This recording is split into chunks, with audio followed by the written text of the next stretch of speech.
selling postcards of the hanging.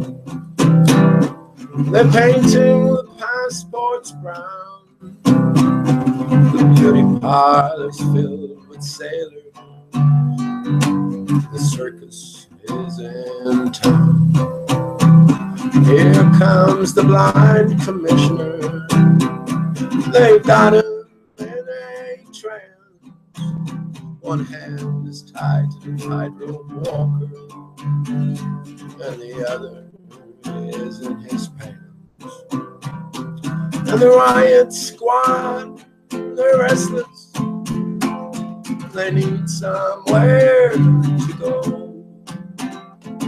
As Lady and I look out tonight from desolation road.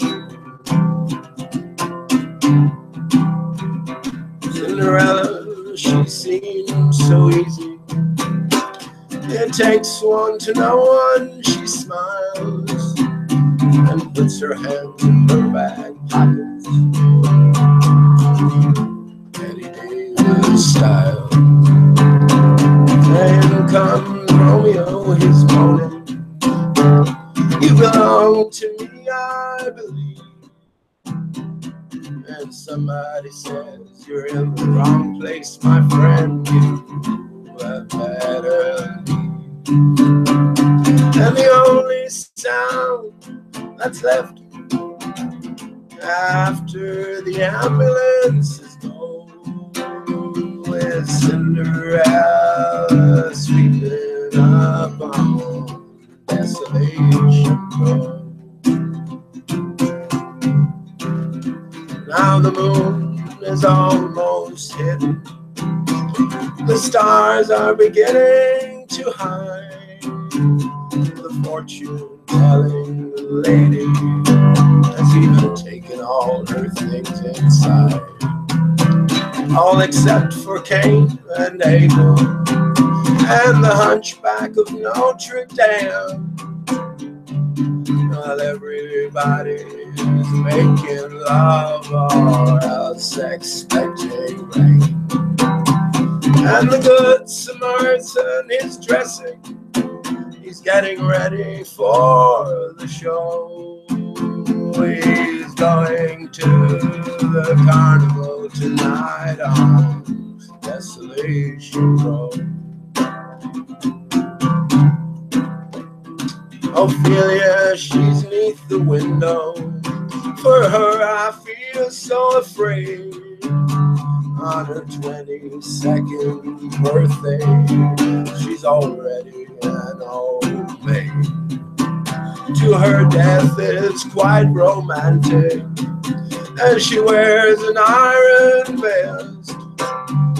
Her profession's her religion, and her sin is her lifelessness. And though her eyes are fixed upon Noah's great rainbow, she spends her time peeking into Desolation Road. Einstein disguised as Robin Hood with his memories in a trunk. He passed this way an hour ago with his friend, the jealous monk. Now he looks so immaculately frightful as he bummed a cigarette, and he went off sniffing drain pipes and reciting the alphabet. Well, you would not think to look at him, but he was famous long ago for playing electric violin on Desolation Road. Dr. Phil's, he keeps his world inside of a leather cup, but all his sexless patients, they're all trying to blow it up. Now his nurse, some local loser, she's in charge of the cyanide hole. and she also keeps the cards that read, "Have mercy on his soul." Well, they all play on the penny whistle. You can hear them blow if you lean your head out far enough from Desolation Row. Across the street, they've nailed the curtains. They're getting ready for the feast. And the Phantom of the Opera in a perfect image of a priest. They are spoon-feeding Casanova to get him to feel more assured. Then they'll kill him with self-confidence after poisoning him with words. And the Phantom shouting to skinny girls, "Get out of here if you don't know. Casanova's just been punished for going to Desolation Row."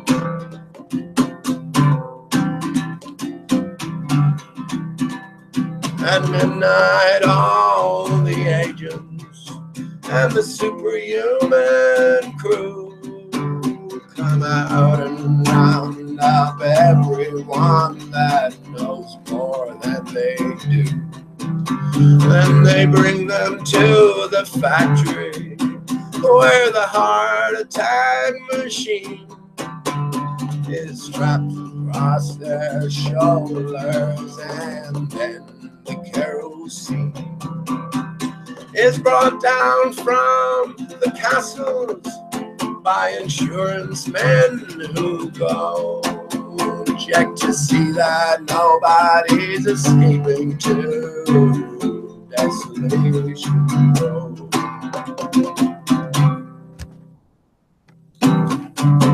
Praise be to Nero's Neptune, the Titanic sails at dawn.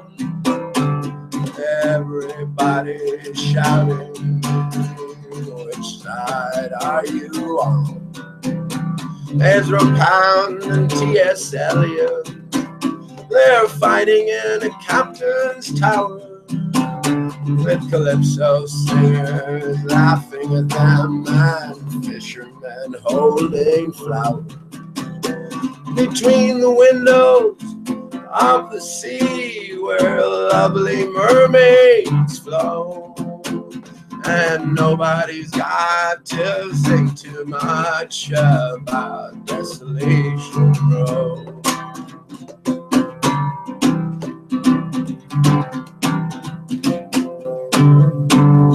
Yes, I received your letter yesterday, at the time that the doorknob rose. When you asked me how I was doing, was that some kind of joke? All those people that you mentioned, yes, I know them, they're quite lame. I've had to rearrange their faces and give them all another name. Right now I don't feel too good, no, send me no more letters, no. Oh, not unless you mail them from Desolation Row.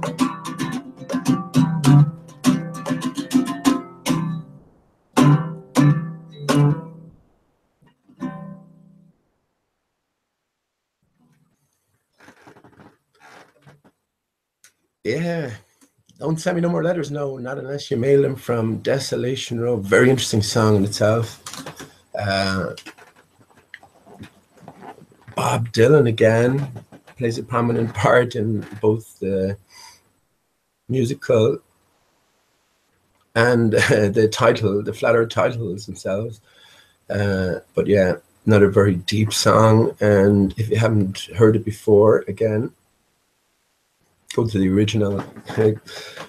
I suppose he incorporates a bit of harmonica in that as well, and also a bit of, well, a lot of mandolin. So that makes a big difference. It makes a big addition to the song. But yeah, I enjoyed singing that. I haven't sang that well. I sang it recently, but before that, it's been a while. About 8 or 9 minute song, even 10 minutes. I think it might stretch to actually at the end of one of the early albums. Anyways, it's only 50 years old now. But yeah, with New Eyes again. Desolation Row. I guess we're all in Desolation Row in a sense that we're ostracized from the mainstream in this flat Earth realm we find ourselves in. So, yeah, unless you're on Desolation Row, you can't relate to what it's like to be on Desolation Row. So fuck off somewhere else with your other minor worries, I suppose, is the idea behind the song. Interesting, he mentions Einstein as well. And I'm sure we all know about the fraudulent nature of not just now his theories, but his whole life. So again, it's just it's a real life movie. You know, it's just a character with a story attached that's presented to you, and there's no truth in any of it, or little truth anyway. But truth can be gleaned from every lie, because every lie is based on the truth. So I hope that came across okay. I won't go through any lyrics or anything, but look it up if you're interested. And take it from there. Yeah. So I hope that came through okay. Anyone who's listening, welcome, greetings. 2 in a row I was on yesterday as well. So I just, sure, why not? Not doing anything else. And I was going to continue. Soon to do a couple of things actually. Read a couple of chapters from Alice in Wonderland, continue on with chapter 5 and 6. And also there's a video that Billy Sunday posted today. I'm very interested in just maybe going through it, because I haven't seen it myself. It's about 18 minutes long, and it's mostly captions, so I can just play the video, but don't have any sound. But I'd be very interested to see how it will all fit in with my own present idea that the moon does not exist. The moon does not exist as a separate thing in itself, and is an artifact of the sun. That is the light, the sun tree, as it's reflecting and rebounding around a contoured surface above, which behaves to all intents and purposes like a perfect mirror. So that's the position I'd be entering into when I go through this video. So it'll be interesting what sort of facts or figures come up, what sort of ideas are mentioned, and how they might fit into my own thinking, whether it's in terms of a positive way or even a negative way. That's fine as well. We just want the truth, the best picture we can form of reality. I think that's certainly what I'm after. There's no purpose other than going in too deeply about things I was known for a while as, what was it, details. Don't get bogged down in the details. Don't get lost in the details. You know, that's that kind of idea spread about me, but I stick to that. Like the Red's rhetoric would get you looking at his videos of rockets launching and landing all night long. And talking about them. You know, he'll do the same thing again and again. So you soon realize, look, there might be some validity to what you're saying, in the sense that if NASA were about deception and you claim to be there, you know, what's nonsensical about the idea that NASA would put on some sort of a show? You know, so just because you captured some possible show that was going on, that doesn't say anything about the greater motivations or the greater capabilities or greater missions involved here. So getting bogged down in that detail certainly wouldn't serve me. I could try it. I see Anthony Riley again. I mean, I guess I could do that, Anthony. I suppose we've done it before as well, but you'll get bogged down. And they'll keep you bogged down, keep you arguing about that same point, when you know in your heart that this is the truth of the matter.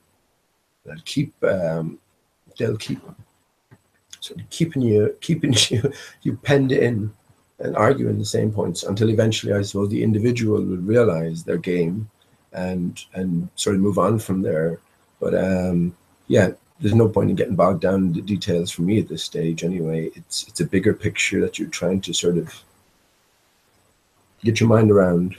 And I was talking to on Jamie Brown's today, Arwin and Mark or Billy Sunday. So it was a good chat. The one thing I didn't take to as well is when you sort of introduce things like infinities or different dimensions into reckoning, our mind can't go there, you know, because we can't imagine what it's like in a fourth or a fifth dimension. You know, or a sixth or 11th. You might as well say, you know, well, I'm going to go all the way to try and imagine what it's like in 11 dimensions as opposed to 4 dimensions. You know, both tasks are equally impossible, for most anyway, to get a grasp on. And, you know, so that's the only aspect of that. But again, once you find yourself at this stage of investigation, yeah, you're dealing with different forces at play, and you are into the realms of magic in a big sense, how the whole system works, what are the real powers here. You know, these are the unknowables at the minute, but certain things can be known. That's what I think. And when I talk about the light bouncing around, the light show bouncing around the mirrors, I think that's a fact. That is potentially a fact. You know, there is a reality here that we observe. What the exact causes of our observations are, it's a different matter. You know, you can delve deeper into that, and then you can keep delving deeper all the time. It's a never-ending divide, you know. So, yeah, depending on where you're at, is depending on how much or how little you will consider any alternative ideas. But I do think, yeah, that there are certain tangible realities, which one, again, I've said this before, one is the layout of the land as it lies amidst the waters, the oceans. That's a fixity, that interrelationship. And again, anyone who's listened knows that that's what I equated dodo to. On a deeper level, on a superficial level, I could just say that the dodo was just one of these references to the flat Earth land, and how the actual layout of the land is like, let's say, the Gleason's map. So the dodo is just a reference to that, and then once you get to that, you can just discard the dodo. You know, unless I'm definitely overthinking it, I don't think that's the case, because there's more to it than that. But that's a fixed reality at the minute. If there was another inundation, let's say, then the face of the earth would change. You know, if the coastlines were inundated around the world, then you'd have a different face. So maybe, you know, a different animal might represent. Next time it might look like a bear. So then, or someone mentioned a buffalo as well. Martin Leakey, I think, mentioned a buffalo was a possibility for encoding the actual land masses and the relationships, and that's an interesting possibility. So, but the next time, you know, you could say what it might look like, I don't know, field mouse or something, and then the field mouse comes to prominence, or is hinted at, and all of these things. But again, I think it's a little deeper, and I think the actual proportions of the dodo are a scaled down version of the actual proportions of the continents, and more importantly, the relative layout of the continents, if you want to call them that, or the landmass, continental land masses since the inundation. So again, you know, we're just dealing in different terms completely. The minute you entered flat Earth, you have to sort of open your mind to a completely different way of looking, perceiving, and processing everything. So everything is going, absolutely everything beyond a very superficial level is going to be entering the twilight zone almost, you know. It just involves a completely different way of looking at things and understanding things, you know. So I hope that came across okay. And yeah, recommend anyone who hasn't heard it before, just type in Bob Dylan Desolation Row YouTube. You'll be in for Nice 10 minutes anyway, because it's a great song. It's a great version of it. Okay, I better check if the mainstream is...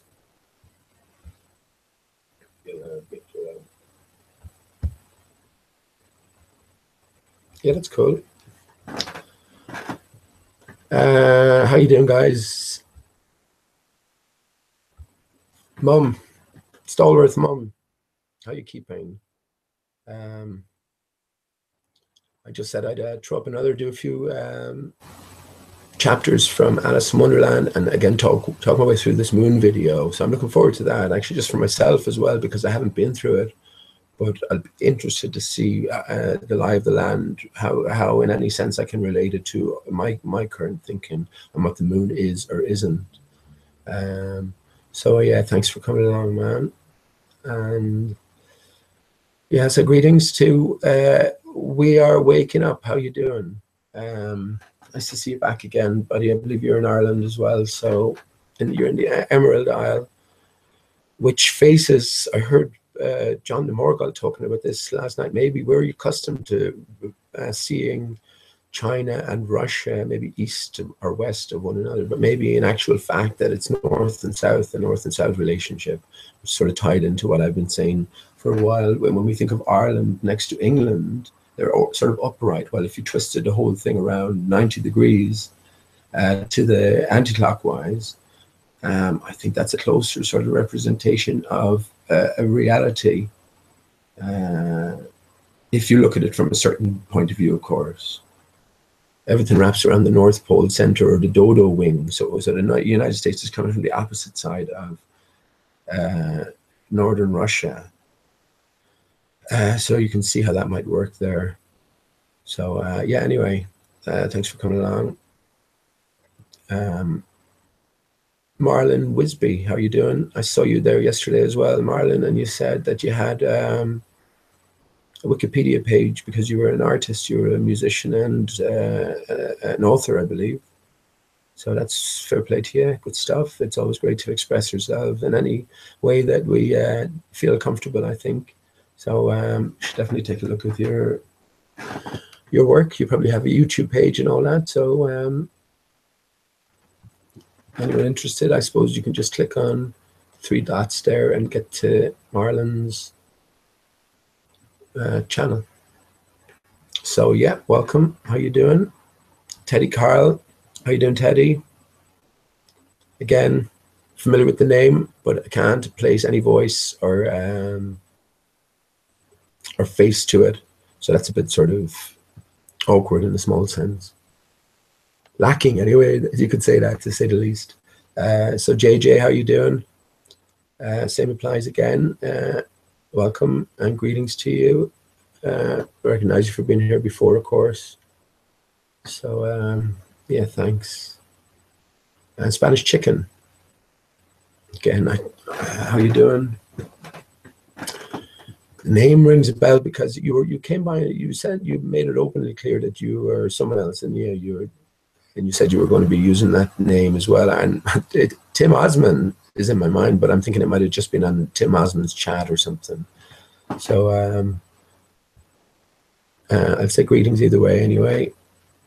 And we have a validation slob, and yeah, well, I guess you say it must be true, eh? So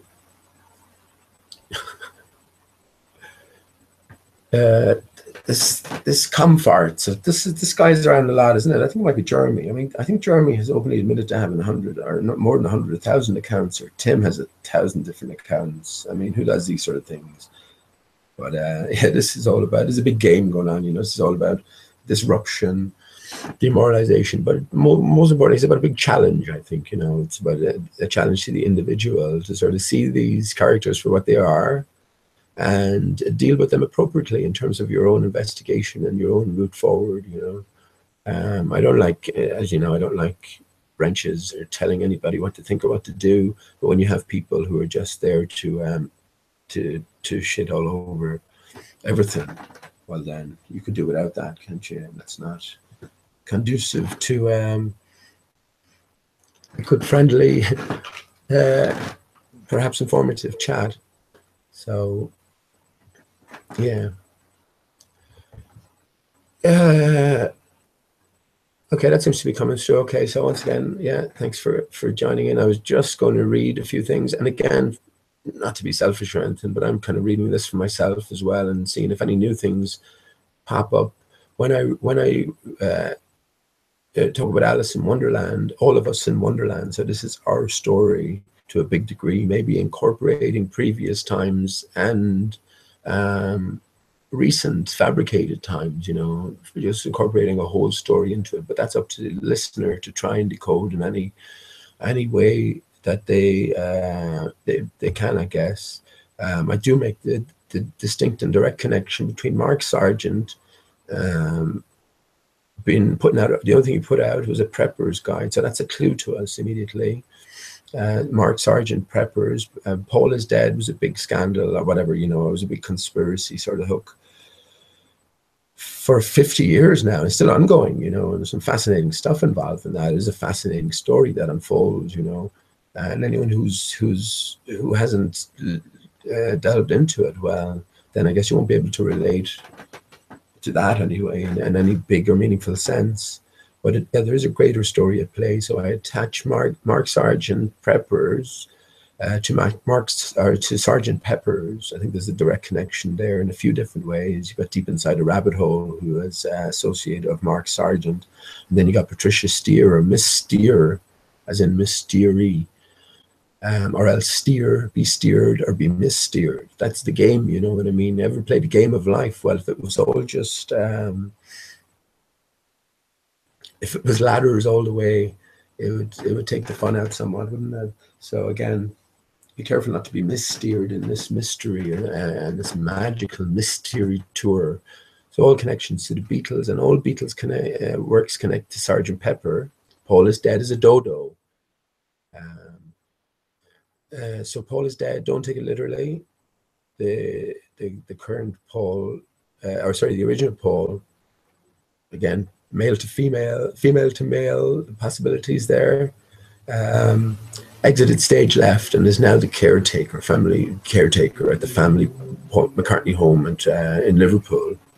So if you think any of these things are just pure coincidence, that the guy sounds exactly like him and looks exactly like he would look 50 years later, as opposed to the current Paul McCartney, who looks nothing at all like the younger version, who's including his bigger feet and is taller and walks differently, amongst the many other different blatant and obvious differences after a certain level of investigation. But again, yeah, you're meant to know all of this sort of stuff and come out the other end, and they're waiting for you is a greater mystery. And I think the flat earth and the nature of this earth we find ourselves in, and I guess hence the nature of ourselves, can be revealed, you know, because it is a greater story. And we know, being on the flat earth, that indeed a greater story awaits us, you know.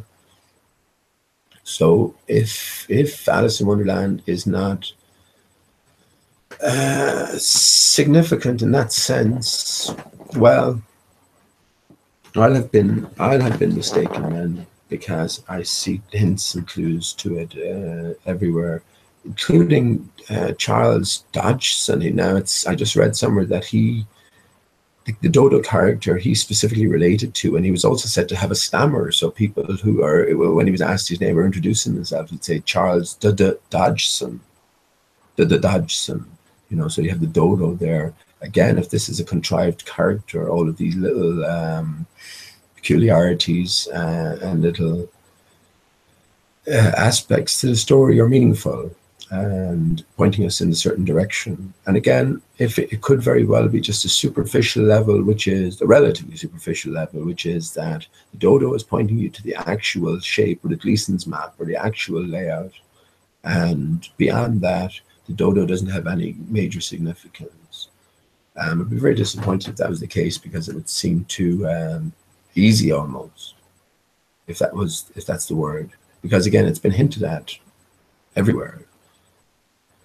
But yeah, I tend to think there's a deeper layer still. So this is what reading through Alice in Wonderland is maybe going to help unravel somewhat. I think all arrows are pointing to it.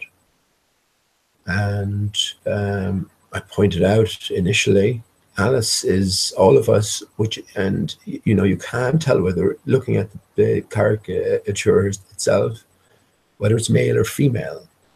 You can't tell whether it's a boy or a girl almost. It's androgynous. And someone agreed with me that it looks like Elvis almost, a whole different story there with Elvis. But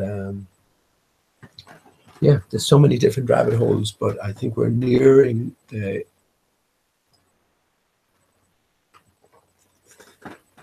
epicenter in terms of a greater story. Remember, this story has been carried on for,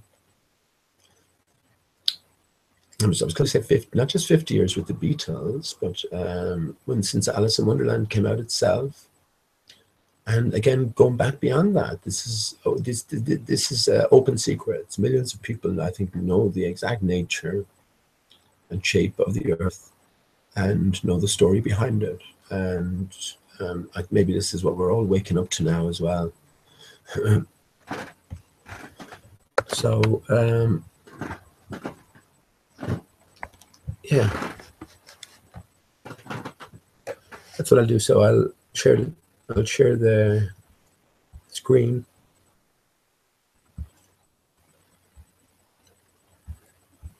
And take it from there.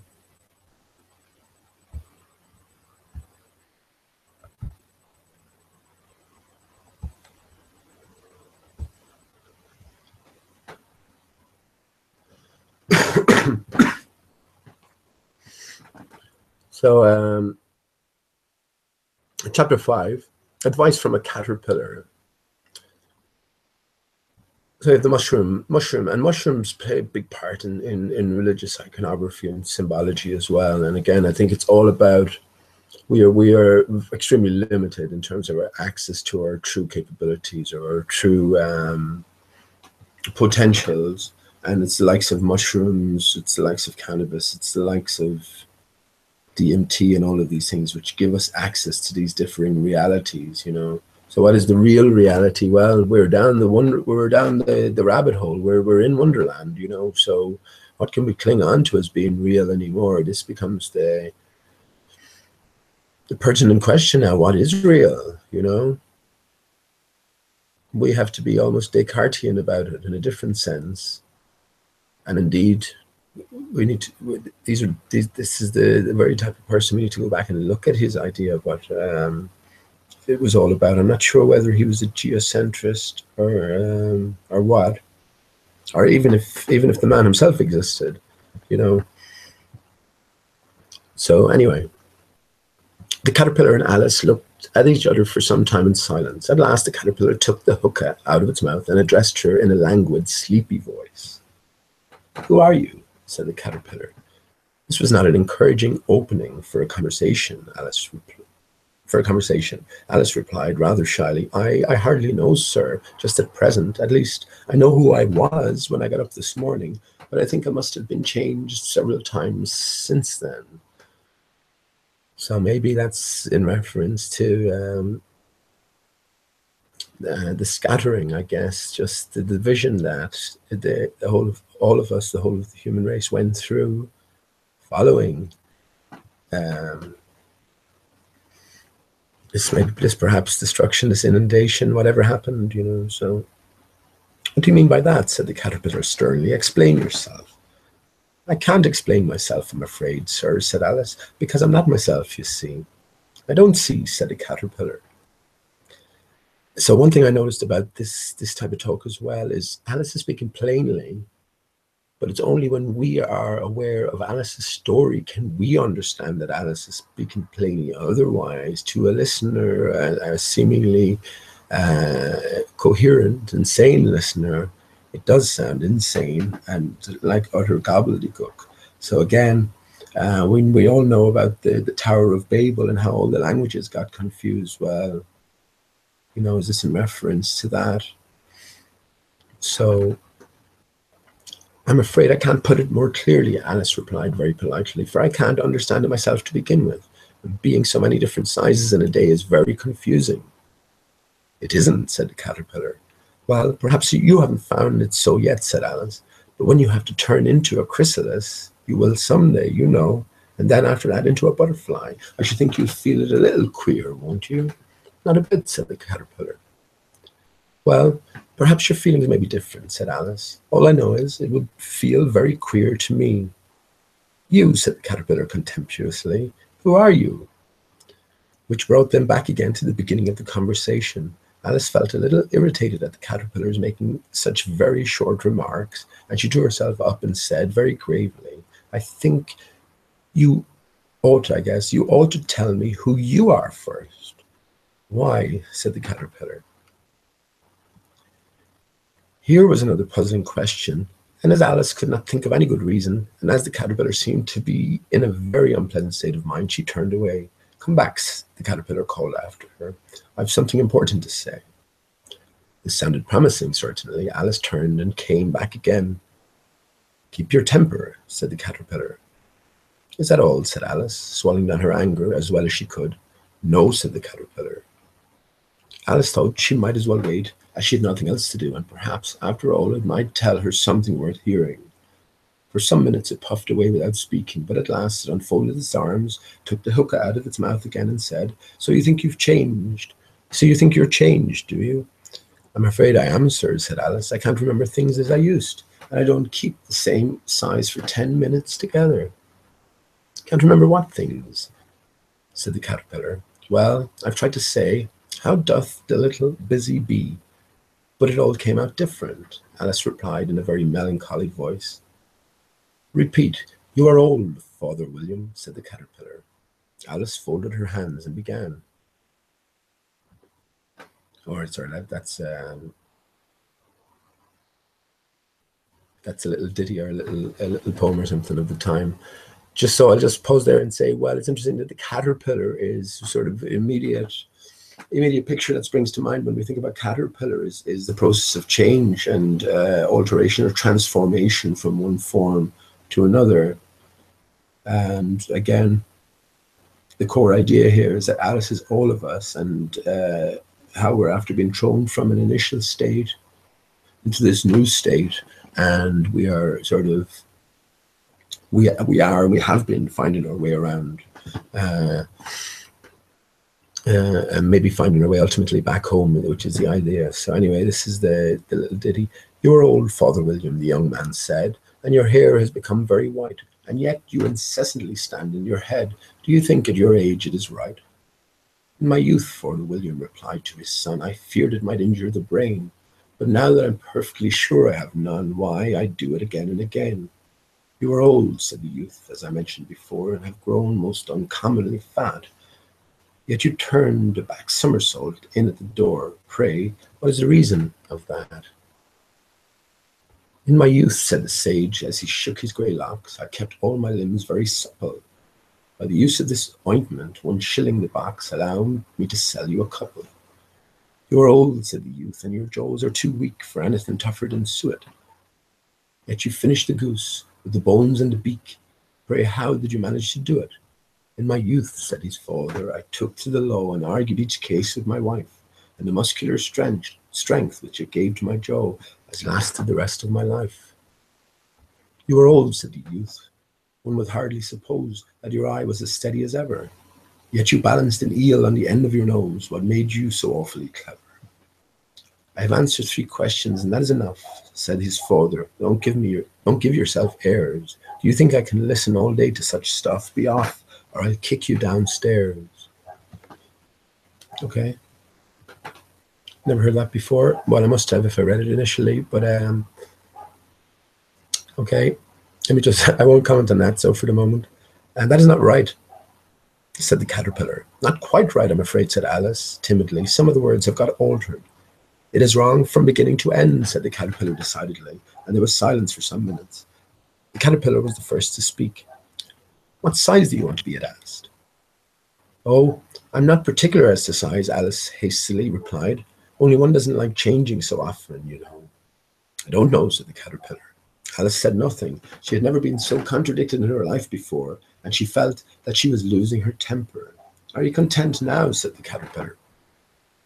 Well, I should like to be a little larger, sir, if you wouldn't mind, said Alice. 3 inches is such a wretched height to be. It is a very good height indeed, said the caterpillar angrily, rearing itself upright as it spoke. It was exactly 3 inches high. Um, but I'm not used to it, pleaded poor Alice in a piteous tone, and she thought of herself, I wish the creature wouldn't be so easily offended. You'll get used to it in time, said the caterpillar, and it put the hookah into its mouth and began smoking again. Then Alice waited patiently until it chose to speak again. In a minute or two, the caterpillar took the hookah out of its mouth and yawned once or twice and shook itself. Then it got down off of the mushroom and crawled away in the grass, merely remarking as it went, one side will make you grow taller, and the other side will make you grow shorter. One side of what? The other side of what? Thought Alice to herself. The mushroom, said the caterpillar, just as if she had asked it aloud, and in another moment it was out of sight. Alice remained looking thoughtfully at the mushroom for a minute, trying to make out which were the two sides of it. And as it was perfectly round, she found this a very difficult question. However, at last she stretched her arm out as far as they would go and broke off a bit of the edge with each hand. And now which is which, she said to herself, and nibbled a little of the rush. Very, very adventurous, isn't she, tucking into magic mushrooms? I guess it didn't say poison on the stalk or whatever. And she nibbled a little of the right-hand bit to try the effect. The next moment she felt a violent blow underneath her chin. It had struck her foot. She was a good deal frightened by this very sudden change, but she felt that there was no time to be lost, as she was shrinking rapidly. So she set to work at once to eat some of the other bit. Her chin was pressed so closely against her foot that there was hardly room to open her mouth, but she did it at last and managed to swallow a morsel of the left-hand bit. Come, my head's free at last, said Alice in a tone of delight, which changed into alarm in another moment when she found that her shoulders were nowhere to be found. All she could see when she looked down was an immense length of neck, which seemed to rise like a stalk out of a sea of green leaves that lay far below her. What can all that green stuff be, said Alice. And where have my shoulders got to? And oh, my poor hands, how is it I can't see you? She was moving them about as she spoke, but no result seemed to follow, except a little shaking among the distant green leaves. Okay. As there seemed to be no chance of getting her hands up to her head, she tried to get her head down to them, and was delighted to find that her neck would bend about easily in any direction, like a serpent. Okay. It's the second time we've encountered a serpent. Bill was a serpent, wasn't he? And he was ejected out the chimney, or Bill, or William, or Will I Am. She had just succeeded in curving it down into a graceful zigzag and was going to dive in among the leaves, which she found to be nothing but the tops of the trees under which she had been wandering, when a sharp hiss made her draw back in a hurry. A large pigeon had flown into her face and was beating her violently with its wings. Serpent, cried the pigeon. I'm not a serpent, said Alice indignantly. Let me alone. Serpent, I say again, repeated the pigeon, but in a more subdued tone, and added with a kind of sob, I've tried everywhere and nothing seems to suit them. Okay, well, so just a brief pause there. The dodo was deliberately connected to the Liverpool pigeon, maybe a Holman pigeon, something like that. We might get the idea. But if the dodo resulted, if the dodo is a representation of the landmass after the destruction, someone was maybe responsible for the destruction. And here we have the pigeon attacking Alice, mistakenly thinking she's a serpent. Alice, or all of us, you know. I also went through the Sistine Chapel roof ceiling with the creation of Adam and Lord God, our Lord God, as I say, and the troop, and how you can superimpose the cross section head of a viper or a serpent, and you get many points of intersection. You know, so is this all coincidental? Well, again, that's part of a greater story, I think, that has to be told. What I should have added back then when I was talking about that was, if you look into the Vatican and symbolic in terms of serpentine architecture and structural design, then, you know, we have to sort of deal with these things, don't we? And maybe try put them together into coherent pieces, allow them to connect together. Anyway, I haven't the least idea what you're talking about, said Alice. I've tried the roots of trees, I've tried banks, I've tried hedges, the pigeon went on without attending to her. But those serpents, there's no pleasing them. Okay, so, yeah, okay. Alice was more and more puzzled, but she thought there was no use in saying anything more till the pigeon had finished. As if there wasn't trouble enough hatching the eggs, said the pigeon, but I must be on the lookout for serpents night and day. Why? I haven't had a wink of sleep these 3 weeks. So we got to look out for the eggs. Well, the dodo is said, if highly strange, lots of strange facts surrounding the dodo, facts in inverted commas, but only ever to have one egg. I think this is again representative of the apple, the flat plane in the center, and the shape and nature of the natural barrier between us, this realm, and the waters beyond. And then the apple with the bite represents the sort of the destruction of the previous form for whatever reasons. Again, I put it down to the destruction of the giant trees and the supporting pillars taken away. And yeah, so the dodo being associated with just one egg, again, we can see it in that context. Possibly, of course, everything's just possible connections, no matter how slight. So I'm very sorry you've been in night, said Alice, who was beginning to see its meaning. And just as I'd taken the highest tree in the wood, continued the pigeon, raising its voice to a shriek, and just as I was thinking I should be free of them at last, they must needs come down wriggling from the sky. Ugh, serpent. But I'm not a serpent, I tell you, said Alice. I'm a, well, what are you? Said the pigeon. I can see you're trying to invent something. So we're constantly seeing Alice being sort of at odds in terms of trying to explain who exactly she is in this new environment she finds herself. And I think in one reading of this, it's Alice who's the one who is not confused in herself, but she's entered a drastic scenario, and she's sort of feeling her way around. So in order for there to be any coherence in terms of communication, knowledge has to be had of each's story and each's journey to that point, which is Alice, all of us, and I guess the rest, whatever that entails. And again, if you go all the way to the top, reptilian life, well, I'm pretty sure it's a reality, all that and more, you know. So let's move on. Well, what are you? Said the pigeon. I can see you're trying to invent something. I'm a little girl, said Alice, rather doubtfully, as she remembered the number of changes she had gone through that day. A likely story indeed, said the pigeon in a tone of the deepest contempt.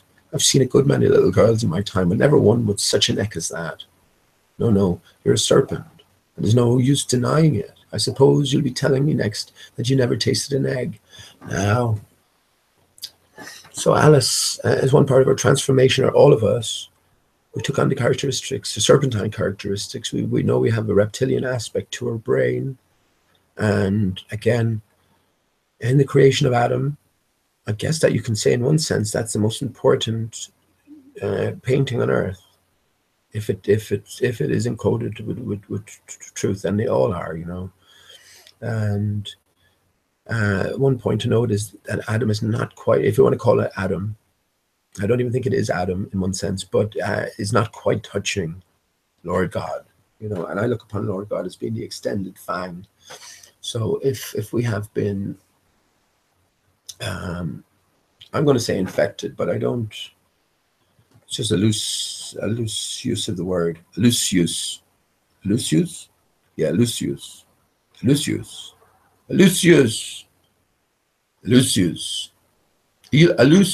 loose use.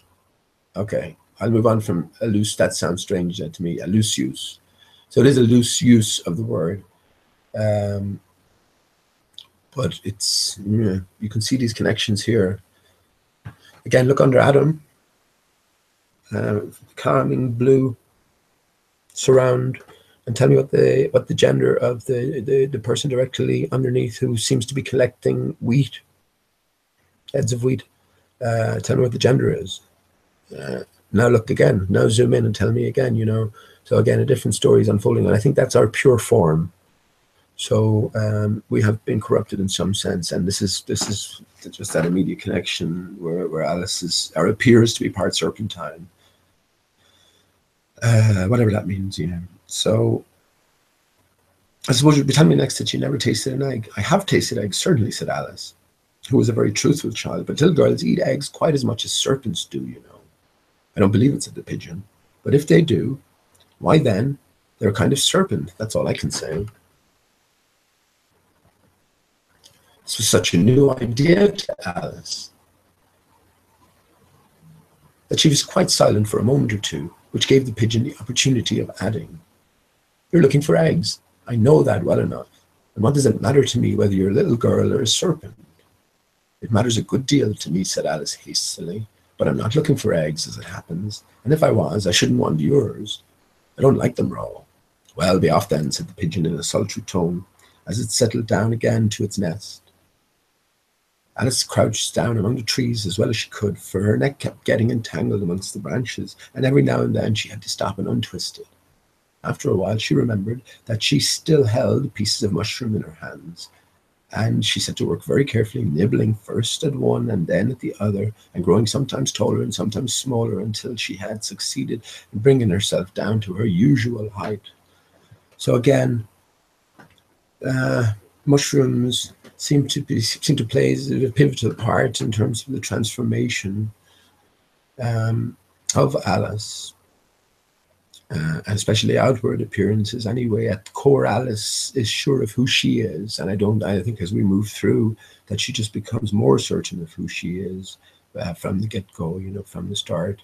So these are all sort of superficial transmogrifications, if you will, in a way, which, as we see, can be easily altered in whatever fashion she so comes to learn how to handle. So yeah, that's an interesting little segment about the serpent and the snatching of eggs. What does the egg, right? We all hear about the cosmic egg. What does that represent in reality? Well, I take it to represent, the apple and the egg. It's the same thing. It's the natural. It's the natural state of affairs, and then that was shaken at its foundations, and we're left with Humpty Dumpty, in pieces on the ground. We're left with a big bite taken out of the apple. So it's nearly there. Take a pause, and yeah. It was so long since she had been anything near the right size that it felt quite strange at first. But she got used to it in a few minutes and began talking to herself. There's half my plan done with. How puzzling all these changes are. I'm never sure what I'm going to be from one moment to another.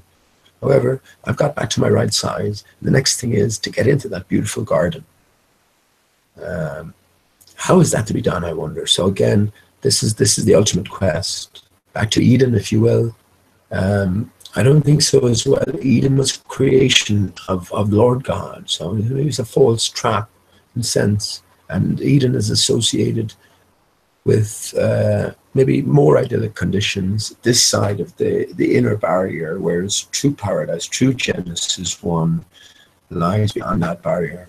So, but yeah, this seems to be a common theme as well at the end of Voltaire's Candide. After all the adventures, and after all the hard realizations, it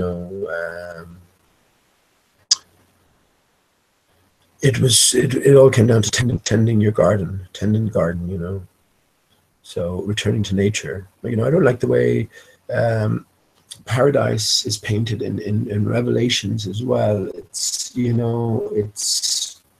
it's a golden city. We have all the different variety of polished stones and stones paving the way. that doesn't seem, that's not my idea of paradise. You know, I prefer the more natural idea. So maybe you get to choose. Maybe we all make it to paradise, but just, you know, you got two doors and you can't change. So like you choose paradise, door one, which is the golden city. And then you look across at the natural setting, the Genesis 1 setting, and you're sort of envious and you're raging.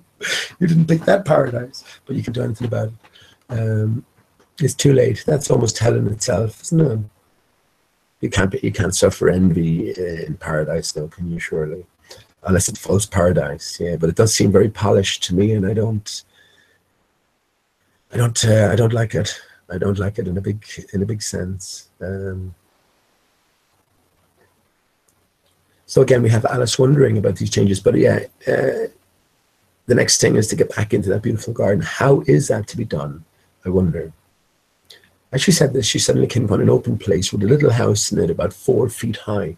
Whoever lives there, thought Alice, it'll never do to come upon them this size. Why, I should frighten them out of their wits. So she began nibbling at the right-hand bit again, and did not venture to go near the house till she had brought herself down to 9 inches high. So that's the end of chapter 5. Yeah, so the right hand, the distinction between the right hand and the left hand.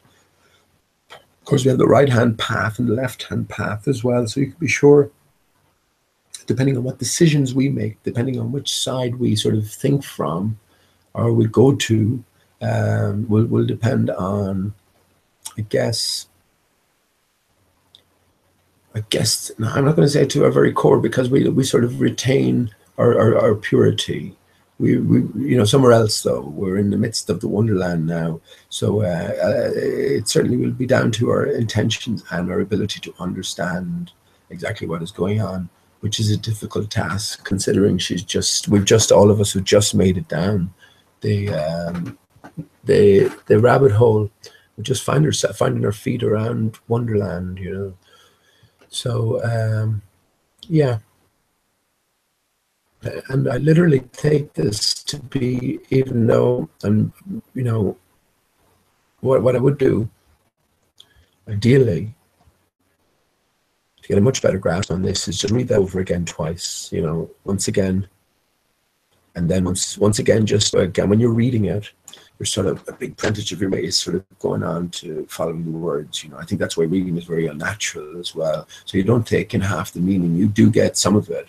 But on the second reading, then it's obviously more flowing, and then on the third reading, you have a chance then to sort of absorb the true meaning, or the encoded meaning even, as that's why we've entered this reading in the first place. So yeah, within here, everything is encoded, and it's just a matter of decoding it. And a greater story is being told, in my true estimation. And again, Alice is all of us. Maybe Alice will show, let me just go through the pictures.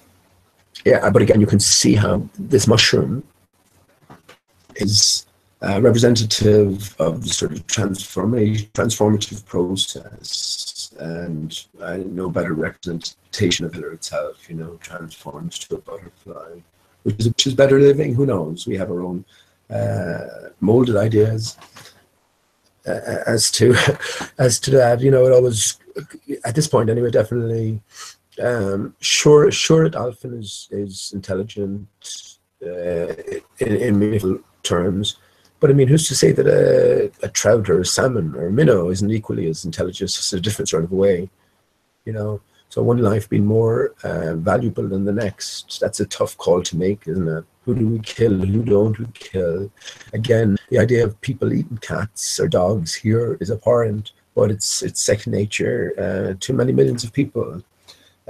It's just about preconceived ideas. So, the best we can do is step back from everything and realize that everything is one and the same. Where there's consciousness, there's worth, everything allowed to live in its, well, not now, we're in a broken system, but by nature, I think, yeah, then you have a harmonious system. I wonder what the hookah represents as well. I'm not sure. I never smoked a hookah. Um, I was going to say I fucked one once, but no, that's crazy talk. And I didn't, by the way. And actually, I'm just looking at the hookah there. You can see the triple clef. Let me zoom in the picture. You can see the triple clef almost here. Musical notation, yeah, very good. So it's almost he's smoking some incense, maybe reminiscent of cannabis. He already can hide the kite on top of the magic mushroom. So he doesn't know where he's at. He doesn't know what real is. He's constantly in process of change from the moment he's a little lava to the end where he's crushed by an oncoming light. It's wonderful, you know. So yeah, what is real? Another question that came up earlier on. We see these different types and forms of mushrooms again, which are sort of gateway into these different realities. And remember, this is where we are now, so nothing is real. And if you take a piece of mushroom, if you take a few steps in one direction, how can you describe that as more or less real than the previous description you've given to that state of reality you thought you found yourself in? So it really is a magical mystery tour. It really is a lot for our brains to take in. But, you know, listen, reality is reality in a fantastical manner. So, yeah, that's interesting now. Just for that alone, you can see the double clef there, and you can see the C for the bass as well. So this is making a reference to what music is vibration, of course, harmonious vibration between different coherent frequencies. So everything's about covered there in bass, which is the C, and then you have the treble clef. I studied that myself sort of for a while, and I did go a bit serious into it. I understood it. It's quite simple to understand, really, and I never continued it, though, so I have the basics down. But any of the songs that I've written, I haven't them written down in any musical notational form. I heard about that. I could do that, but I know the songs themselves and the lyrics, so I could if I had to. But yeah, it's just another form of communication. What's more important than the written word or the spoken word and is that is a musical note. Is the everything in vibration in a different and in a completely real sense. So okay, let's move on to the second picture here. Yeah, I don't know what that's about. Again, I have to read that. Yeah, so again, we're in the land of confusion. You know, language, even though language, the words can individually be understood, there's a different context as it applies to the hearer than what applies to the listener. So unnecessary confusion does stem from that. And yeah, I think we can all relate to that as well. I mean, especially in Flat Earth, who else there's talk about? There's a major confusion that's over the eyes of most. And we're trying to sort of shake them out of that confusion and get them to open up their eyes and see reality in its reality. And that's a difficult task, isn't it? No matter what word you use, it's bound to be misconstrued because the person you're trying to put across the information is not familiar with any of the concepts or thinking in that fashion. The whole different set of hurdles have to be overcome, first of all, for that individual before you can communicate on any meaningful and in a sense appreciated level. You know, we know Alice isn't here. Alice isn't full of malice. All of us aren't full of malice, but she seems to be causing a lot of offense, a lot of consternation along her journey to find this beautiful garden that she got a glimpse of at the start of her descent.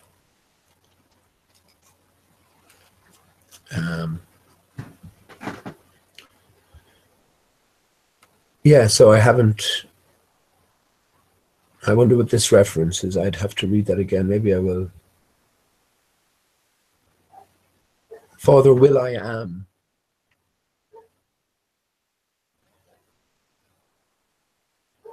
okay, what's going on here? Is he showing him his crotch? Is this a bit pornography? It's like Rumpelstiltskin. You find out after a while that when that Rumpelstiltskin references like the penis, a rumpled skin on a stilt, and this is what's the real sort of meaning behind it, and yeah.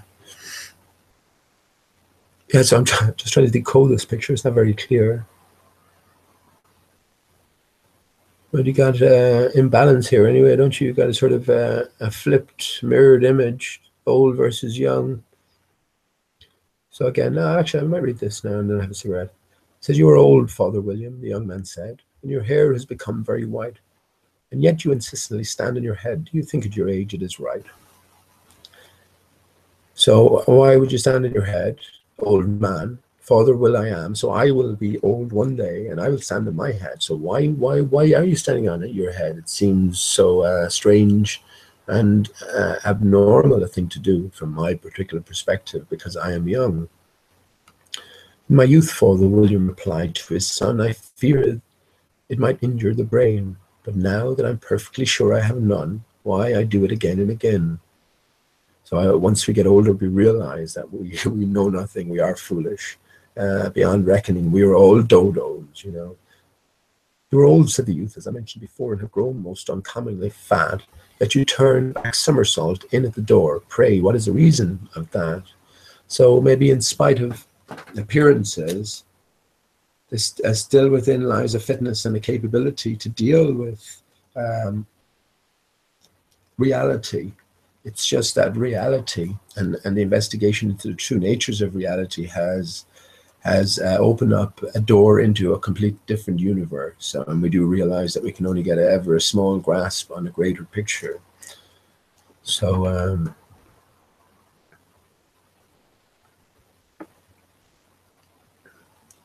okay, so here we have it again. Everything's a little upside down. As a matter of fact, the wheels have stopped. So from the young's point of view, and the innocent point of view, everything is weird and wonky and inverted. But from the older point of view, everything makes sense in a perverted and a twisted manner, which you can't possibly hope to understand as an innocent or as a beginner, if you will. In my youth, said the sage, and I can also Ice Age, the movie Ice Age. So you can be sure that pun was definitely intended. In my youth, said the sage, as he shook his grey locks, I kept all my limbs very supple. By the use of this ointment, 1 shilling the box, allow me to sell you a couple. What are we talking about here? Maybe cannabis oil, or maybe it's snake oil, eh? You are old, said the youth, and your jaws are too weak for anything tougher than suet. Yet you finished the goose with the bones and the beak. Pray, how did you manage to do it? So again, it's outward appearances tell a different story than the reality, but just the older man has come to realize that, a completely different book has opened up with years and knowledge, I guess, and wisdom. In my youth, said his father, I took to the law and argued its case with my wife, and the muscular strength which it gave to my jaw has lasted the rest of my life. Okay, keep your mind agile. I guess there's no tougher argument than you'd have against a wife or a partner. Can only speak from the point of view of a man. So, if you're a woman, if you're a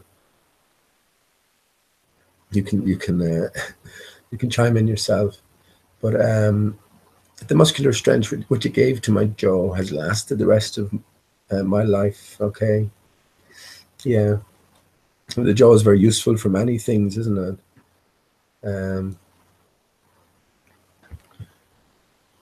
So let's get to the end of it. It's almost like the penguin here. Someone mentioned recently that the penguin, we were looking at everything wrong. The penguin was the hero of Batman, who was trying to take us away from the status quo, from the order, from the law and order, the deceptive law and order that we find ourselves surrounded by. You were old, said the youth. One would hardly suppose that your eye was as steady as ever, yet you balanced an eel on the end of your nose. What made you so awfully clever? So again, outward appearances, completely deceptive, and a different game is at play when you deep into the truth and deep into the heart of matters. I have answered 3 questions, and that is enough, said his father. Don't give yourself airs. Do you think I can listen all day to such stuff? Be off, or I'll kick you downstairs. Okay. I guess that would...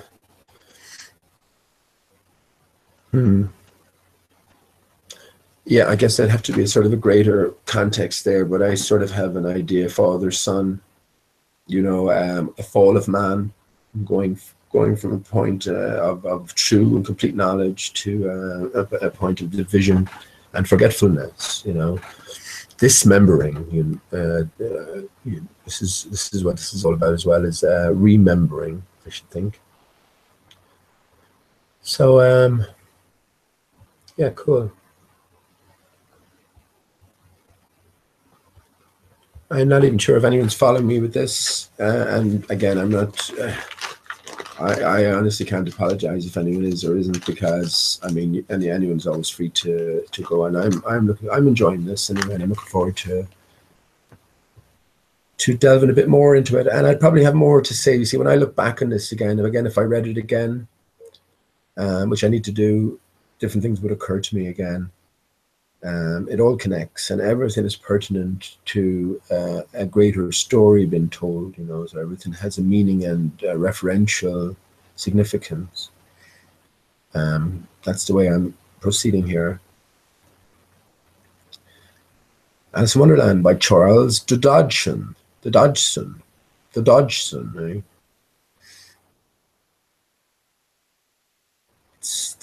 So again, I hate, you know, that, I mean, that would piss me off now, actually, to think that the dodo was just all these different clues and different hints from a variety of sources is just about pointing out the sort of the cockerel type layout of the real flat earth arrangement, landmass arrangement.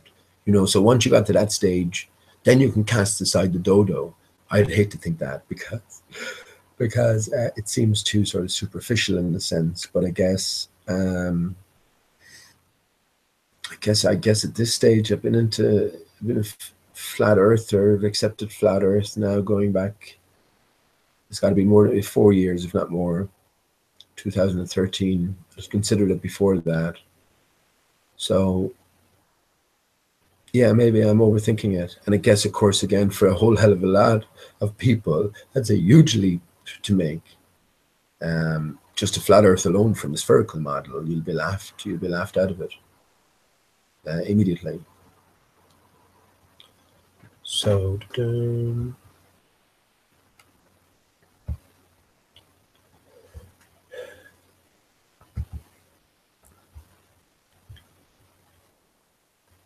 okay, just go back into chat. Yeah, everything is working around on the screen. So I see Dell is in chat. How you doing, Dell? Back again. I just said I'd throw up a little bit of reading. I meant to do it last night, and I had nothing else to do. So Alternate is here. How you doing, Alternate? Nice to see you. And Dave High is back again. How you doing, Dave? Thanks for tuning in. Hope everything is going okay in the chat. I haven't been following really. So I hope on the reading, again, you know, if you're casting it half an ear, on the reading, certain things might occur to you, and I'm sure would occur to you, that won't occur to others or whatever. You know, we could see, I mentioned last time when Alice sort of filled up to the size of the house. I mean, is this reference to giants? And is it just sort of encompassing the myriad of life forms associated with the old way? You know, I don't know. Again, at this stage, I take the idea of maybe not leprechauns so much as fairies, especially, a little more seriously anyway, and attach a potential reality to these mythological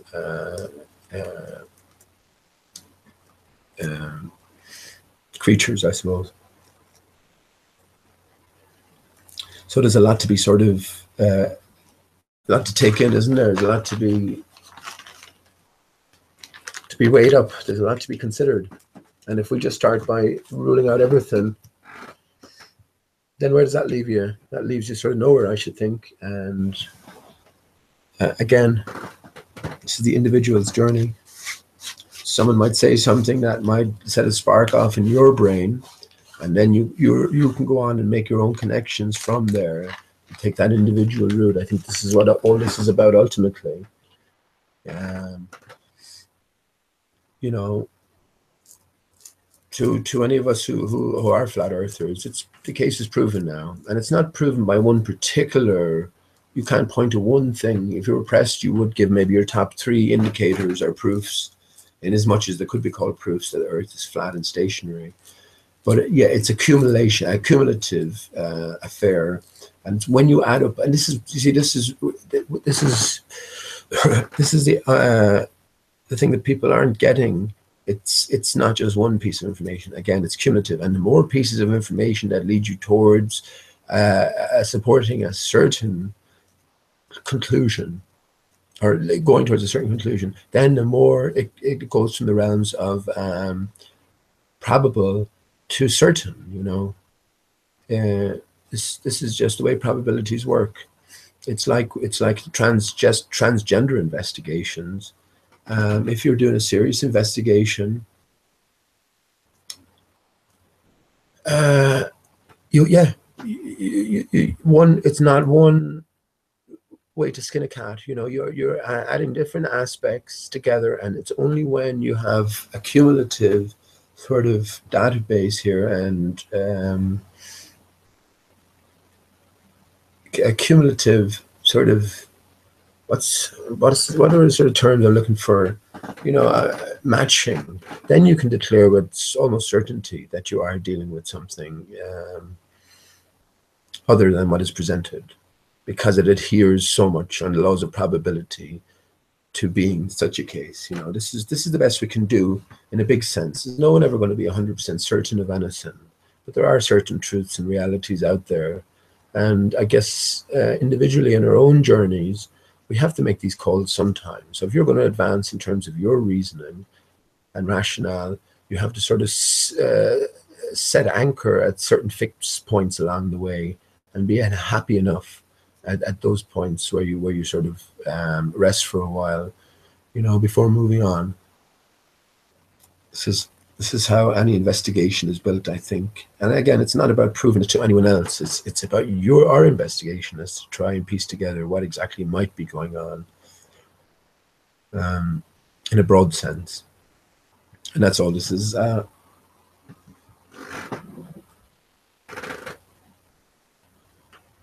That's all that is, mate.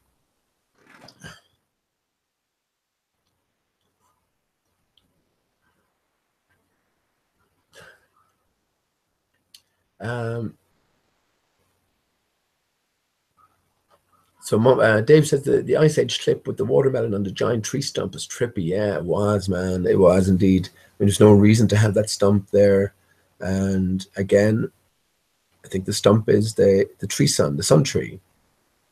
This is where light's emanating from, light energies, and they're telling us in a sort of veiled, coded fashion that the dodo is intricately associated with that, which I can see that being the case. So, Infinite Screen Society. Okay, sorry. So what I'm doing is looking back at the chat here.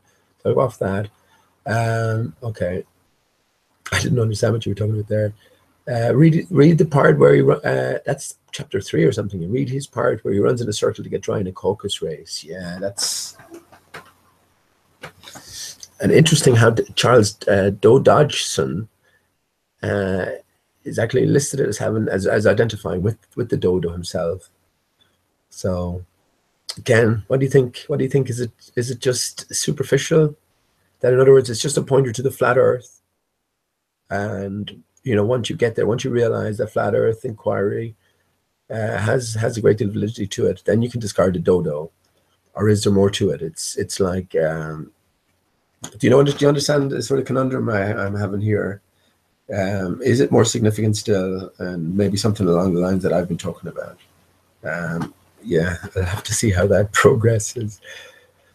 Again, I'd be disappointed if it was just the superficial thing, but nonetheless, it has some significance, that's for certain. It's been pointed at everywhere. And again, the Caucasus race, the Caucasian race, the white race. So, I mean, who knows what's going on with the variances in terms of the races as well. I mean, in terms of 400 years, that doesn't leave as much time, does it, for all of these variations? So they must have been in place to begin with, I'm thinking. Or else, again, everything was fucked with, messed with at the beginning, whenever the beginning was. Don't know.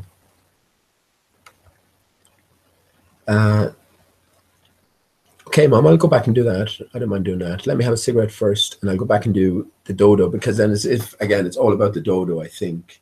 But as certainly speaking for myself, as I go along, I'll sort of, like with any book, everything comes into a clear context, and everything starts to make a little more sense anyway as you move through it, and you familiarize yourself with the journey or the narrative.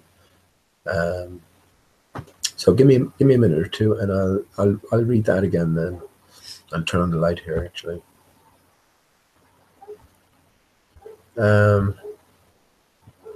yeah. Okay.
So I just noticing across the way that even though it's getting dark here, that there's a tall hotel.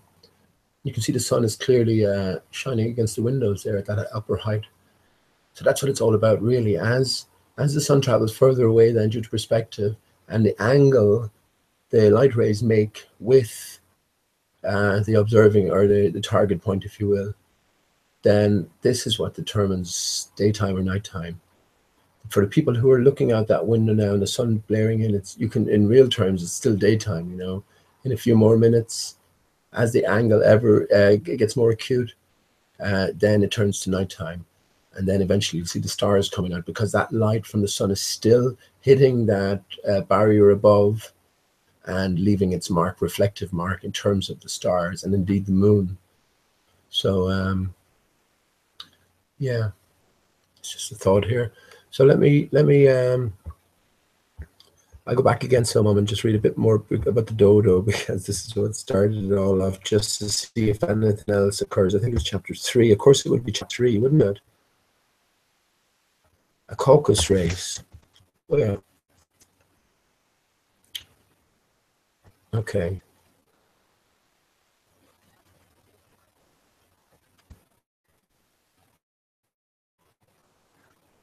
Maybe worth going through again, so okay.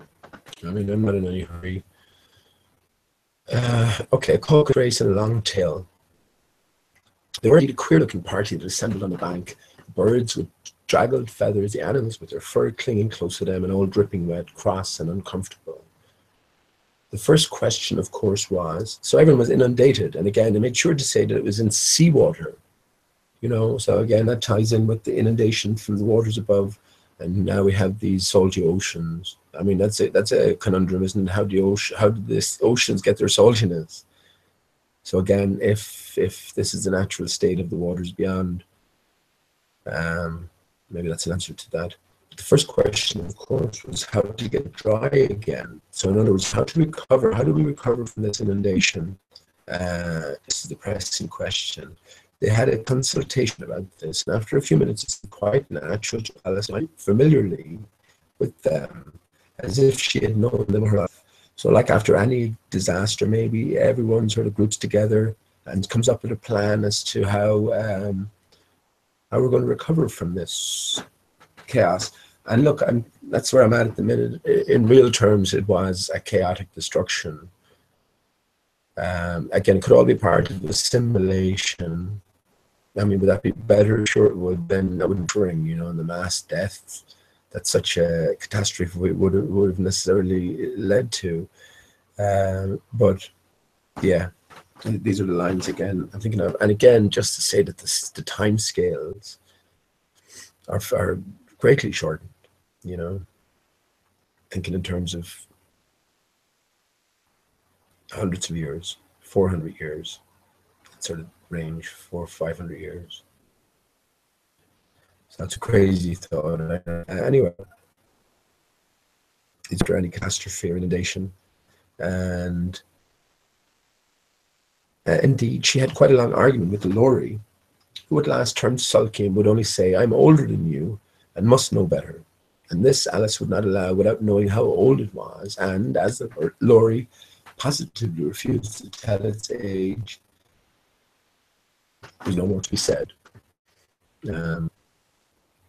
Yeah, I mentioned also interesting, the Lorry, when I found out it was an East Australasia type of parrot, I noted that in certainly the more official representations of the dodo, there's always a parrot up over its sort of rear end, so sort of in the same position. And I took to represent sort of Australia and how it fitted in the greater scheme of things.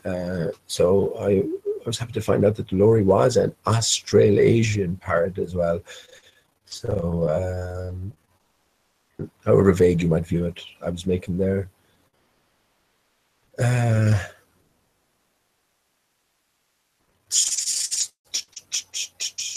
So the Lorry, yes, I was just thinking that the Lorry positively refused to tell its age. So I mean, was this an isolated from the rest to begin with? I mean, if we drain the water away, let's imagine you could just drain the water away from the earth.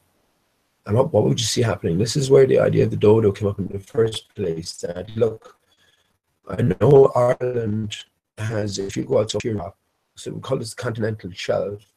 So imagine you took the water down to that level or below that. What sort of prominences would we see?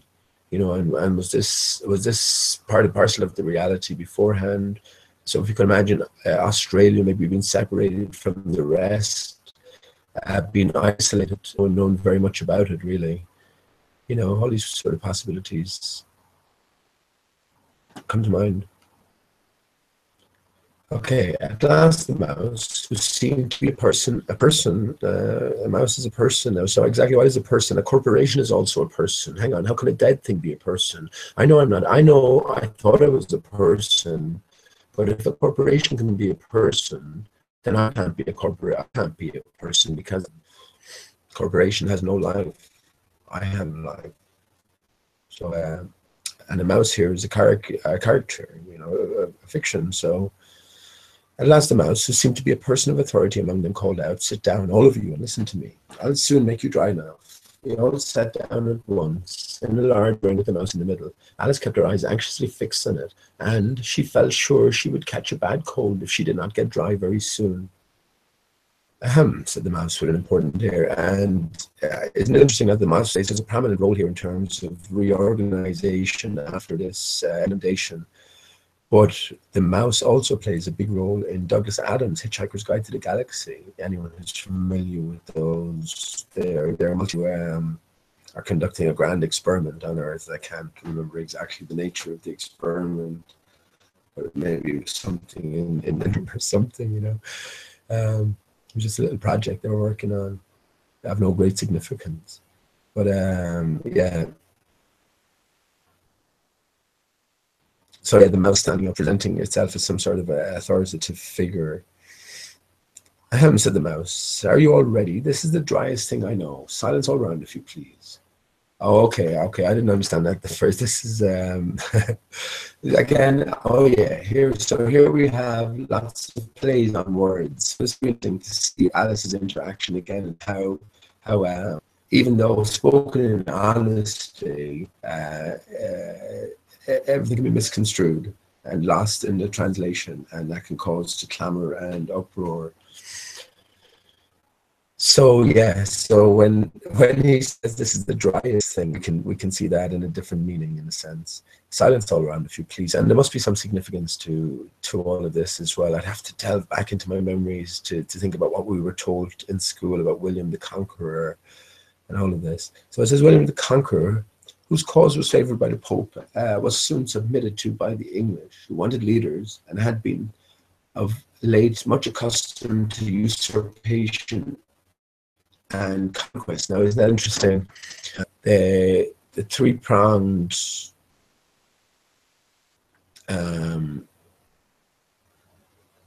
trident, I guess you might say it in that sense, but that's not quite the right term. But we often hear talk about the religious power center being based in Rome, which is represented by the Pope here, and then the financial center being William the Conqueror, you know, and then I guess I was just going to say America hadn't been,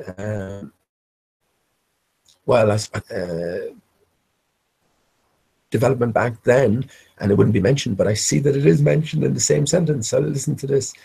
William the Conqueror, whose cause was favored by the Pope, was soon submitted to by the English, who wanted leaders and had been of late much accustomed to usurpation and conquest. Edwin and Morcar, the Earls of Mercia, America, right, and Northumbria. So isn't that interesting there? That's an interesting connection. So again, it's sort of in a grand sense, what are these? So maybe the three-pronged head of the beast. It seems to control everything in one form or fashion or another. Ugh, said the Lorry with a shiver. I beg your pardon, said the mouse, frowning, but very polite. Did you speak? Not I, said the Lorry hastily. I thought you said the mouse. I proceed. Erwin and Morcar, the Earls of Mercia and Northumbria, declared for him, and even Stigand, the patriotic Archbishop of Canterbury, found it advisable. Found what? Said the duck. Found it. But you know what it means. I know what it means well enough. When I find a thing, said the duck, it's generally a frog or a worm. The question is, what did the archbishop find? The mouse did not notice this question, but hurriedly went on. Found it advisable to go with Edgar Atheling to meet William and offer him the crown. So again, all of these, to familiarize ourselves better, we'd have to go through and look up the stories associated attached to Edgar Atheling, William the Conqueror, offered him the crown, and just sort of the historical context within. Well, again, it's a false historical context. So this is telling you sort of the overall story, the overall sort of structure. But you definitely have America involved there, and you have the Pope involved, which is Rome, and then you have England involved, which are three centers of control. Where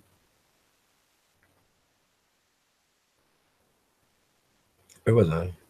Oh, the offering the crown. William's conduct at first was moderate, but the insolence of his Normans. How are you getting on now, dear? My dear, it continued, turning to Alice as it spoke. I'm as wet as ever, said Alice in a melancholy tone. Doesn't seem to dry me at all. In that case, said the dodo solemnly. Here we go. Go ahead, punk. Make my dodo. In that case, the dodo makes a grand entrance. I guess we understand that there are already people busy sort of restructuring and taking control, of the new quagmire, if you will, the new state of affairs on Earth. And we can see the same players that were at play back then are probably at play now, even stronger than ever. So what is the nature of these players? What's the true game that's going on? Well, it remains to be seen, doesn't it? It remains to be unseen. So as well as ever, said Alice in a melancholy tone, it doesn't seem to dry me at all. So all of this politics and power battling, is not of any greater interest to us. It's all secondary. It plays no part in the greater story in a big sense. So anyway, here comes the dodo in that case. And I'll have to try to think of a voice for the dodo. But in that case, said the dodo solemnly rising to its feet, I move that the meeting adjourn for the immediate adoption of more energetic remedies. So the dodo wants to shake things up a bit, get things done. Speak English, said the eaglet. I don't know the meaning of half those long words, and what's more, I don't believe you do either. And eaglet bent down its head to hide a smile. Some of the other birds tittered audibly. What I was going to say, said the dodo in an offended tone, was that the best thing to get us dry would be a caucus race. What is a caucus race, said Alice. Not that she wanted much to know, but the dodo had paused as if it thought that somebody ought to speak, and no one else seemed inclined to say anything. Why, said the dodo, the best way to explain it is to do it. And, as you might like to try the thing yourself some winter day, I will tell you how the dodo managed it. First, it marked out a race course in a sort of a circle. The exact shape doesn't matter, it said. And then all the party were placed along the course here and there. There was no 1, 2, 3 in a way, but they began running when they liked and left off when they liked, so that it was not easy to know when the race was over. However, when they had been running half an hour or so and were quite dry again, the race is over, and they all crowded around it, panting and asking, but who has won? This question the dodo could not answer without a great deal of thought, and it sat for a long time with one finger pressed upon its forehead, the position in which you usually see Shakespeare in the pictures of him, while the rest waited in silence. At last the dodo said, everyone has won, and all must have prizes. But who is to give the prizes? Quite a chorus of voices asked. Why, she, of course, said the dodo, pointing at Alice with one finger, and the whole party calling out in a confused way, prizes, prizes. Alice had no idea what to do, and in despair she put her hand in her pocket and pulled out a box of comfits. Luckily the salt water had not got into it, and handed them round as prizes. There was exactly one apiece all around. I looked into content, and it seems to be like a sort of a healthy and nutritious, natural sort of almost like a candy, but without any of the badness, you know.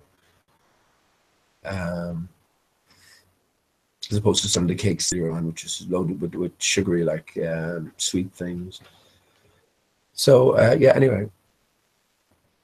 But she must have reprised herself, you know, said the mouse. Of course, the dodo replied gravely. Well, when it says there was actually exactly one piece all around, I guess Alice had one piece for herself as well, but she has an extra prize because I guess she was the supplier of the prizes in the first place. So that couldn't be considered a prize. So yeah.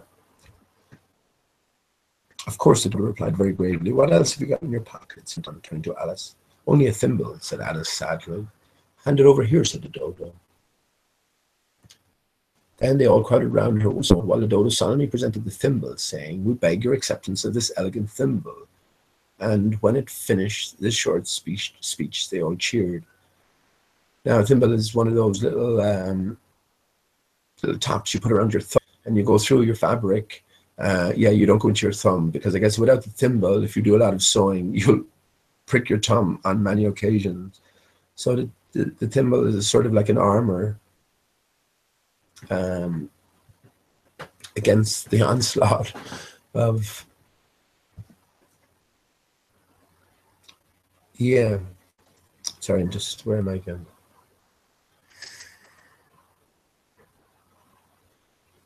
Okay, so yeah, Alice thought the whole thing very absurd, but they all looked so grave.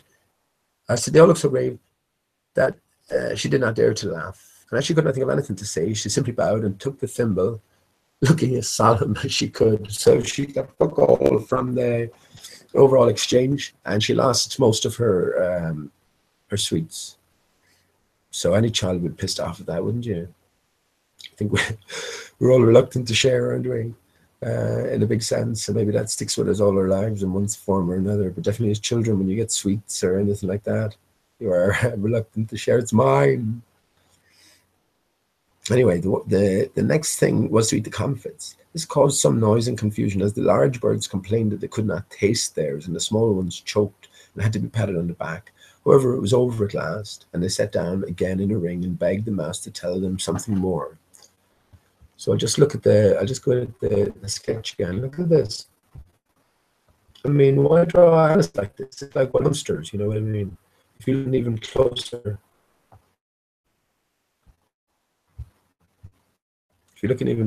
you can see that it's, what is it, a man, a woman, a boy, a girl? Now look, it's a good representation of what the dodo here is. South America, wrapping around Mexico, North America, Canada, over this way to Russia, China, India, the Middle East, and down here towards the rear with Africa, wraps up around, again, the northern center, and you can see the hand with the staff is pointing, or is coming out from underneath the wing. So yeah, North Europe, and then the Atlantic Ocean, and then across to America, Canada, Newfoundland, and all that again. So again, I was talking about up here. You can even see, actually, as I'm looking here, it looks like a little owl or something. I don't think it could be a parrot, but that's where usually the lorry or the parrot is based in the official drawings of the dodo. So yeah, so that's interesting.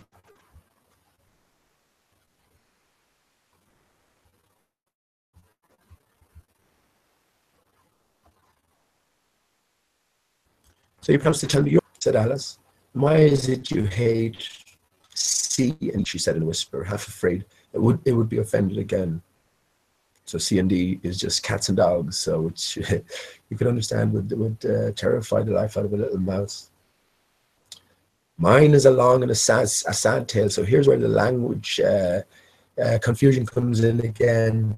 And again, we are in the midst of a very confusing language where words have many different meanings, not just two. So a tale here, a sad tale is you know,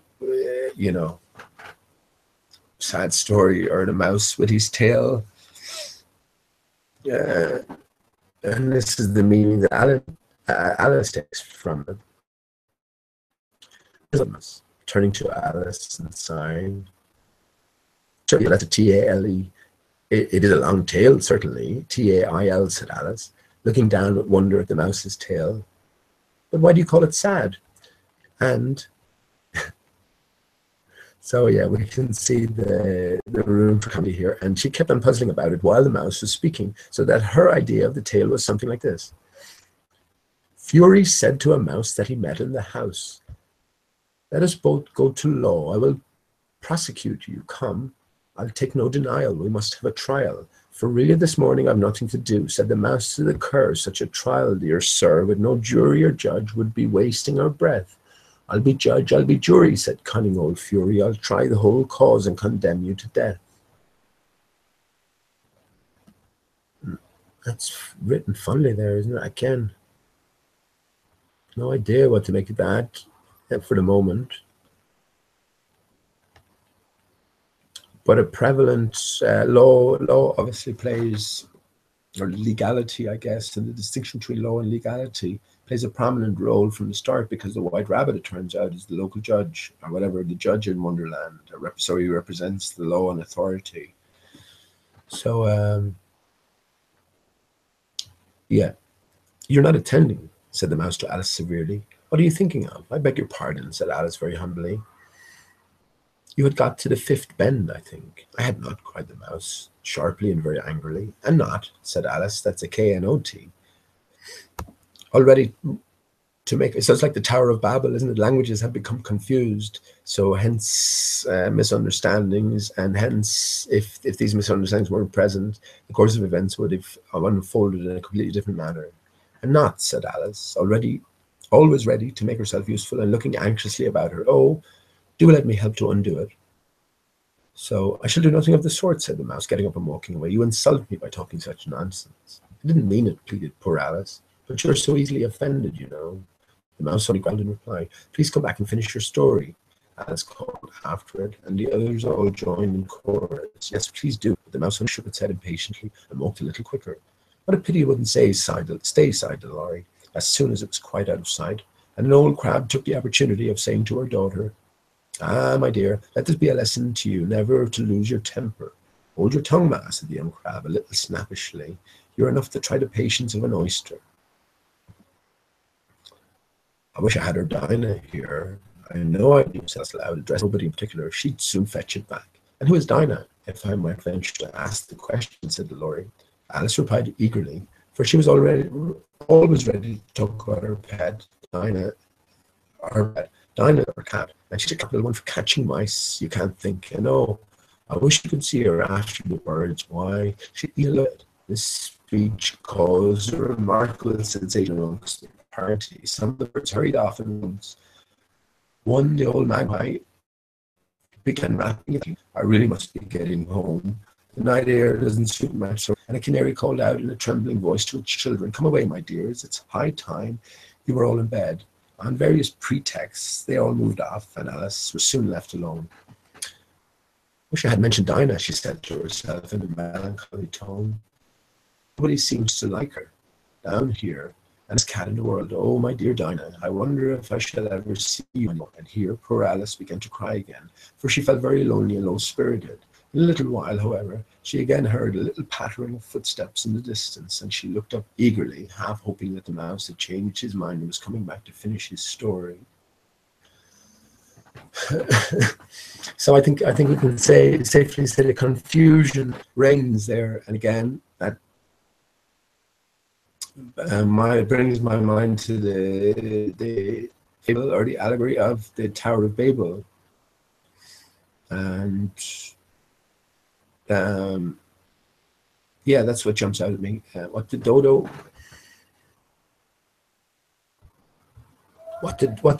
exactly the role the dodo play? I don't think we hear too much more from the dodo. So obviously that would need to be gone through again, just to see the definite connection. Even the title, a caucus race, and a caucus, and its political connotations, and indeed its connotations in terms of the historical associations of race, to a region called the Caucasus Mountains. So again, all open to interpretation.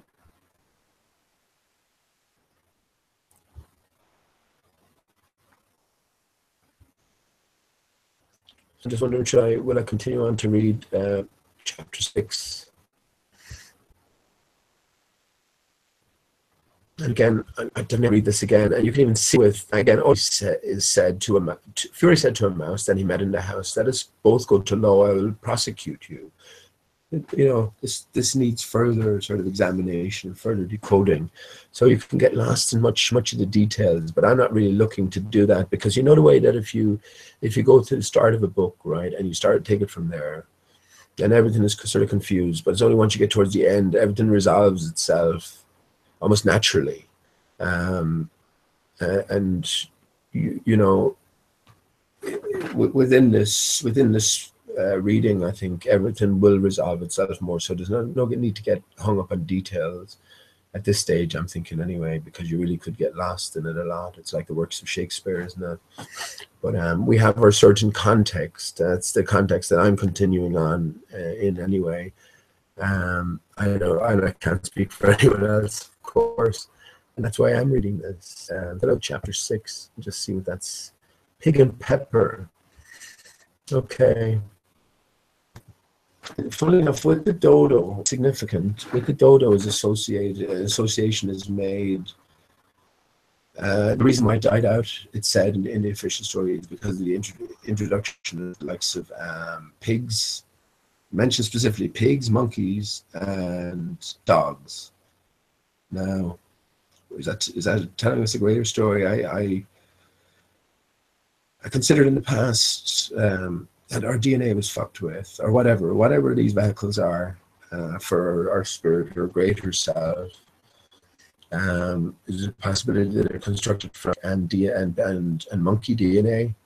Definitely consider that if you think about the different attributes, like the different similarities. With great many similarities to pigs,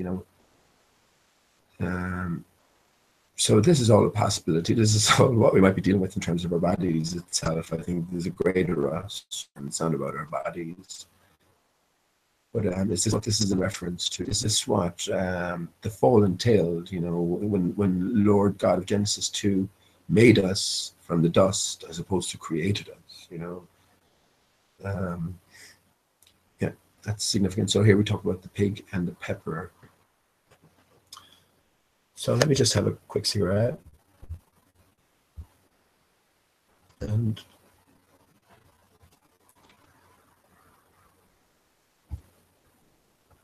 I can second.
Well, I went down to the hazelwood because a fire was in my head. I cut and I peeled a hazel one and hooked a berry to a thread. And when white moths were on the wing and moth-like stars were flickering down, I threw the berry in the stream and hooked a little silver trap. When I had laid it on the floor, I went to blow the fire aflame when something rustled on the floor and someone called me by my name. It had become a glimmering girl with apple blossom in her hair. She called me by my name and ran, vanished in the brightening air. Now I am old with wandering through hollow lands and hilly lands. I will find out where she has gone and kiss her lips and hold her hand and walk among long dappled grass and pluck till time and tides are done the silver apples of the moon, golden apples of the sun. Come to the waters, you who are thirsty, though I have nothing, I bid you come and be filled with the gladness I have to offer. Come, listen, then. Come, listen,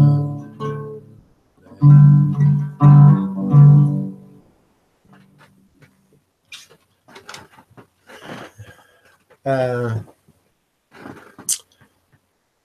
Yeah, so that was anyone interested, this song of the Song of Wandering Aengus. So it's sort of it was originally a poem by W.B. Yeats, but it was put to music by someone or other along the line anyway. So a lovely little song. Hope that came across okay. Silver apples of the moon, the golden apples of the sun. Again, Yeats was an insider, so you know everything, all of the mystery that he writes in is someone with insider information. And definitely trees in a time past, a time in the past where yeah, much wonder is attached to, as it plays a prominent role in much of his writings. So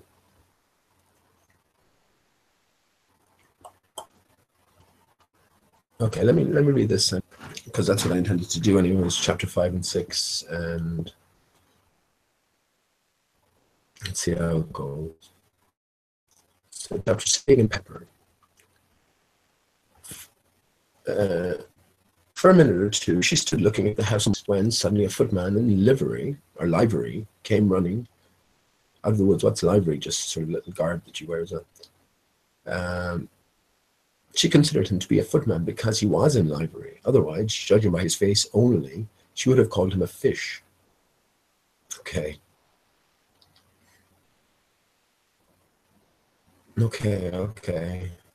So again, involved here, and again, the current scientific models allow us plenty of room for satire, and even more so back then when you had a completely different level of education and awareness, in spite of what we've been led to believe, you know, from the populace at large. So some with the heliocentric model are outlandish, and they were recognized as being outlandish more so back then. Some of the claims involved in terms of evolutionary theory are completely obnoxious, and again, they lift themselves wide open to satire. So I'm thinking we have a mix interwoven with a true representation of certainly representation of history. And at the door with his knuckle. It was opened by another footman in livery, with a round face and large eyes like a frog, and both footmen, Alice noticed, had powdered hair that curled over their heads. She felt very curious to know what it was all about and crept a little way out of the wood to listen. Fishfoot man began by producing under his arm a great letter nearly as large as himself, and this he handed over to the others. For the Duchess, an invitation from the Queen to play croquet. Repeated in the same solemn tone, only changing the order of the words a little. From the Queen, an invitation for the Duchess to play croquet.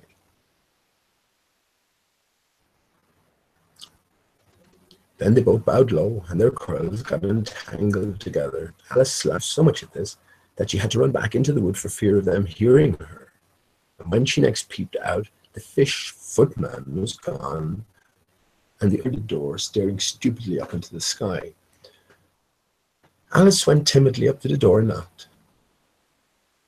There's no sort of use in knocking, said the footman, and that for two reasons. First, because I'm on the same side of the door as you are. Secondly, because making such a noise inside, no one could possibly hear you. And certainly there's most extraordinary noise going on within. Constant howling and sneezing, and every now and then a great crash, as if a dish or a kettle had been broken to pieces. Please then, said Alice, how am I to get in? There was some sense in your knocking, the footman went on, but attending to her. For instance, if you were inside, you might knock, and I could let you know. He was looking up into the sky all the time he was speaking, and this Alice thought decidedly uncivil. But perhaps he can't help it, she said to herself. His eyes are so very nearly at the top of his head, but at any rate he might answer questions. How am I to get in? She repeated aloud. I guess we'll find out why this fish footman is looking up at the sky so much. Does he crave water, you know? Why isn't he looking down? So is there waters beyond? Let's see how that goes. I shall sit here, the footman remarked, till tomorrow. The door of the house opened and a large plate came skimming out, straight at the footman's head. It just grazed his nose and broke to pieces against one of the trees behind him. Or next day, maybe, the footman continued in the same voice, exactly as if nothing had happened. How am I to get in? Asked Alice again in a louder voice. Are you to get in at all? Said the footman. That's the first question, you know. It was, no doubt, only Alice did not like to be told so. It's really dreadful, she muttered to herself, the way older creatures argue. It's enough to drive one crazy. Remember, Alice, or all of us, is a real intruder in a real sense here, so we're not understanding the current systems in operation. So the footman seemed to think this a good opportunity for repeating his remark with variations. I shall sit here, he said, on and off for days and days. But what am I to do? Said Alice. Anything like, said the footman, and he began whistling.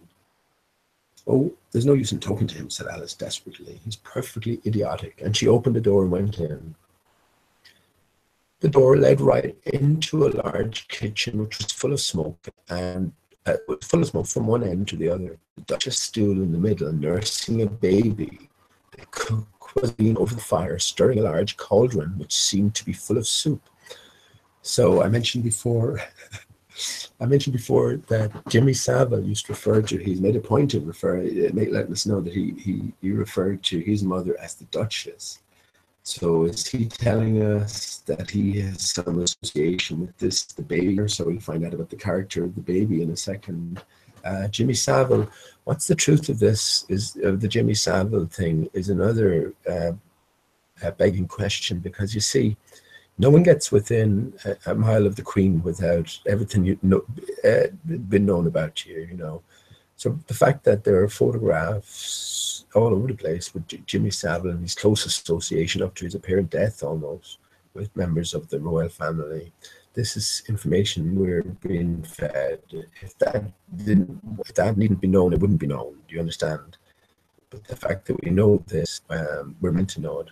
So what is the truth of this, of anything that's fed to us? We don't know. On Pancho Pete's, we examined, me and Pete examined Moira Hindley side by side with Jimmy Savile, the man. As Pete says, Pete won't go as far as me, but he says it's a twin brother, you know, it's a very close family member. But he couldn't quite go as far as to say, well, it's Jimmy Savile with a wig on. Playing the part. So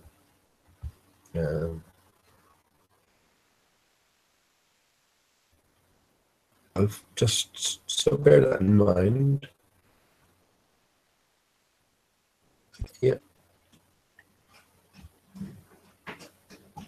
Yeah, again, bear that in mind. And a lot of things do point back to Alice in Wonderland.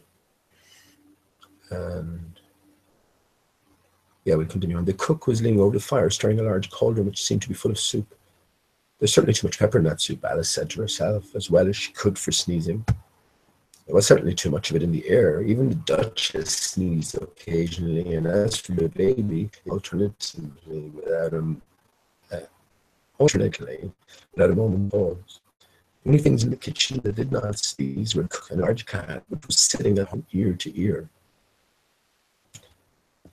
Please, would you tell me, said Alice, a little timidly, for she was not quite sure whether it was good manners for her to speak first.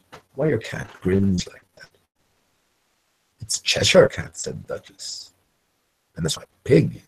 She said the last word with such, and that's why pig. She said the last word with such sudden violence that Alice quite jumped. Another moment that it was addressed to the baby and not to her. So she took courage and went on again. Okay. Let me just have a quick.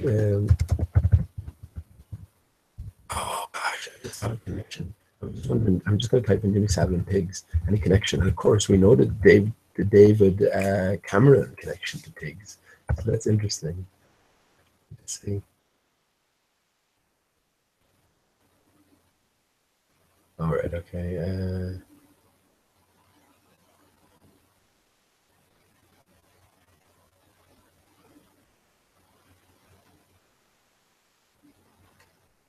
Jonathan Burns on Twitter, not even Jimmy Savile, the dead pig. Okay, again, same connection I made. So we got to know that stuff about David Cameron for a reason. So no immediate connection jumping out.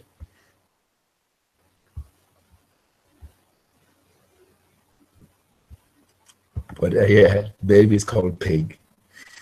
And again, Jimmy Savile used to call his mum Duchess. I take it that, there we have the Duchess and a baby called Pig. So we'll look for that connection, maybe a bit more. I didn't know that Cheshire cats always grinned. In fact, I didn't know that cats could grin. The old cats of the Duchess, and most of them do. I don't know of any that. I don't know of any that do. Alice said very politely, feeling quite pleased to have gotten into a conversation. You don't know much, said the Duchess, and that's a fact. Alice did not at all like the tone of this remark and thought it would be as well to introduce some other subject of conversation. While she was trying to fix on one, the cook took the cauldron of soup off the fire and at once set to work throwing everything within her reach at the Duchess and the baby. The fire irons came first, then followed a shower of saucepans, plates, and dishes. The Duchess took no notice of them, even when they hit her, and the baby that it was quite impossible to say whether the blows hurt it or not. So the kitchen sink is next to be thrown at the Duchess and the baby as they nonchalantly work their way through it. "Oh, please, mind what you're doing," cried Alice, jumping up and down in an agony of terror. "Oh, there goes his precious nose." As an unusually large saucepan flew close by it and very nearly carried it off. "If anybody minded their own business," the Duchess said in a hoarse growl, "the world would go round a deal faster than it does." "Which would not be an advantage," said Alice, who felt of showing off a little of her knowledge. "Just think of what work it would make with the day and night. You see, the Earth takes 24 hours to turn around on its axis." Talking of axes, AXES, said the Duchess, "chop off her head." Of course, we all know that statement. So Alice there is just delusioning, proud of her delusion in the sense, as we know now. And again, this book is a big skit at the ball earth in a big sense. That was made clear from chapter 1. And yeah, we're all familiar with that term, the chop off her head. And rather anxiously at the cook to see if she meant to take the hint, but the cook was busily stirring the soup and seemed not to be listening, so she went on again. 24 hours, I think, or is it 12? Oh, don't bother me, said the Duchess. By figures. And with that, she began nursing her child again, singing a sort of lullaby to it as she did so, and giving it a voice shake at the end of every line. "Speak roughly to your little boy and beat him when he sneezes. He only does it to annoy because he knows it teases." Chorus, in which the cook and the baby joined. Wow, wow, wow. Okay. While the Duchess sang the second verse of the song, she kept tossing the baby violently up and down, and the poor little thing howled so that Alice could hardly hear the words. "I speak severely to the boy, I beat him when he sneezes, for he can thoroughly enjoy the pepper when he pleases." I guess I could sing along to that. "Little boy and beat him when he sneezes. He only does it to annoy because he knows it teases. Wow, wow, wow, wow, wow, wow. I speak severely to my boy. I beat him when he sneezes, for he can thoroughly enjoy the pepper when he pleases." Wow, wow, wow. "Here you may nurse it a bit if you like, the Duchess, if you like," the Duchess said to Alice, flinging the baby at her as she spoke. "I must go and get ready to play croquet with the Queen." And she hurried out of the room. The cook threw a frying pan after her as she went out, but it just missed her. Alice caught the baby with some difficulty, and it was a queer-shaped little creature, and held out its arms and legs in all directions, just like a starfish, thought Alice. The poor little thing was snorting like a steam engine when she caught it, and kept doubling itself up and straightening itself out again, so that altogether, for the first minute or two, it was as much as she could do to hold it.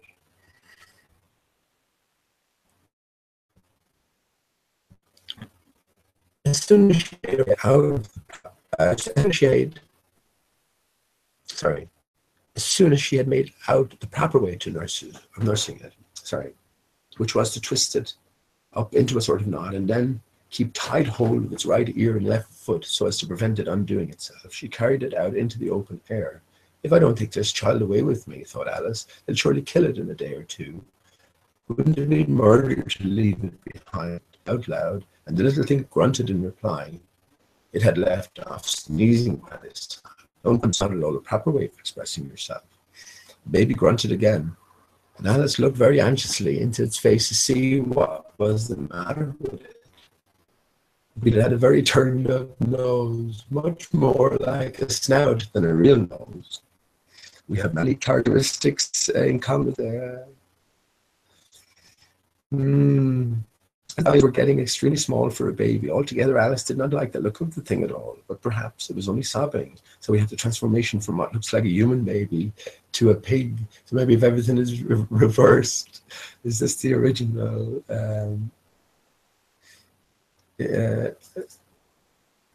Alterations being exposed to our DNA or whatever we are.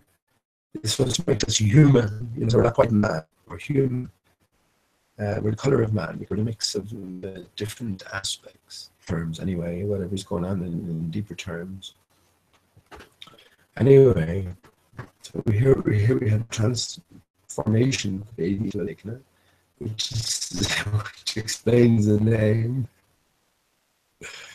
Perhaps it's only sobbing, she thought. I looked into its eyes again to see if there were any tears. No, there were no tears.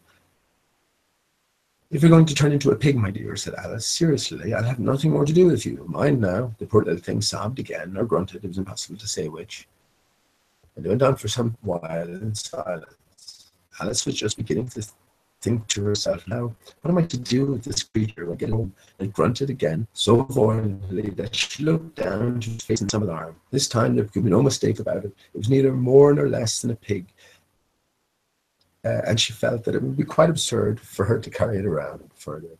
So she set the little creature down and felt quite relieved to get away quietly into the wood. It would have made a dreadfully ugly child, but it makes rather a handsome pig, I think.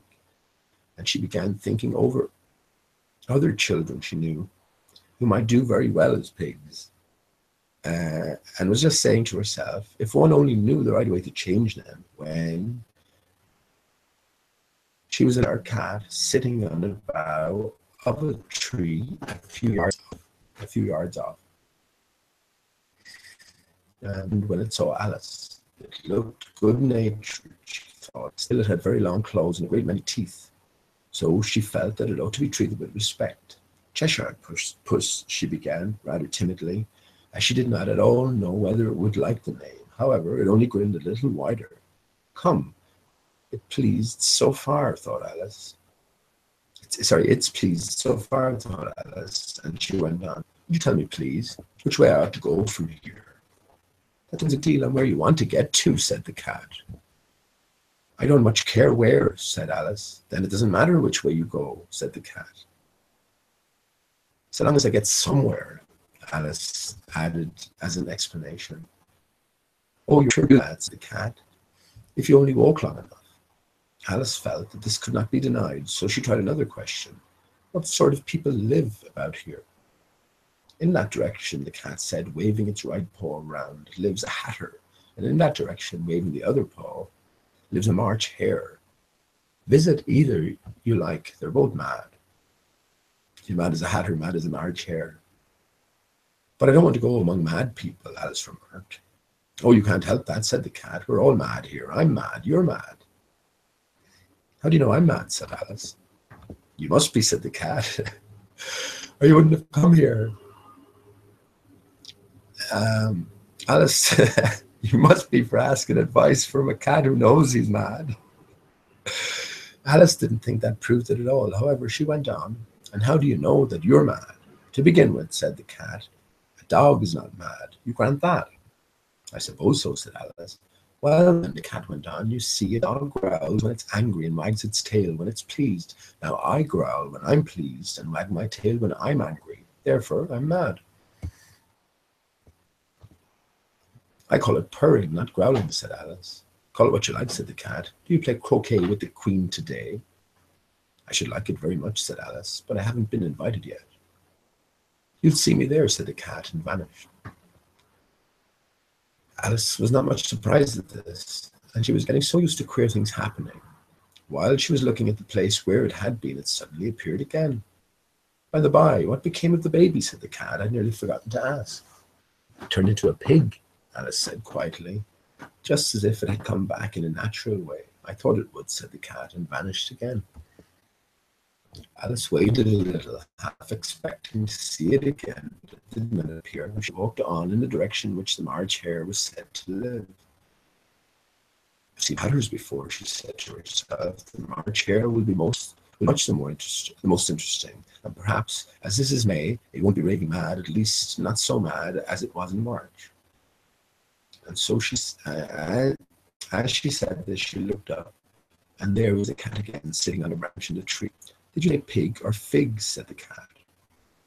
I said pig, replied Alice. I wish you wouldn't keep appearing and vanishing so suddenly. You make one quite giddy.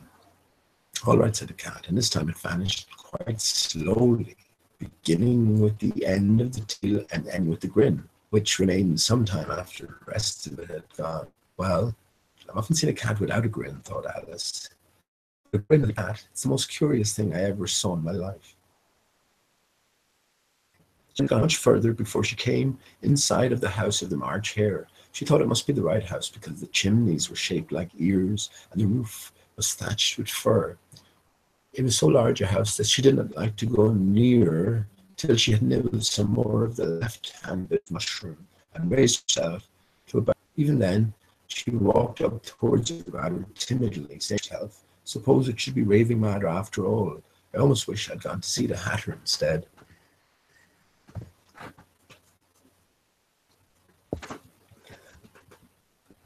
Okay. It's an interesting chapter there. So I get deeper into the rabbit hole.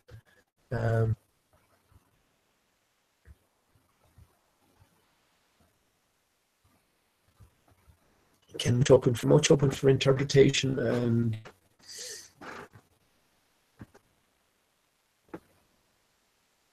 perhaps I'm just thinking, let me just zoom in this picture. If there's anything of note. Of course, we've just been introduced to these characters yet, and their true natures will be expanded upon. What's this here in the cook's hand? You see what I see? Oh, Lordy Lord. See what I see? Let me just zoom down a tiny bit. What does that look like to you? That's a cook's hand, eh? Down in Paris and London, we always have to be careful, and especially when they're preparing food for your consumption. Of course, much written on the Cheshire cat as well, so I won't comment much because nothing immediately is springing to mind except the origin of cats is very mysterious in itself. It's said to date from ancient Egypt, but into question maybe the reality of ancient Egypt, especially in terms that we've been said and led into. But yeah, the Duchess, just in case anyone is not aware, there's a certain sort of hierarchy in British monarchy, and the Queen is at the top. The Duchess, I'm not sure, is pretty high up as well, but a Duke and a Duchess, maybe second or third, and in the line, Prince, Princess, Duke and Duchess, Lord, Earl, etc., etc. Don't ask me to go through them all now, but there's quite a number of them. So obviously the hierarchy going on, and the Queen is the center of the chessboard, of course. But yeah, isn't that interesting? Look at that. That's a penis, isn't it? Come on. Could be something else, of course, but Alice seems to be a bit more girlish and feminine in this. You can tell, you know what I mean. You can just tell it's a different flow to the girl. So I think this is purposefully done as well. But yeah, I'll just go into chat briefly, and I wouldn't mind actually reading on. Maybe I'll read on another chapter. I'm pretty sure it's probably no one listening at this stage, anyways. It's all right.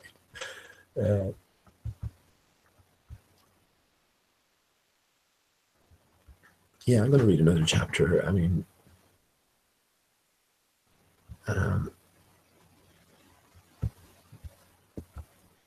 sort of let it develop a bit more. I have read it before. I must have read it a few times as well. So let me go with chapter 7. That's a good place to end sort of completion for the night. Yeah, okay. A mad tea party.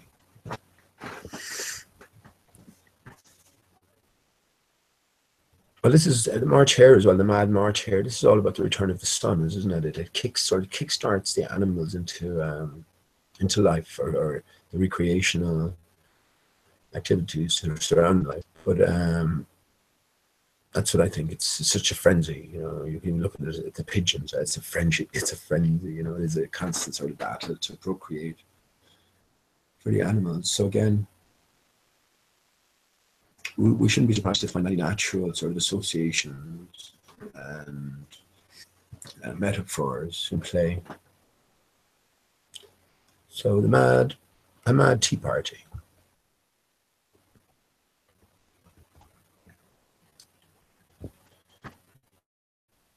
There's a table set up in front of the house, and the March Hare and the Hatter having tea at it. The Dormouse was sitting between them, fast asleep, and the other two were using it as a cushion, resting their elbows on it, and the talking over its head. Very uncomfortable for the Dormouse, thought Alice. Only, as it's asleep, I suppose it doesn't mind.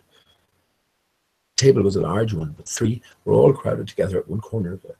No room, no room, they cried out when they saw Alice coming. There's plenty of room, said Alice indignantly, and she sat down in a large armchair at one end of the table. Have some wine, the March Hare said, and Alice looked all around the table, but there was nothing on it but tea. I don't see any wine, she remarked. There isn't any, said the March Hare. Then, it wasn't very civil of you to offer it, said Alice angrily. It wasn't very civil of you to sit down without being invited, said the March Hare. That's a good point. I didn't know it was your table, said Alice. It's laid for a great many more than three. Your hair wants cutting, said the Hatter. He had been looking at Alice for some time with great curiosity, and this was his first speech. You should learn not to make personal remarks, Alice said with some severity. It's very rude. The Hatter opened his eyes very wide on hearing this, and all he said was, "Why is a raven like a writing desk?" This is a positive. Just that's a beta. Oh, let me get that. Why is a raven? I think that's part of one of the songs, like a writing desk. One of the Beatles songs. I've incorporated into the Beatles. I think the Beatles. Edgar Allan Poe. Beatles. Just type in the Beatles.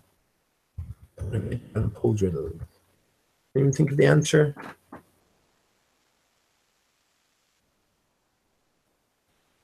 Yeah, I'm just looking for a source of that.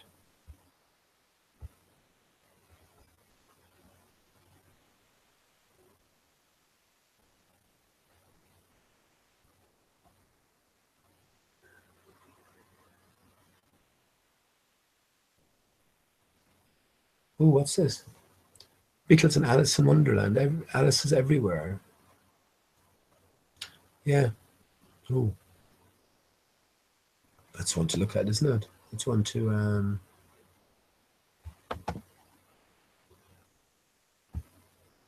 we'll save that now. Read one here actually. It's an Edgar Allan Poe riddle, so I have to put some thought into riddles now.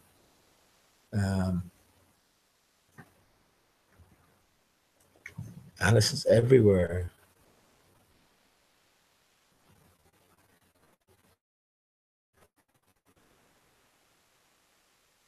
Hello and welcome to Alice and Everywhere, the world's only podcast devoted entirely to Alice in Wonderland and World.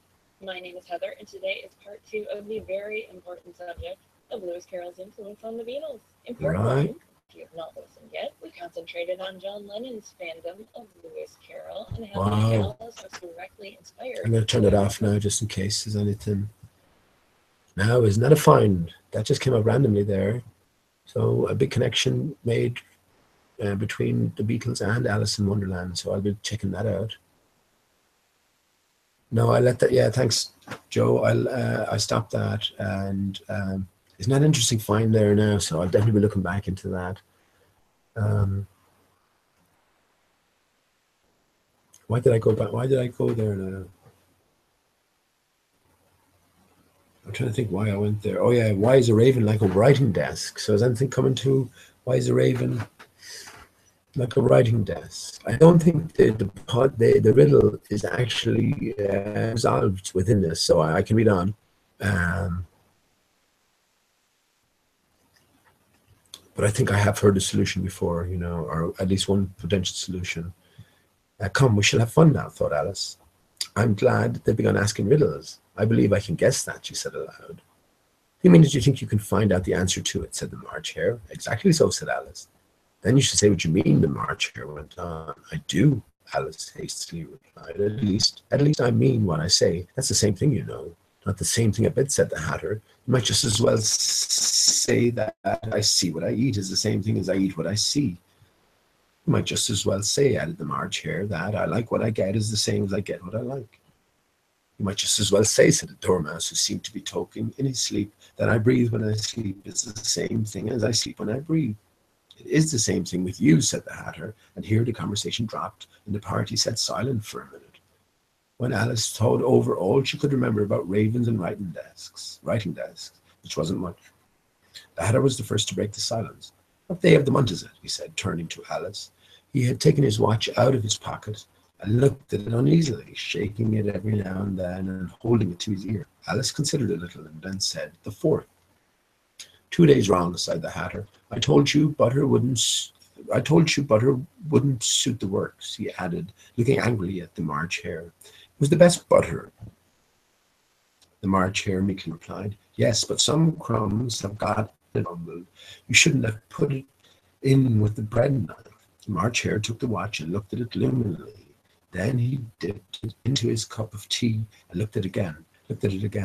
But he could think of nothing better to say than his first remark. It was the best butter, you know.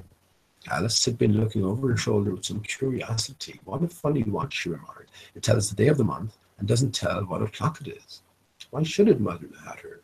Does your watch tell you what year it is? Of course not, Alice replied very readily, but that's because it stays the same year for such a long time together. Which is just the case with mine, said the Hatter. Alice felt dreadfully puzzled. The Hatter's remark seemed to have no sort of meaning in it, and yet it was certainly English. I don't quite understand you, she said, as politely as she could. The dormouse is asleep again, said the Hatter, and he poured a little hot tea upon its nose. The Dormouse shook its head impatiently and said, without opening its eyes, of course, just what I was going to remark myself. Have you guessed the riddle yet? The Hatter said, turning to Alice again. No, I give up, Alice replied. That's the answer. No, I give up, Alice replied. That's the answer. I haven't the slightest idea, said the Hatter. Nor I, said the March Hare. That probably should be what's the answer? Alice sighed wearily. I think you might do something better with the time, she said, than waste it in asking riddles that have no answer. If you knew time as well as I do, said the Hatter, you wouldn't talk about wasting it. It's him. I don't know what you mean, said Alice. Of course you don't, the Hatter said, tossing its head contemptuously. I dare say you never even spoke to time. Perhaps not, Alice cautiously replied, but I know I have to beat time when I learn music. Ah, that comes fit, said the Hatter. He won't stand beating now. If you only kept on good terms with him, he'd do almost anything you like with the clock. For instance, suppose it were 9 o'clock in the morning, just time to begin lessons. You'd only have to whisper a hint to time, and round goes the clock in a twinkling. 1:30, time for dinner. I only wish it was, the March Hare said to itself in a whisper. That would be grand, certainly, said Alice thoughtfully, but then I shouldn't be hungry for it, you know. Not at first, perhaps, said the Hatter, but you could keep it 9:30. Sorry, you could keep it to 1:30 as long as you liked. Is that the way you manage? Said Alice. The Hatter shook his head mournfully. "No quarrel last March, just before he went mad, you know," pointing with his teaspoon at the March Hare. "It was at the great concert given by the Queen of Hearts. I had to sing 'Twinkle, Twinkle, Little Bat.' How I wonder where you're at. What you're at. You know the song, perhaps?" "I've heard something like it," said Alice. "It goes on, you know," the Hatter continued, "in this way. Up above the world you fly like a tea tray in the sky. Twinkle, twinkle." Here the Dormouse shook itself and began singing in its sleep, "Twinkle, twinkle, twinkle, twinkle," and went on so long that they had to pinch it to make it stop. "Well, I'd hardly finished the first verse," said the Hatter, when the Queen jumped up and bawled, "He's murdering the time, off with his head." "How dreadfully savage," exclaimed Alice. "And ever since that," the Hatter went on in a mournful tone, "he won't do a thing I ask. It's always 6 o'clock now." A bright idea came into Alice's head. "Is that the reason so many tea things are put out here?" she asked. "Yes, that's it," said the Hatter with a sigh. "It's always tea time. We've had no time to wash the things between whiles." "Then you keep moving round, I suppose," said Alice. "Exactly so," said the Hatter, "as the things get used up." "But what happens when you come to the beginning again?" Alice ventured to ask. "Suppose we change the subject," the March Hare interrupted, yawning. "I'm getting tired of this. I vote the young lady tells us a story." "I'm afraid I don't know one," said Alice, rather alarmed at the proposal. "Then the Dormouse shall," they both cried. "Wake up, Dormouse," and they pinched it on both sides at once. The Dormouse slowly opened its eyes. "I wasn't asleep," he said in a hoarse, feeble voice.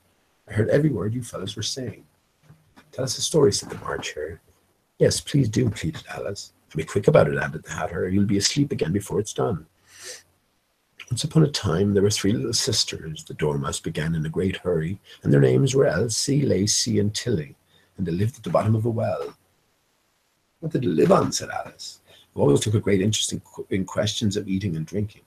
"They lived on treacle," said the Dormouse, after thinking a minute or two. "They couldn't have done that, you know," Alice gently remarked. "They'd have been ill." "So they were," said the Dormouse, "very ill." Alice tried to fancy to herself what such an extraordinary way of living would be like, but it puzzled her too much, so she went on. "But what did they live? But why did they live at the bottom of a well?" "Take some more tea," the March Hare said to Alice very earnestly. "I've had nothing yet," Alice replied in an offended tone, "so I can't take more." "You mean you can't take less?" said the Hatter. "It's very easy to take more than nothing." "Nobody asked your opinion," said Alice. "Who's making personal remarks now?" the Hatter asked triumphantly. Alice did not quite know what to say to this, so she helped herself to some more tea and bread and butter, and then turned to the Dormouse and repeated her question. Why did they live at the bottom of a well? The Dormouse again took a minute or two to think about it, and then said, "It was a treacle well."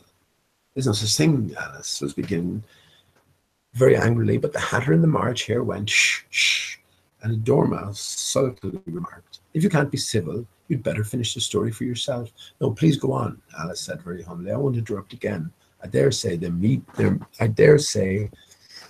be one." "One indeed," said the Dormouse indignantly. "However, he consented to go on. And so these 3 little sisters, they were learning to draw, you know." "What did they draw?" said Alice, quite forgetting her promise. "Treacle," said the Dormouse, without considering at all this time. "I want a clean cup," interrupted the Hatter. Let's all move one place on." He moved on as he spoke, and the Dormouse followed him. The March Hare moved into the Dormouse's place, and Alice rather unwillingly took the place of the March Hare. The Hatter was the only one who got any advantage from the change, and Alice was a good deal worse off than before, as with the comfits, as the March Hare had just upset the milk jug into his plate. Alice did not wish to offend the Dormouse again, so she began very cautiously. "But I don't understand. Where did they draw the treacle from?" "You can draw water out of a water well that had her, so I should think you could draw a treacle out of a treacle well. Eh, stupid? But they were in the well, Alice said to the Dormouse, not choosing to notice this last remark. Of course they were, said the Dormouse. Well in. This answer so confused poor Alice that she let the Dormouse go on for some time without interrupting it. They were learning to draw, the Dormouse went on, yawning and rubbing its eyes, for it was getting very sleepy. And they drew all manner of things, everything that begins with an M. Why an M, said Alice. Why not, said the March Hare. Alice was silent. The Dormouse had closed its eyes by this time and was going off into a doze, but on being pinched by the Hatter, it woke up again with a little shriek and went on. That begins with an M, such as mousetraps and the moon and memory and muchness. You know, you say things are much of a muchness. Did you ever see such a thing as a drawing of a muchness? Really? Now you ask me, said Alice, very much confused. I don't think. Well, then we shouldn't talk, said the Hatter. This piece of rudeness was more than Alice could bear. She got up in great disgust and walked off. Dormouse fell asleep instantly, and neither of the others took the least notice of her going, though she looked back once or twice, half hoping that they would call after her. The last time she saw them, they were trying to put the Dormouse into the teapot. At any rate, I'll never go there again, said Alice, as she picked her way through the worst tea party I was ever at in all my life. Just as she said this, she noticed that one of the trees had a door leading right into it. That's very curious, she thought, but everything's curious today. I think I may as well go in at once. And then she went. Once more, she found herself in the long hall and close to the little glass table. Now, and better this time, she said to herself, and began by taking the little golden key and unlocking the door that led into the garden. Then she went to work nibbling at the mushroom. She had kept a piece of it in her pocket till she was about a foot high. Then she walked down the passage, and then she found herself at last in the beautiful garden among the bright flower beds and the cool fountains. So lovely. Alice has progressed nicely in her journey, and she's got back to the place that she wanted to go to initially. So very interesting. Let me just go through some pictures again. So a pretty mad encounter there with time playing a prevalent role. I guess we can ask ourselves the question: what exactly is time? You know, Alice talked in terms of the divisions which we have identified time as, and of course, time can't be a division. So yeah, I think time itself is a resultant of a broken system. When you have presents beneath the Christmas tree, I think you have an eternal presence, and you have no conception of time. So we don't need to confuse things with eternity. Time isn't a constant. It is the resultant of a broken system, if you will. So this plays a big role here, and yeah, I think I'll call it a night on that for the night. But yeah, it's getting interesting. I'm going to look forward to reading on for myself, and maybe having a think about what I've read here tonight. Maybe, of course, the Masonic M is mentioned as an important letter, the 13th letter. 2 M's on the side, 33, connects the Son to Jesus. The Son, Jesus died at 33 and rose again. And M is the 13th letter, as I say, 13, Jesus. You have the 12 disciples, which is the 12 constellations that covers the stars, and then you have the main body, the main cause, the root, the Alpha and the Omega, which is the 13, which is Jesus, which is the Son itself. That's how I see that encoded. So yeah, that's cool. Mad as a matter, eh? That's March Hare. Let me just go through some of the pictures and I'll leave it at that. It's a very confusing time of it again and again. I guess everything has been redefined. So we're back in Wonderland where everything has been redefined incorrectly. again, they answer the initial the initial question incorrectly. Are we moving, or are we still? Everything tells us that we're still, but yet we decide that we are moving. You know, if we're trying to ascertain reality, then if we take that premise without verification or clarification, then we'll be led into a wonderland. That's exactly where we have been led. So, as part and parcel of this system, everything has to be defined in new terms. So this is where words come into play, and how a word will be automatically within your brain associated with a thought or an idea or a picture. And this is how they get us so young with pictures, with the globes. You can see Alice here, proud of her certain knowledge that this is the exact movement of the place we're on, you know, and this is how time is counted. This is why time is counted. But yeah, time hasn't the same meaning in Wonderland. Hasn't the same definition as well, and time will be defined. I mean, it seems timeless as well in one sense, doesn't it? The whole adventure. So in a real sense, I think everything is pretty much timeless. Just a persistent twilight, never everlasting present, you know. So yeah, okay. That was too much time, not too much time, a bit of time spent on Alice in Wonderland here, so I'm sure it lasts a whole lot of a lot of people, but that's fine. Don't mind about that.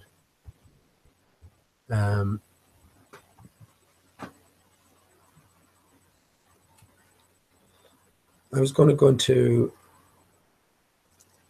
anyone want to, let me put in the, I can put in the link in chat, and you feel free to come into converse if you want, or not.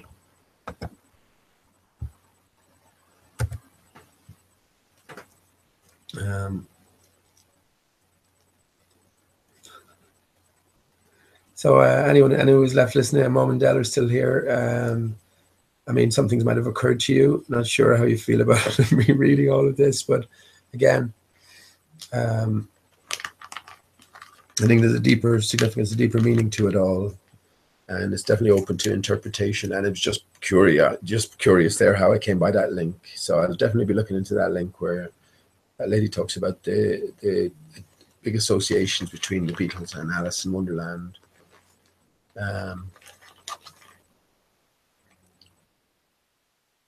What I was going to, there's a few videos I have to watch actually. One is there. It's another one on the moon. It's Cracking the Moon by AJC 1844. It's about a 30-minute video, and I have seen some of his excellent videos before. So looking forward to seeing that. But I was going to talk my way through. Maybe I'll start to do that. 30-minute video, and I have seen some of these excellent videos before. Okay, nice. I'm joined by somebody. So looking forward to seeing that. But I was going to talk with that. Sorry, Pete. I'll start. That's Joe. How you doing, man? Sorry there, man. I broke rule number 1 and joining without muting the fucking... Don't worry about that. There's no rules really here. So these things I know, but struggling with me fucking microphone here. I was struggling to identify your setting there, Del. It wasn't at all familiar to me. Look, my fucking camera moved. Look. Oh, is that all? Is that? My keyboard and I'm here. Now with you. Move the camera, yeah. Right. Now with you. It's amazing. A little tiny movement can change your perspective completely. How you doing, Joe?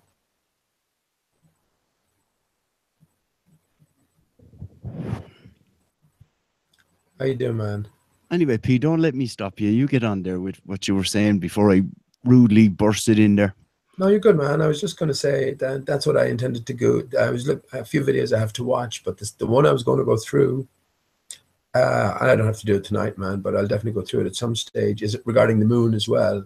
And you know, Dad, I've come to rest temporarily anyway at the idea that the moon doesn't exist as a separate thing.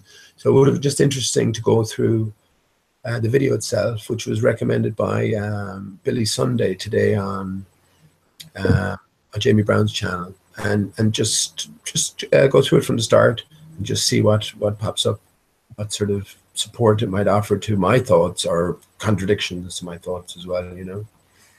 I was going on about that picking 2 years ago now, at least, or a year and a half ago.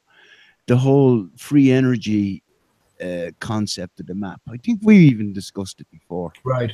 Right. And then, you know, Laurie and Lawrence and this other went with the diamond, you know, it's just another concept altogether. It is, isn't it? And it's pretty, and this is the thing, I mean, they're all involved concepts, all involved models, and they've tried, from memory, to deal honestly with observations, you know. Yeah. I guess we have to kind of consider everything. Where do you stand in it now, Del? I mean, that's what I'm saying. I still leave it in the sort of open filing cabinet of my mind, you know. It's not like I'm gonna knock it on the head. Yeah. But I posted an awful lot of the free energy. Free energy is the way it's sort of spelt. It's not like free energy as in, you know, the free energy. Posted his stuff on the blog, and I remember the first time I saw his stuff and kind of thought it over and went, wow. And I did go around telling other people, but it's just sort of, that was suppressed as well. That the whole flat square map with the it was just laughed off as a Pac-Man. It was just like they just hit it with Pac-Man and laughed it off. And I remember there was one night I was on, geez, it must have been free Chan days at that stage, man. And I remember I only came in and I started going on about this concept because I only just saw it myself. And it was just like all of a sudden, like people were just no way, bang, bang, bang, Pac-Man laughing their arse off and all that. And I think I knew it was the same night that Martin Light King came in as well. And me and him had a little bit of a sort of a back and forth about it, you know, but it was like as if they were on top of it immediately, you know. Don't mention the Pac-Man, or it was ridiculed out hand, you know. Yeah, I remember it, Dal. Yeah. And again, a lot of work was put into that, and there was a lot of sound sort of reasoning behind it, you know. So again, when something is brushed, it's like the Gleason's map. When something is, we have to, if something's pushed in front of us, we have to ask the source and the motivations possibly behind it being chosen. So again, missteered, I think, or misdirected, misguided. And the rest. And the rest, yeah. So we have to definitely tread carefully, but there are many different models coming to the fore now. It's very interesting, like, you know, kind of moving to the next stage, I feel, and everything has to be explained, because I think everything is explicable, but the only problem is you have to keep involving or invoking things that it's sort of very difficult for the human mind to grasp, which is like fourth dimensions or infinities in a sense, you know what I mean? So it's a difficult conundrum. This also, I was just going to say about the flat Earth maps. Isn't it amazing that so many different maps have just after fucking appearing? You know, there's such a variety. Martin Liedtke says he has a link there, and he received it from some guy, and there's hundreds of maps that are sort of collated and collected together, and there for the perusal, you know. It's amazing that I think they're flooding the market. they're flooding the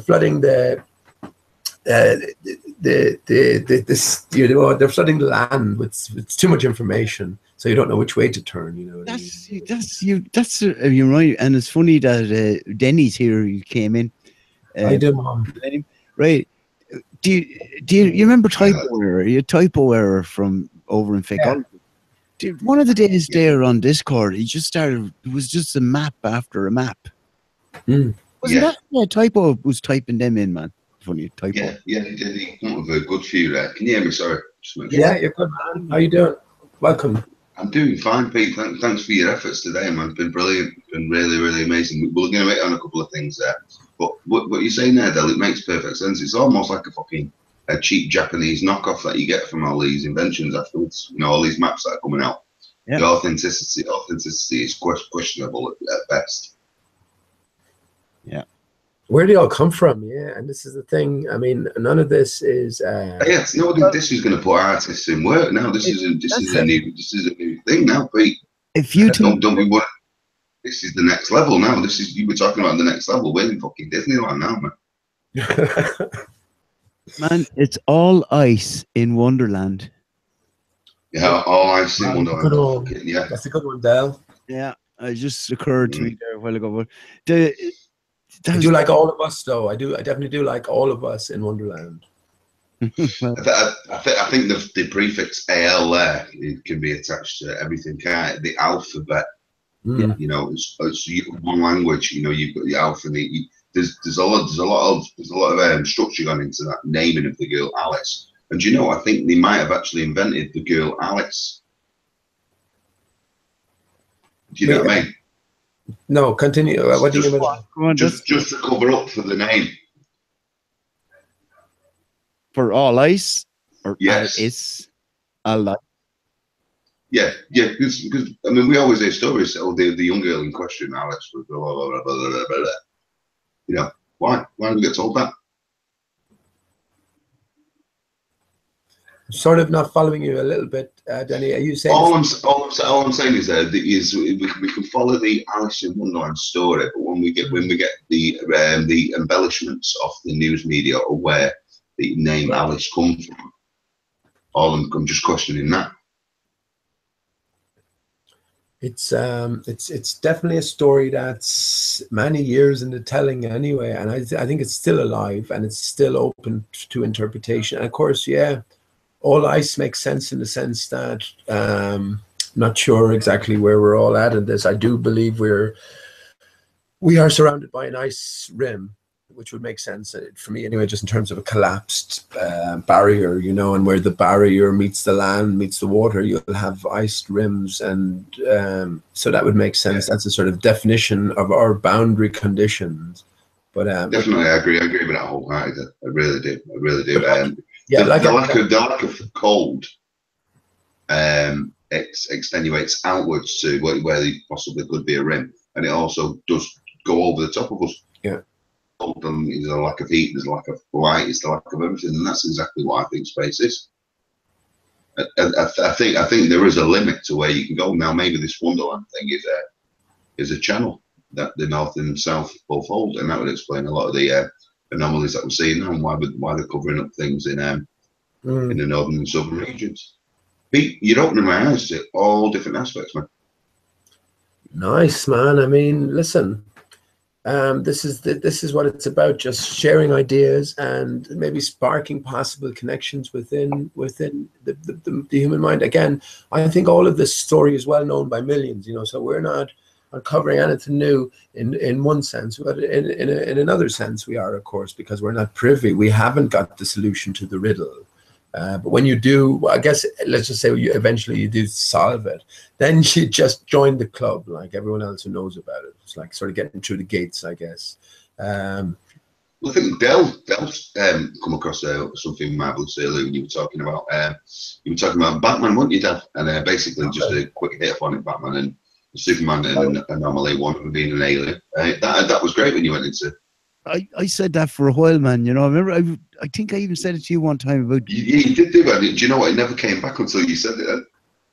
Yeah, like I was saying, Superman or Batman, right? As we know him in the stories and all that, he's an oligarch. He's a fucking rich, fucking playboy dude, millionaire dude, right? And Superman is a fucking alien. He's not even from Earth. You know, he's like, you know what I mean? Like, you know. Okay. These are people that are set up as heroes for us, yeah. Yeah. Yeah. Did you check out the Disney link? The where the dodo actually has a few more lines in running around of the Alice in Wonderland. Right, I knew Tim Burton. No, you've got the Tim Burton. I was just looking into the Tim Burton one, and some of the names that are attached to that, the lineage of the people. I put the link in chat, and I said I'm going to look into it, and 20 minutes later. And I've turned off for a minute, you know what I mean? There's a lot to look at there. Too much reading for this time of the night. But yeah, definitely I'll look into it, mate, see if anything. I mean, what do you think about the question I was started asking myself more than anything else earlier on? Is it just a sort of superficial puzzle to get us thinking in terms of flat Earth in the first place, in terms of the dodo? No, I think we're working with a 3D holographic clue here. that actually starts at the top level and transpires all the way down to the bottom level. And I think that probably is why they're carrying on with the dinosaur hoax. There was that much effort put into the dodo and different things. They knew it was money, and they've got to sort of basically, you know, pad around it, so to speak. A dodo, it's, again, I haven't spoken when there's been people on here, but the fact that it's the very first sound, the very first word that a lot of babies and the children would associate with. It's the first thing you put in a kid's mouth, in it as well. First thing you put in a kid's mouth. Yeah, I don't think it's incidental, and it's for a soothing. So the dodo, you're as a child, you develop a soothing. Yeah, the name is no coincidence, Pete. No, the name has been fashioned. My youngest brother used to call me Dodo because you said that, Del. That made me laugh. Joe. I didn't understand though. Dodo, because when he was a baby, you know. Joe, I just kind of it rolls off the tongue. Joe the Dodo. The Dodo, yeah. There you go. Joe the Dodo. C'est va, it's je suis Dodo. I mean, yeah. What exactly is going on? You know what I mean? The flat Earth in itself is such a big discovery. So it could be just that the dodo is just all about just taking us there. And then once you get to that point, you don't need a dodo anymore. But I'm thinking that would be too simple, wouldn't it? I'm almost thinking. Do you know, I don't think it's any coincidence that they've introduced Thor into the movie mainstream madness now with the Rainbow Road. And, you know, lots of these different things that have been, you know, appearing. You've been talking about the tree being cut down, Pete. We've looked at the silhouette of the moon. Even though it's not a shadow, it's a bright, so it's a bright silhouette. I don't know what that'd be called. Reasons why they're introducing these things now. Now, whether they're introducing these things to make it easy for us to swallow, yeah, I'm unsure. But it's like everything. Is this the next level of? This is inverted. Yeah, this is the ultimate level. I think. This is the ultimate level, and I think this has all been laid out for us as well. And I'm telling you, I do still place that in the 420 thing. Well, you asked the question earlier about Hitchhiker's Guide to the Galaxy, and Del, I remember Del chatting to you about that, and he said he told you, and that was the ultimate answer to the ultimate question, 42. Right, and how 420 with the fucking zero dropped.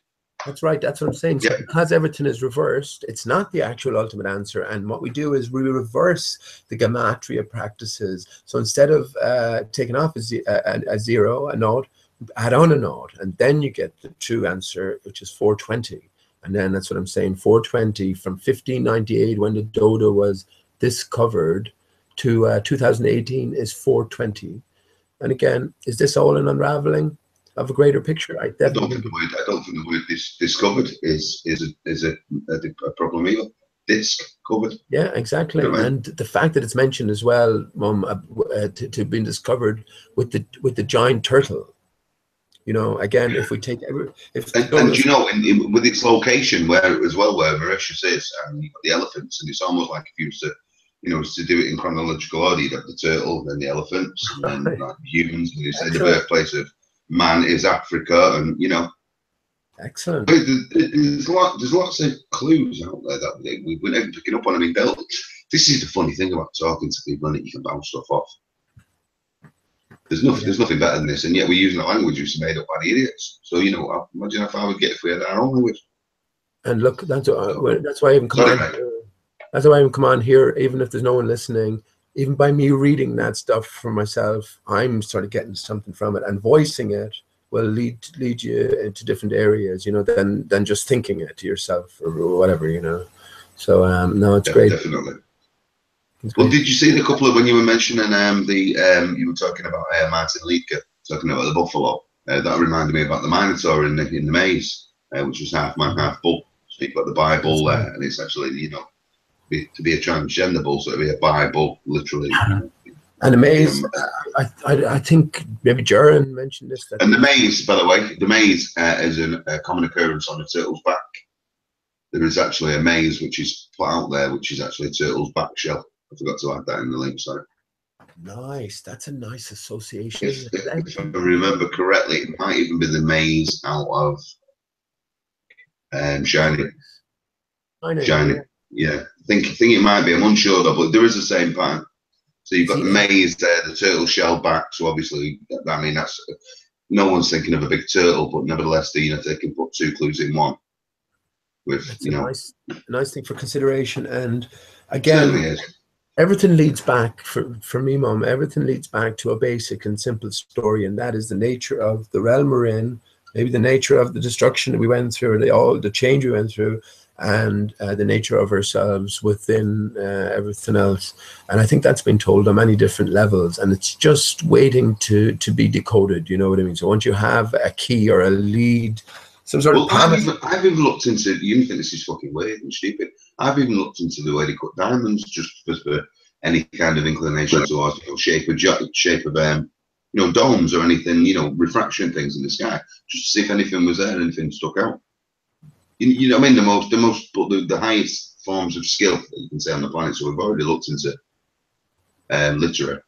You know what I mean? And we've looked into poetry, and I just thought, right, I'll check out diamonds. And some of them cuts are fucking weird, man. They really are. There's a lot going on that we have no idea about. Oh, you're absolutely right. Sorry, we've been distracted for a minute. There's a few visitors. I hope there's nothing untoward about to go down. But if there is, what can we do? Okay. No, it doesn't matter. What's the worst that can happen is just PMARS came in and left there. So if it's sniped, well, so what? I mean, we can talk. Just set up a new one or whatever. But yeah. Oh well, this is the thing, Mom, isn't it? It's flat Earth is just the beginning, but then we can sort of venture into new territory. But I suppose we have to get the flat Earth initially to start this new journey. So yeah, interesting times. Thanks for the link there, Del. I'm loads of links connected, associated with the dodo. That's one Denny found, man. I just said I'd throw it in there while we were talking about it. Oh, is that the Disney one or the Disney, or the Alice in Wonderland? Right, yeah. It is good. It is good. There's a couple of little bits there. But this is my argument in the first place. They spend this much on entertaining, then it's a distraction. Yeah, and it literally is. It's a distraction. But they're flamboyant enough to put what they're distracting you from in fucking play or whatever we're going for. A distraction and a fucking sort of a diversion, and at the same time fucking programming for the masses. So, I mean, basic questions again. Where do you see it all going? I mean, this is pertinent, isn't it? At any point on our journey, where can we envisage some sort of a bigger picture? Have we any sort of grasp on? Well, I've always said it's going to take some universal truth to get people out in the streets, and I'm not saying necessarily people out in the streets is a good thing. I think that's not supposed to end up. But could probably do it. The reason is because if it was a ball, someone would have fucking proved it by now. So, whether or not they're hiding it, whether or not it's just a case we can never actually discover the truth. Either way, they're going to use it to the hilt, and they're going to make this the one where it could be 80 years, but people end up out in the street over this. There's no difference between a 16-year-old pussy and a 6-year-old pussy. That's nice. Oh. Cheers, man.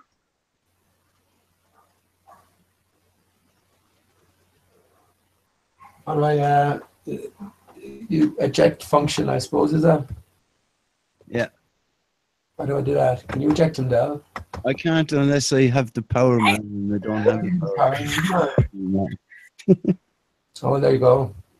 Good man. How do I give you power? Do you know what's stupid about that? If you put that in the right context, that makes perfect sense. So that's actually a soundbite which actually bigs up Antonio Seabrooks. Could say, I don't think he'd say anything dodgy there. That actually could be made to sound really good, which is why I think it's been snipped. He's saying there that 16 is below the age of consent, so therefore there's no difference between a 16-year-old and a 6-year-old. Yeah. In a court, then it would nothing had happened there. No, but man, you see what's going on here. It's just. Of course they did. No, of course they did. But I'm just saying there, even the people who've thrown in soundbites haven't even thought it through. Thick. Well, I think that was your man fucking quoting Bradley fucking trip is Stephen Bradley, Danger Bradley. That sounds like Subarats to me. It was Subarats quoting because he said it allegedly. Remember, he was talking about. Yeah, but no, well, all I'm saying there is, even if you grammatically speaking, what the actual quote there was, there's no difference between 16-year-old and 6-year-old. I mean, someone's throwing that in to cause problems there. But what I'm saying is that won't even stand up in court. So the person who's fucking throwing it in is a thick cunt. Well, they managed to derail the flow of the conversation because we were actually talking about something else, and now we're listening to this guy and fucking he's quoting another fucking dude, and we're being distracted by all that shit. Isn't that right, Pete? Yeah. Conversation went downhill very fast. No, it didn't. This is fine. We're just dealing with that. But it interesting that you mentioned Stephen Bradley as well. I'm just having a cigarette here. Stephen Bradley, you just mentioned something earlier on. And did you know that another name for the dodo was a yo-yo? Now, Stephen Bradley is an actor as well. I sort of identified him. He plays the yo-yo things. He does the yo-yo tricks. He does indeed. And also he lives right outside NASA, or just on the grounds of NASA. So if he's a character, he's role-playing. And so there are clues to be gleaned from him. So that's a potential clue anyway, isn't it? Again, the dodo. Yeah, the dodo was. Let me just read the little snippet. According to merchandise, the main dodo's official name is Yo-Yo. Yeah, so it's just I got a link. That's one of the amazing 420 connection fun facts. It's also a nickname for that newfangled euro they brought in 1999. The yo-yo. Give us 20 yo-yos there, man. Yeah. Colloquial fucking term over here, man. You've never heard of Pete. So Del, the yo-yo, right, is the euro is known as the yo-yo, but the euro is also doe, isn't it? Doe, a deer, a female deer. Doe. Before we get into the drops of sun and rays and crep rays, crescipular or whatever you call it, I'm tripping over the word. I do have to go to the jack. Popular. If you want to be able to make a sort of moderator in here in case we get any more fucking attacks, Denny, you might be able to show them how to do it, or show up when we're going to the jacks. Pete, yeah. I'll do that. Anyway, I'll be back in a minute anyway.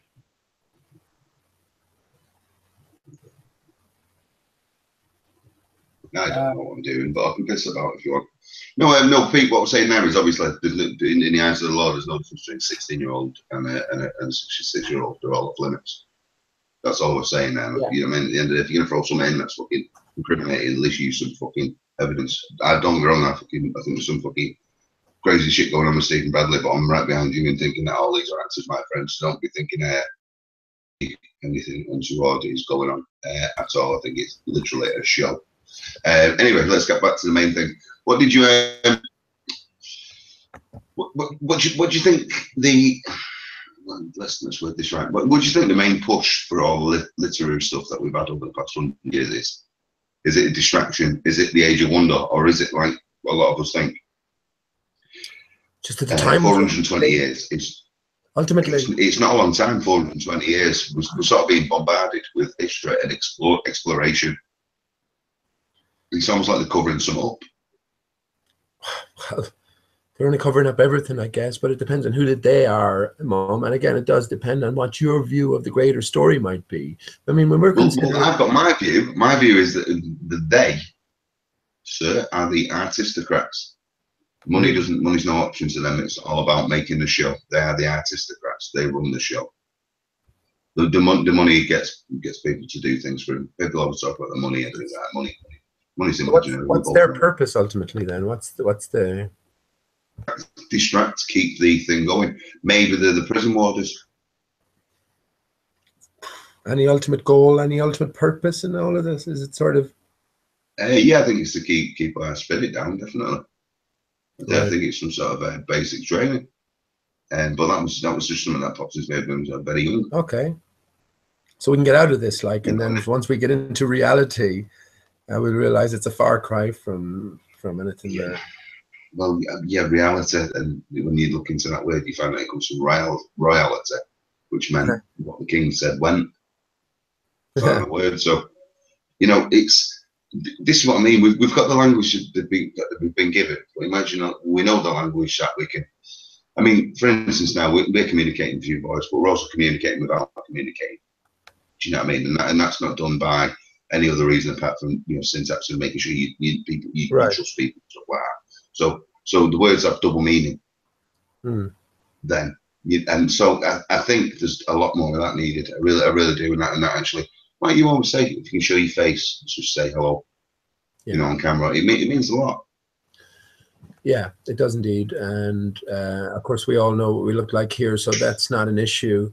But of course, yeah, you won't see many of the faces of the bowler antagonists. You just won't see them. That's just part of the role they play. And there's a sort of an impersonality to everything. And that's why if you dwell too long entertaining these type, you're sort of losing out on sort of asking bigger questions and moving beyond, I suppose, what you might consider all of these base subjections. You know, the ball is long dead for most of us. Do you think that if you just left society, found some place nice where you never come into contact with any of these people again, do you think we'd still achieve the same happiness, but in a different way? I do. Yeah, I do, man. Do yourself. I do. I mean, this is insanity. We are down the rabbit hole here. It says this. So, it's like wading through tar. It really is. It's like have you read Hitchhiker's Guide, Mum? Have you? Yes, Pop. So it will be like, of course you have, yeah. It will be like Wonka the Sane, you know, where everything outside is the asylum. You know, so we're in the midst of an asylum, and everything is flipped backwards. If we think back to Wonka's house, where everything the outside was inside. Well, I mean, you'll enjoy this. Do you remember that film Superman 2, where he loses his powers? Of course I do. Yeah. And he goes in a little case, and then everybody outside is affected, and he just keeps his powers. That's the first thing I think of when I see that now. I think of JFK. He was the only one that wasn't affected on that day because obviously he was behind it, but everybody else was affected. And you look through different things in history in all films, and you see that you get given the stories they've been putting on for centuries, or for at least 300 years. To their Mason counterparts, and this is the doctrine, and this is it. And now they've filled everybody up on their side of it. It's spilled out into films 150 years ago, and into movies and into literary stuff, and it is pretty much stories. Nevertheless, though, these stories which people say, oh, it's hokum, it's, you know, people talking about Satanism and lizards and, you know, everything. By the way, it's wizards, not lizards, so don't fuck about. But nevertheless, it's all spilling out over now into this. And the curiosity is there for people to look into it, just like you and I have, and we've all followed different people. But nevertheless, there's still stories, so we have to treat them what they are. These people have no power over us at all. No. What that's all over us or anything, any decisions we make. We just, and if you follow blindly, that's what they say. Well, it's your own fault. Yeah, but look, this is what I see as well. The illusion has been shattered on every level. This is where 2012 came into its own with the Sandy Hook event or non-event. That was made so clear and so obvious, obviously deliberately. So it would have been the route way into conspiracies is our thinking for a lot of people, you know. And I think this was all purposefully done, and everything we're seeing now is been purposefully laid out for us as well. And again, look, Mom, when you're thinking in terms of a new reality, that everything could have been absolutely different 400 short years ago, you know. Only about 9 generations, pal. It's nothing, is it, man? It's absolutely nothing. And you know, how far can we go back to say that we trust history going back this far? We can't even go back to fucking last week in the Grenfell bullshit, you know. Staged affair. We can't even do that because the official history or official story for the vast majority of people is set in stone. It's rubber stamps. We've had a tribute. We've had a collection. Once there's a collection, That's it. You got a collection. Oh, that's it. That's done. That's the seal. That's like putting coins on a dead body's eyes. But one thing I do maybe potentially see the purpose of these so sloppily done hoaxes is that if people come to the mind eventually and wake up to these the nature of these this trickery, you know, there's no sort of pissed offness like finding out you've been tricked, and someone like the innocence of children or something, or like Paper talked about cancer, you know what I mean? That's even fine, but that's taken away from the real suffering of people. So that in that sense, that would ignite a fire under people's arse. It's just to think. I think you're dead right. I think once you realise you've been tricked, you literally you turn your efforts around tenfold. Yeah. Literally just to tell people. And even if it's only that factor of someone telling someone else, and giving them not the convincing method, just the clues. People will catch on. And that's what I was going to say earlier on. A clue, CLEW, apparently is a thread that you follow to escape to freedom or whatever within a labyrinth setting. You know, so at CLEW, and we have Mark Sargent and his clues. So. The labyrinth, and he incidentally was such a deep researcher of everything, man. He never heard of September clues. Yeah, that's madness. But that's a clue in itself, Del, isn't it? It is, yeah. But like, it's all part of the process, I suppose. Yeah. Again, I think there's a greater puzzle to be solved when these people are players. They're pieces on the board, and you can take the clues as you find them. You can take the superficial given sort of explanation, or else you can look a bit deeper for deeper clues. And I think that's if you so choose, that's where you can go with this. Definitely. You know, it's more than just, that's what I'm trying to say. It's more than just the superficial layer. There's a deeper layer going on. And when you talk about all these stories, Mum, I think there are all these stories, but they all kind of point back to the same things.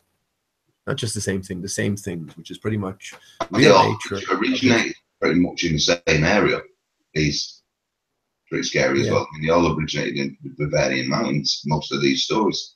And you can trace everything back to it. Everything gets shipped and changed to a different language, you know, for the Middle East or whatever, because we needed to.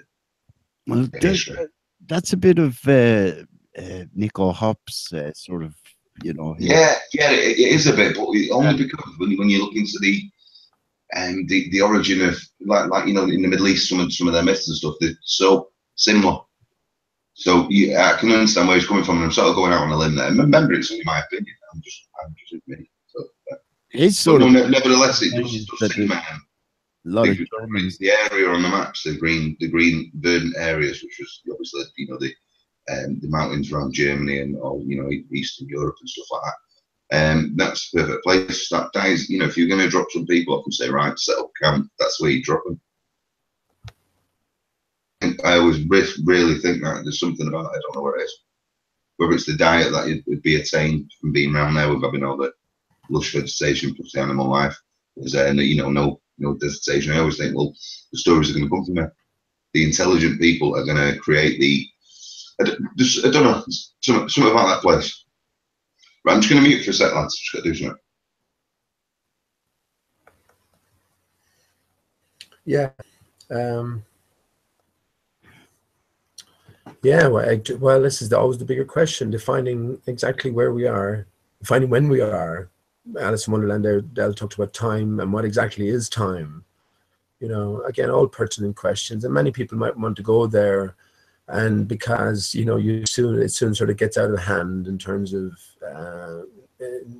mental gymnastics. You have to make many leaps, and but I think it's all coming out, and it is all part and parcel of this greater wondrous system that we are part of, which is a complete opposite to anything we ever thought we were part of, you know.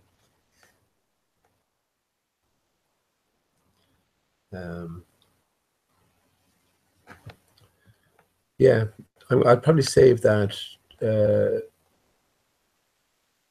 Moon Race 2, the motions of the moon, north and south, for next time, but I can just keep the sound on mute, but I'd definitely like to go through that, just see what's been said, and maybe interject my own thoughts on the matters. For the moment, I'm still stuck on this idea that what we're looking at here is a reflection, a focused reflection, and it's completely dependent on the sun and its relative position to a barrier, contoured barrier above us.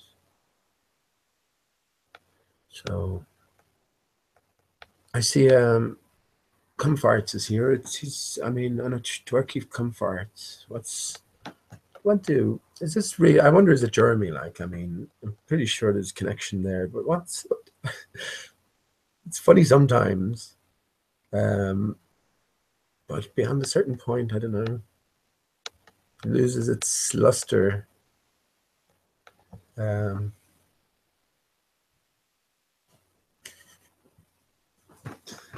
Just you're talking about LSC Dell. He's left the scene, hasn't he? He's sort of gone quiet in the last 2 weeks. Again, I expect everything, and it constantly is sort of bumping up a gear in one sense or another. I mean, it's in the mainstream now.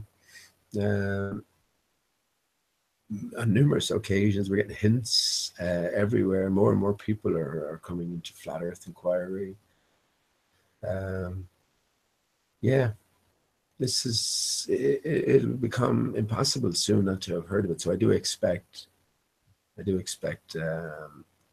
something big, some big revelation in the pipeline. I mean, likes of Shaquille O'Neal should be a big enough revelation itself to spur lots of people to think differently about the topic. And I'm sure maybe it helped, take away a bit of the ridicule. But something else isn't on the cards. And again, we're dealing with the truth here, and maybe the truth was always penciled in to come out at a certain particular point in time. This is why you have almost universal cooperation amongst all of the different authority organization, governmental organizations at the top levels, religious organizations. They all sing from the same hymn sheet. So there's a greater sort of treaty, if you will, entered into. So who knows what that really might be,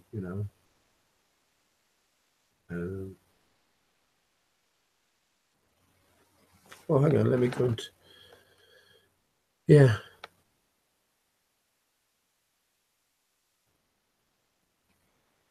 Real Tim Osman is doing a bit of chat in the funny thing is there was no real Tim Osman. That's Barack Obama. The same character who played Barack Obama played the role of Osama bin Laden, at least according to the visuals, which is pretty much 100% match for me in my mind anyway. So again, it's all theater, but that will be a shocking statement to some. I have to again. It's weird talking to Antonio about pussies like that. That's weird. Why do people listen to Antonio? What a weird guy, don't you think? Like him talking about pussies like that. What did he say, P. Mars? I don't know what he had to say about that. So I'm completely ignorant on. Just as opposed, is that what his mom saying that's what Antonio said about 16-year-old and 6-year-old? Man, that was Tim Osman, wasn't it? But I actually did. I won't make a big deal out of it, but I removed him, and I don't even have the power. I actually had to use the sniping thing that they used to get rid of him. So how do I give you the power now? How do I give you? I don't know how you do it, man. I'm really not that up in fucking Hangouts, to tell you the truth. Even though I do my own, I don't even, I don't. I don't think you should have to fucking learn to fucking Batman or have a chat. Yeah. You know what I mean? Lenny, do you know when you're actually in the Google Hangouts page where you see the chat box? Like. Oh, hang on, I have it, Del. You see it there, P, and you can see Denny's there, I'm there, and P Mars is there in a chat box. I shared controls with you and Mum there, so you should have controls as well. Oh, that's all right. I'll just keep an eye on this other little room here. So anyone appears, they're going to get fucking X'd out. I don't know what's going on, chat. So I'm just going to. I've got a split there. Well, listen, I won't make a song and dance about it, but I basically just did what fucking Vinny P did that time with fucking. Yeah, I just imagine that. Yeah. Just imagine that, but you didn't have. You know, I should have started talking to one of them, shouldn't I? Like an idiot. No, never mind. Let's grow. Yeah, I just heard about it. No. No. You're dead right, Del. You might as well say it because it's into this fucking shit.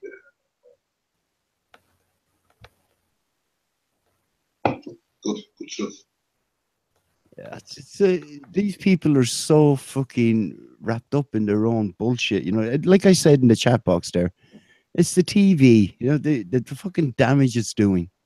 You know, these guys think they're in some sort of a reality show, and do you know what I mean? Fucking. I'm surprised at PMRs, but I don't know the context of what those comments were about. So I suppose it's just better to forget about it. That's what you get when you put out the link. No, you're all right, man. And it wasn't P Mars, by the way. That wasn't P Mars that was talking that time.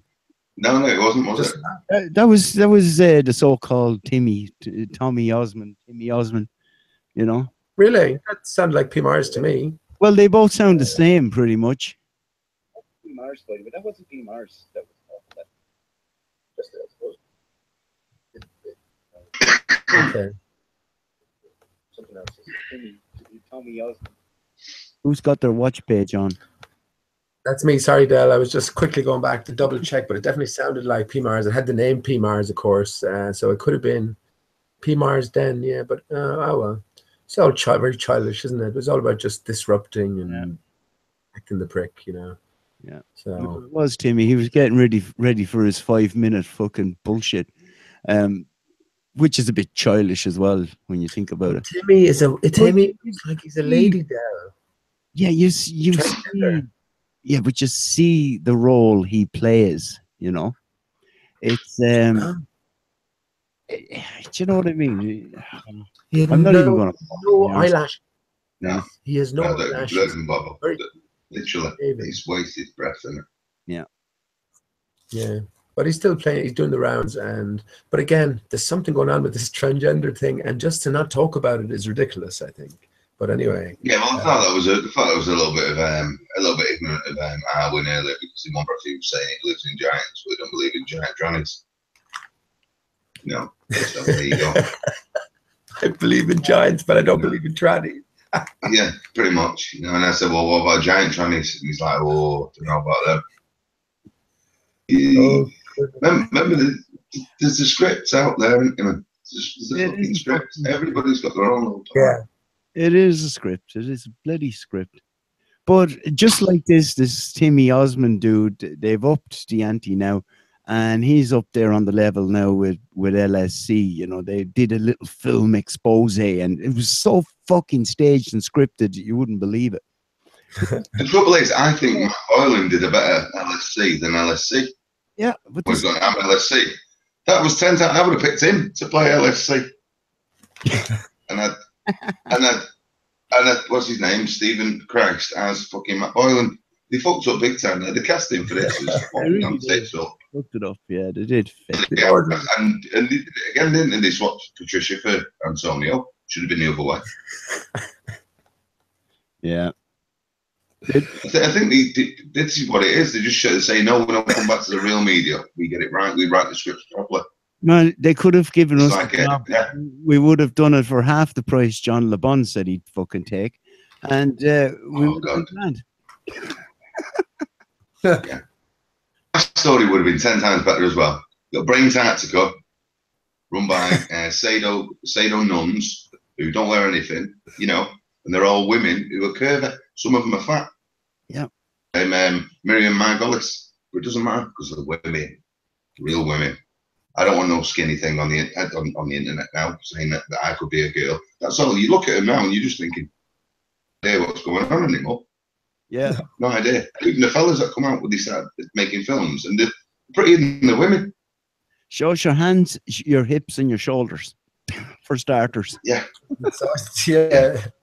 Not show us your boobs. It shows your hands, your hips, and your shoulders, just to be sure. But I mean, you know, I don't think boobs count anymore, do they? Is that the new chapter line?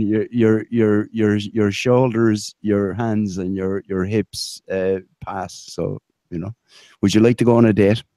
Well, this is another thing. It'll get to the point where they actually try and invent. They'll try and literally DNA's bollocks, but you'll get the fabrication where they say, "Oh no, you can test to see if they're real cisgender." This, and it'll be the next AIDS test. And I'm not joking. It'll be that. It'll be like, well, what's your chromosome level when you get It'll be like fucking. It'll be like they just fucking scan your iris or something, and it'll come back pink or fucking blue.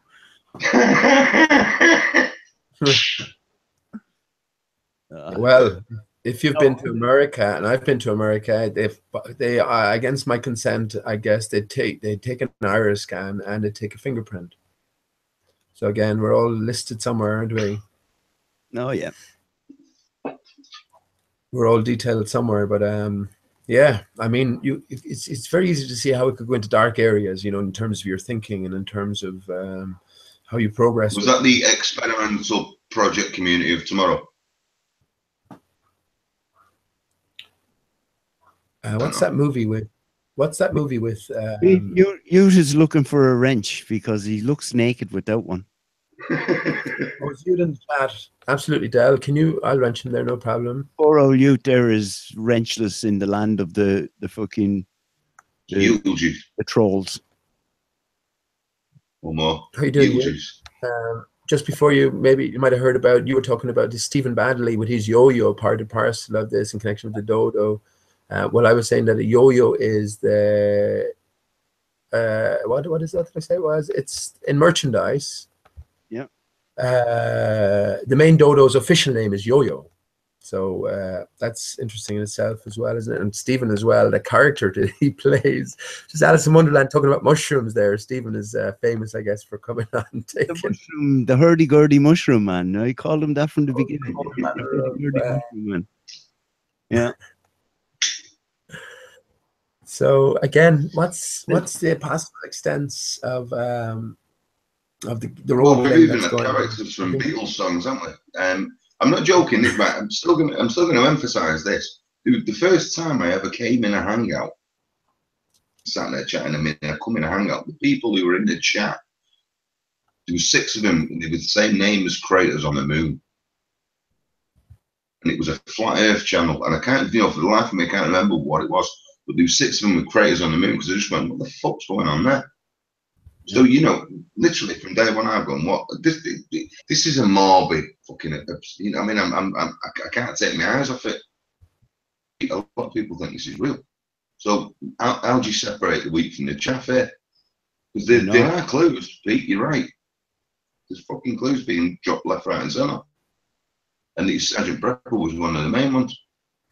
Absolutely. All roads point to Sergeant Pepper's and its solution, more importantly. And then from Sergeant Pepper, everything seems to point to Alice in Wonderland. That's why I think there is something to it. And it might sound a bit stupid, me reading it out. But again. But don't forget, Sergeant Pepper turned into Sergeant Prepper too, and he held a ball. And then he turned into Sergeant Bilko when he put those glasses on. Right. I mean, I know it's a bit ridiculous, but it's fucking Phil Silvers. He actually went to the Navy to play a fucking game of poker. Yeah. Remember that? Yeah, he joined the Navy for a game of poker. He left one side and joined the other.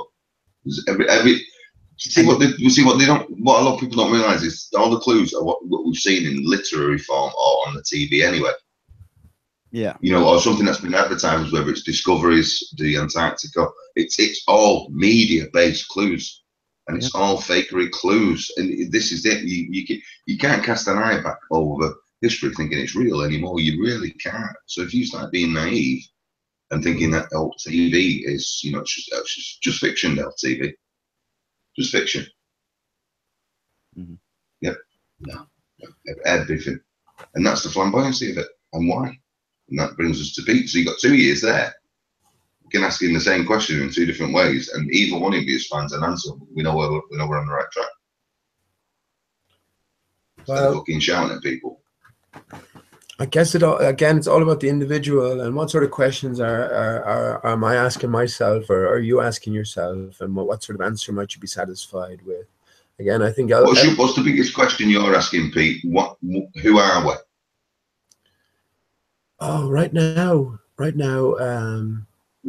I guess the biggest. Or why are we?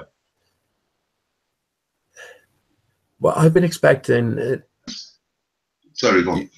No, I was just going to say, you've heard me on Fakeologist, like, and I've sort of always had this optimistic take on take on things, you know, and now the biggest question is 420 the key to everything, and in association with the dodo am I on the right track? Is this the date that was always set? Because I've always been, I'm sure. Is that because the Vogons are coming and they're going to put a road in? Well. That throws my mind back, right? That led to a whole series of adventures. And of course, Douglas Adams, if you remember the Salmon of Doubt, Del, he talks about, he made a speech in front of Oxford professors and all this, but he talked about the fourth age, and more we're coming into the age of sand now, or the age of silica in terms of telecommunications, and at the sort of a different realm, an age that will open up on the back of these developments. Well, my question is, when was that? Was that the early 90s? Was that what? Was that the early 90s, or was that a book you wrote? No, that was from the Salmon of Doubt. Is that something in? That was from the Salmon of Doubt. I don't even, you know, I may have missed that bit. Go on, you're going to have to elaborate on that, mate. Sorry. Well, when Douglas Adams unexpectedly died, he.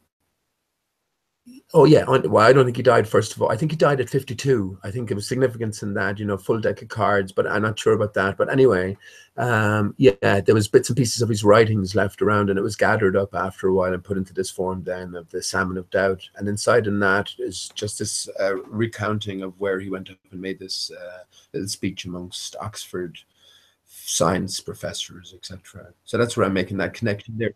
I know the speech. Yeah, well, that's what I know. That's why I said, was it mid-90s? Oh, mid-90s. Yeah, and yeah, I've seen it. Oh gosh, it might have been. You know, it might well have been. Whenever he was a pretty famous like man 92, 93. and pretty promoted as well. But yeah, have we already gone through the age of sand? You know, the crystalline age, and I think that's what we really have. That's already been and gone. You know, maybe that's what we're getting back to again.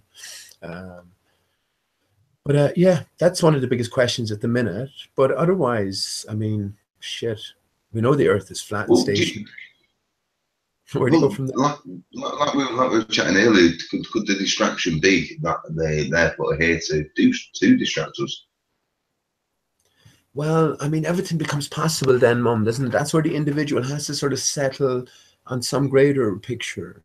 You know, if we're going to move forward, as you talked about there, man, I consider that so often. How would I manage with that? Going off into the woods or something, and just in complete isolation. You would stumble across truth in something most simple. Absolutely, you would. And you know, I mean, I cast my mind back to an account, a diary. This guy, it was a thread on ATS or something, and he pretty much, this is what he did as an experiment. He left civilization, went up into the woods, left everything behind. He intended on coming back, but he just recounted in a diary his daily experiences, and more so in the spiritual sense. And it was a fascinating progress through the days. By day 9, I think it was on a full fast as well, you know, maybe just water. But by day 9, you know, just his whole perception of everything, his interrelationship with all living forms had completely changed. You know what you've just done there? You've just shaken another idea which I would never have thought of, or I've thought of in the past, and it wouldn't have even surfaced again. That was the attraction with space for me. You know, with space travel, the almost, you know, the out there on your own, the desolation thing. And I think that does sell to a lot of people. Right. Sold it was vile. You know, the future, science fiction. Well, Mom, like 9/11, the biggest selling point of that was getting us to put ourselves in the shoes of these heroes, if you will. If you think about Stanley Kubrick's and the ending to that movie, the audience member was asked to jump into that spacecraft, lost in space and seemingly hopeless. It's the same with David Bowie's song, Space Oddity. This is exactly the same situation we're asked shoes to fill when at the end of that song.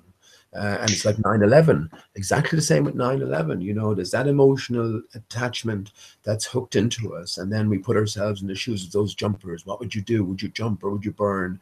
And that gives it a sort of reality in a real sense. So while we should be focusing on the taking it apart in terms of its genuineness or not, we are emotionally hooked, you know, and we're sort of blinded to the deception as a whole. So this is a well used, I'm sure, and returning, rewarding ploy. I think if you can, now remember when you're looking for genuineness, you're not actually looking for anything genuine. You're actually looking for what's possible. So I agree with you there, because there are some stories that don't make sense, but you know, once you see them with clear eyes, exactly like 911. Even though what you're told, you're basically, you know, that the entire thing was a movie from start to finish. So then it gives you this, you know, the set of rules that you've got, and you can trace that back and forwards, and you can also use it in modern day. But like you say, the heartfelt stories that they incorporate into these things, they sort of, I mean, I'm not saying they make your eyes well up with tears, but they do leave layers of distraction over it. So, how could why would the people die? And then you have also the information people who say, oh no, this is how things were done. So, you know, there's two sides to embellish. But if you can see that there's, it's truth, and it's truth. It's basically it's truth. If you can find truth in something, again, Mom, you know it's to be true. It depends what the greater picture is, and the way I see it, where as you mentioned yourself, this is sort of like a training ground of sorts. And I think, and I mentioned before, our true capabilities are beyond measure. So for us to see, this is where for this life. I'm saying, you know, you're asking me the abstract question, why are we here? And that is one of the reasons why we're here. That's on a spiritual level. Yeah, that's not the physical reason why we're here. Sorry, just to reiterate. No, you're right, and I agree with you as well. So, in one sense, this is why we see so many holes in the narrative of non-events like 9/11, because if we're alert, awareness and consciousness will come. You know, so we'll be able to unravel it. And this is probably maybe part of our greater evolution, or I call it a remembering, sort of getting back to both. Well, we have the member berries in South Park. I don't even watch it, and they've crept into my mind. Remember this, remember that, and people don't remember anything. Well, this is it. I mean, again, I think it's all part and parcel of this time that has been long since prepared for. And this is about us as individuals, remembering ourselves, I guess. And then the truth is always, I see everything we come across, I think, is sort of ingrained within us, easily accessible as well, if we just learn how to control our brains in that sense. But when we have a greater picture, then everything will make sense. It's like having little keys here and there. Other things will sort of will come into focus then, you know, and will make more sense that you have a little extra piece of the puzzle. So I think that on a greater scale, that's what awaits us all. You know, it will all make absolute sense to all of us. Yeah. The lyrics you know about, because obviously you can tell you love Bob Dylan. There must be lyrics that you've not let free yet, and certain things that trips you off for other little truths that you've come across. You get me? That you know, like little things where you've recognised in the song, and it's actually led you to truth. Because there's a lot of people out there who sort of, they don't follow their heart. They don't go out on a limb.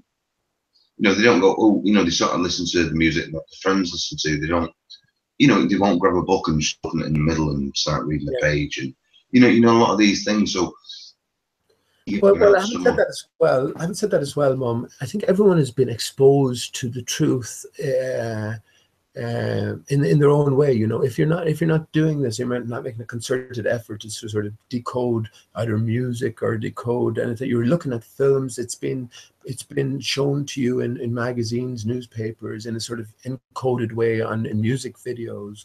So again, if we just take that pill, that red pill, I think something would flash in our brain and we'd know everything, and everything would make sense in a grander context. And that's the way I see our awakening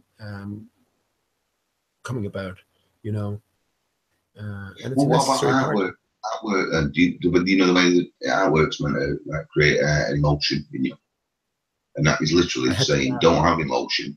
It's going to create an emotion in you. Yeah. And when you look at the kids' comics nowadays, and all the comics for the past 60, 70 years, there's always an action about someone doing something or someone. So the kid sits down, still looking at something moving. Do you know what I mean? There's something perverted about the entire entertainment business in a roundabout way with that, if you know what I mean. Yeah. It sort of creates the opposite of what you're looking at. But you see, again, Mum, we have to define normal. What's our sort of our starting position? Well, where are we at? What, again, we can't. Well, I don't think we're loners. I don't think we're loners at all. So basically, if we ever were out with people, let's just say if we were out foraging in the woods, swimming, if we were living on the land, if we were out doing all that, you'd have someone else to look at. So you're looking at someone else doing something that you're going to be doing. That's different to having a picture of something where you sat there on your own looking at it, which is why I think the art houses, there's lots of things that seem really perverted to me. And it's hard to explain. It really is. When you see how people react in, you know, I mean, a picture there, then you should, you know, everyone have a look at a picture. It shouldn't be in a big building on its own, sat there. That in itself is twisted. But everything is significant in its own way. Isn't it interesting when the 10 most famous paintings, Dali's painting was one of them, and Resistance of Time. Yes. But immediately what stood out was the broken tree standing on the planar surface, and the melted clock, the sort of broken time, if you will, hanging from its I suppose destroyed member. So again, I think it's all pretty simple. This is really what I'm thinking these days, and especially when I read some of the poetry of William Butler Yeats. They have a secret. And the secret is pretty much, you know, the shape and nature. Like, as I said, a flat and stationary Earth is just a gimme. That's just the heliocentric scam or hoax is well known. But yeah, the history is there. The fall, the circumstances surrounding the massive change and upturning is there. And it's sort of been told at many different fronts. When you think about again, I'm satisfied with that, Mum, regarding the Masonic square and compass and the G in the center. I'm satisfied that the Masonic square refers to the Cartesian coordinate system, referring to a flat and a stationary Earth. That's the most important point there. The compass referring to the contoured barrier above us, you know, whatever that may be, whether it be a solid barrier or a more fluid barrier, if you will. And then the G in the center. Or just the path of the sun. Yeah, which describes the luminaries. And the sun is everything, as I say, as I think. You know, and that's described by the three movements of the sun. In terms of, again, it sounds fantastical, but there is information and there is evidence to sort of back it up in terms of this. The tides coming and going from someplace twice a day. That's one massive movement of water, like, you know. So if we can imagine something swirling in that massive environment, it would undergo three motions. It would undergo a swirling motion. It would undergo a vertical motion, a vertical drop, and a horizontal drop, as whatever is swirling is going towards any draining point or whatever. Well, so, you know, that's another thing. There's been a few people checking out tides in, you know, different parts of the country, especially up near north, and didn't, you know, corresponding to what they should be. So, you know, there's lots of people looking into different things. If you imagine, Mum, again, I'm just taking that as a sort of. Well, I mentioned it today to Arwen.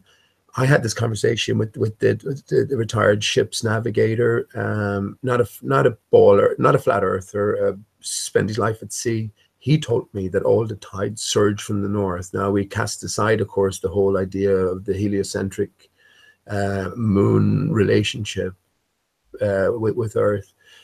So yeah, something else is at cause here. So if this is the case and it's regular as clockwork twice every day, then that's trillions and trillions of tons of water coming from somewhere and going to somewhere, you know, or returning from somewhere, you know.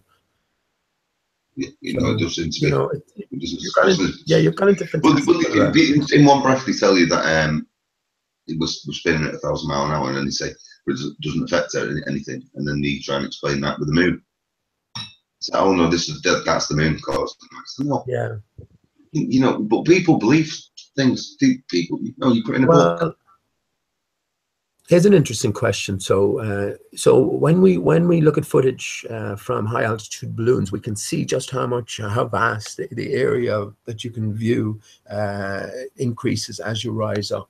So that's in relation to the land horizon. How far, if we take it that the barrier is curved, how far could you see in terms of perspective in an enclosed curved environment? Disappearing to the vanishing point. Well, again, if you continue the line, it would appear to drop like one of those skull caps, wouldn't it, Mum? The barrier would appear to drop. This is why I think we see rainbows as well because of this aspect. Yeah, well, I've asked myself this, but I've also asked myself, how high can you get? You always mention the 111.9 kilometers. I think it's as simple as they've told us in the film, and I think it's Back to the Future. And they say 88 miles an hour, and I'm just saying 88 miles, no higher. When you look at things, we've literally seen like everything in films. So why not just take something? Because first of all, DeLoreans literally they couldn't get to 88. You know what I mean? But everyone knew that, so that's a mock in itself. I mean, I'm sat with a DMC t-shirt.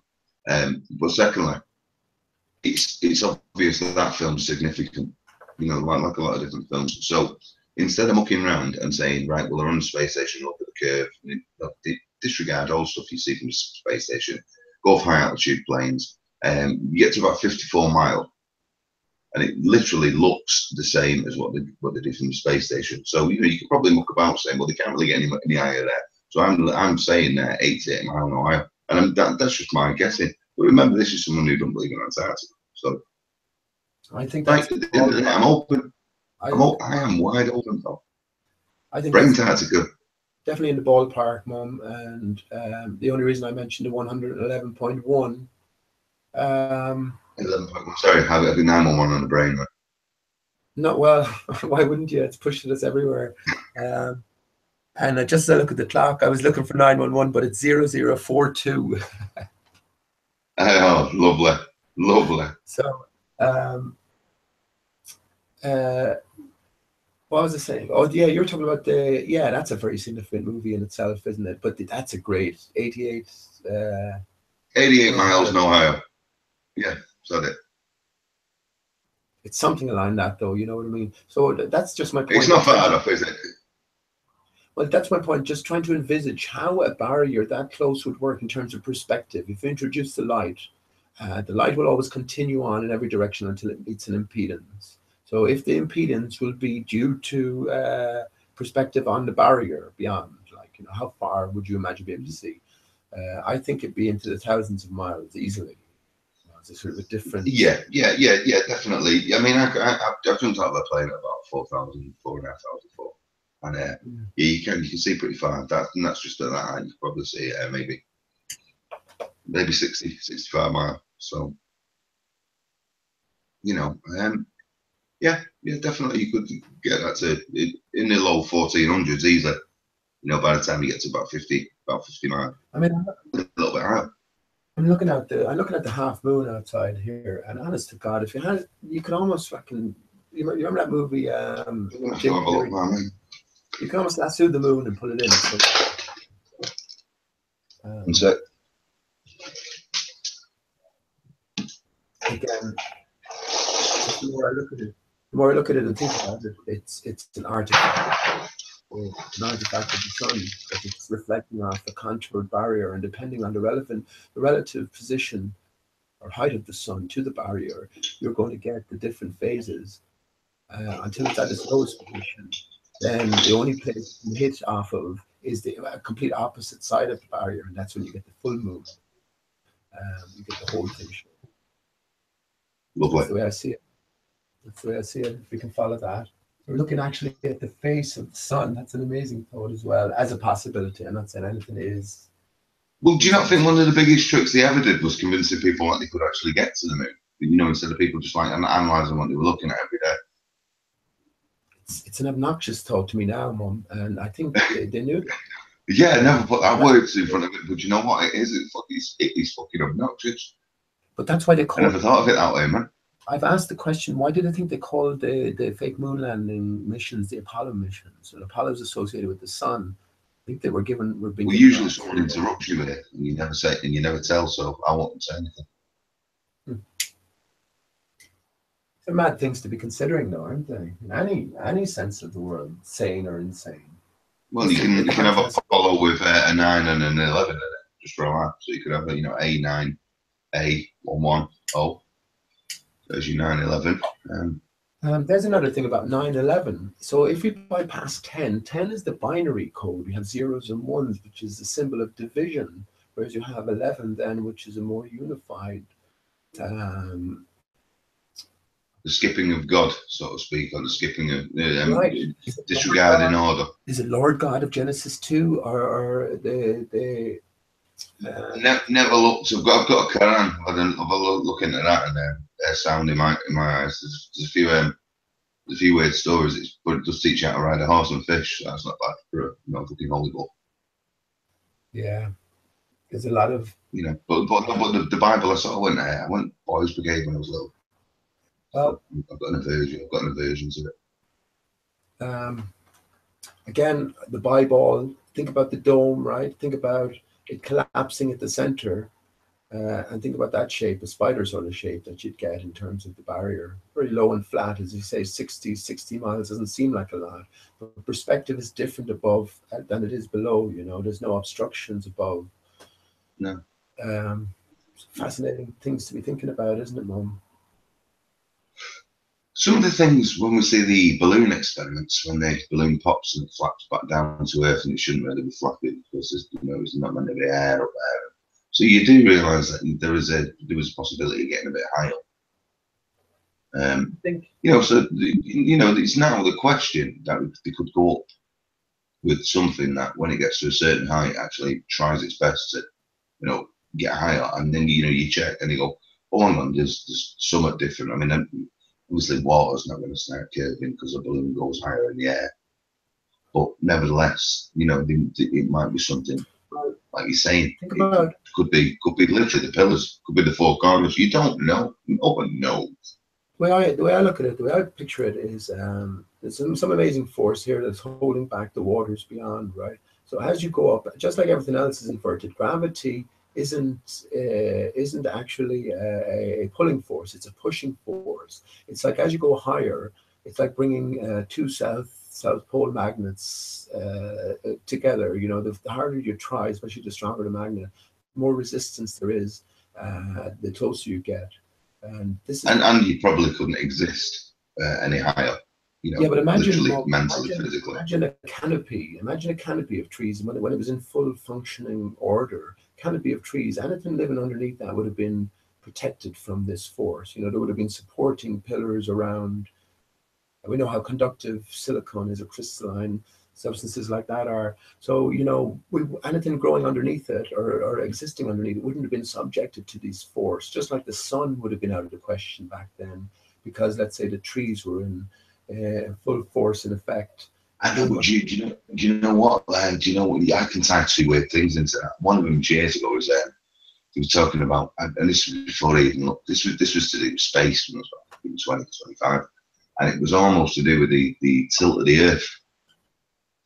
The way it's 24, it was supposedly 24.4 degrees off, whatever it is. And I said, what was the literally like a toothpick stuck in the middle of it, and then he pulled it out and he got the wobble on it. And I remember saying that because it was funny. You can't have two things spinning on the same thing at once, on the same axis. So it was almost like one got pulled out and the other one got thrown in at the same time. And I've always thought that. I always thought when you said tree, I always thought that's what it reminds me of there, like the tilt thing that I'd explained. But it'd have to be some massive tree. But that'd explain if it was more of a ball, because there's more of a center. What we're being shown doesn't show that is the center. Where you're saying there, the North Pole. Even on the basic flat Earth maps, there'd have to be a lot more land. Or southwest of Canada on the AE map, and I mean a vast amount. Yeah. So maybe we are being tricked into looking south. And there's an area which is probably the size of South America, somewhere up north, but that's going off if the tree was in the middle, you know, from the land masses. Definitely north is where it's at. I mean, if you think about south, where would you go? You could think any particular direction you head is going to be heading south away from your compass point at the north. So you could go in a million different directions and arrive at a million different places along any potential iced over circumference, you know. Where would you go? Well, yeah, and that's another thing. This supposed ice wall, or the Torval-Dean model, whatever you call it, it's an ice rink. It's not a problem, but when you see these supposedly flat Earth, you know, projections, you see them from above, and this is what I'm saying. There needs to be a lot more. It needs to be stretched out in a bigger circle. It needs to be a good at least 80 degrees added. That'll bring it up to 420 degrees. That makes you the 420 man again. In order for it to be the sense of what people are saying there, because the way that model works with the the tree in the middle, I don't think it does work. I'm not saying you're wrong. I'm saying you're probably right. There is something there on this point to it. The Christmas tree, the cross, everything literally points back to it. You've got the star above it. You've got Rainbow Road, which is the Aurora Borealis.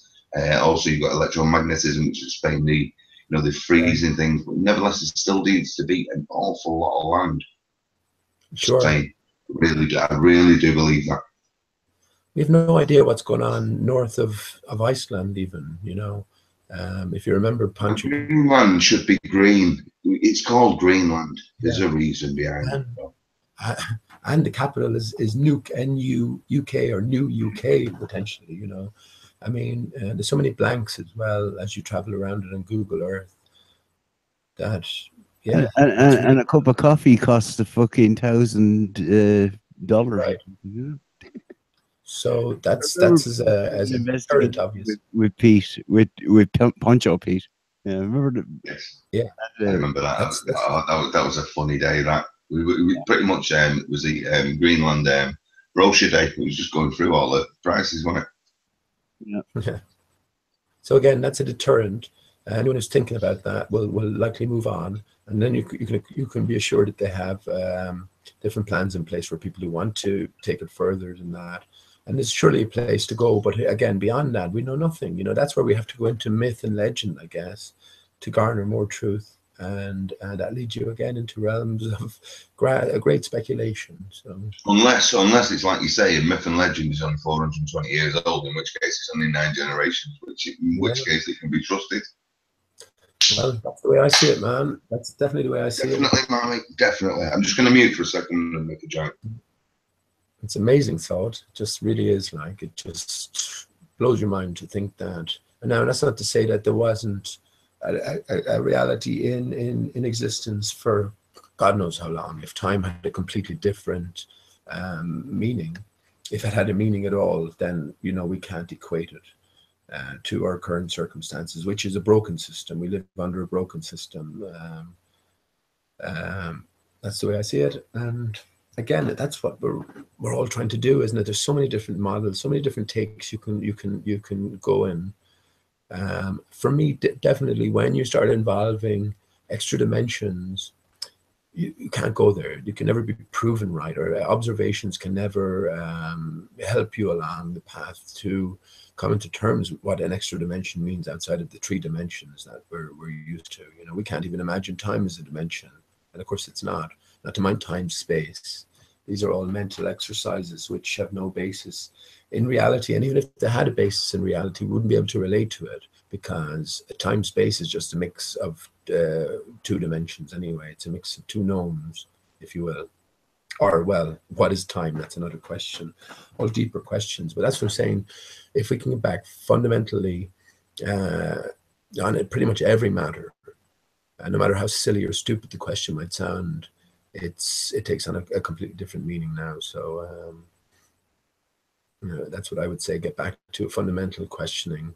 Any bowler cannot take the basic question for proof of movement. When you ask for proof of movement, where are they going to go? They'll direct you to the stars. They'll direct you to not a million and one, because they're very limited in where they can go, but a few different places. Focal's pendulum is another one, which is ridiculous nonsense in the first place. If you imagine just transferring Focalum, just in another mental exercise, transferring Focalum's pendulum into a big vat of water, and the pendulum swinging as normal. What's happening with the water? Well, the water is being cleared out of the way, the path of the pendulum, and as the pendulum takes its swing, equilibrium is sought out by the medium, and you can see how that would affect it directly in water. So if you transfer that to air and realize that air is 1,000 times pretty much less dense than water, it still has a consistency and a presence. So these sort of effects would need to be taken into account as well, as everything tries to balance itself out. So that's what I'm saying. That's all they have then to indicate that the Earth is moving. Yeah. Otherwise, if you don't realize that, then you wouldn't be able to hear anything. If there's no air, you wouldn't be able to hear a fucking thing. So, get with it, people. Jesus Christ. And it's all water. For me, Mum, it's all water. Everything we do is underwater. These people have start doing experiments in a vacuum. The vacuum underwater.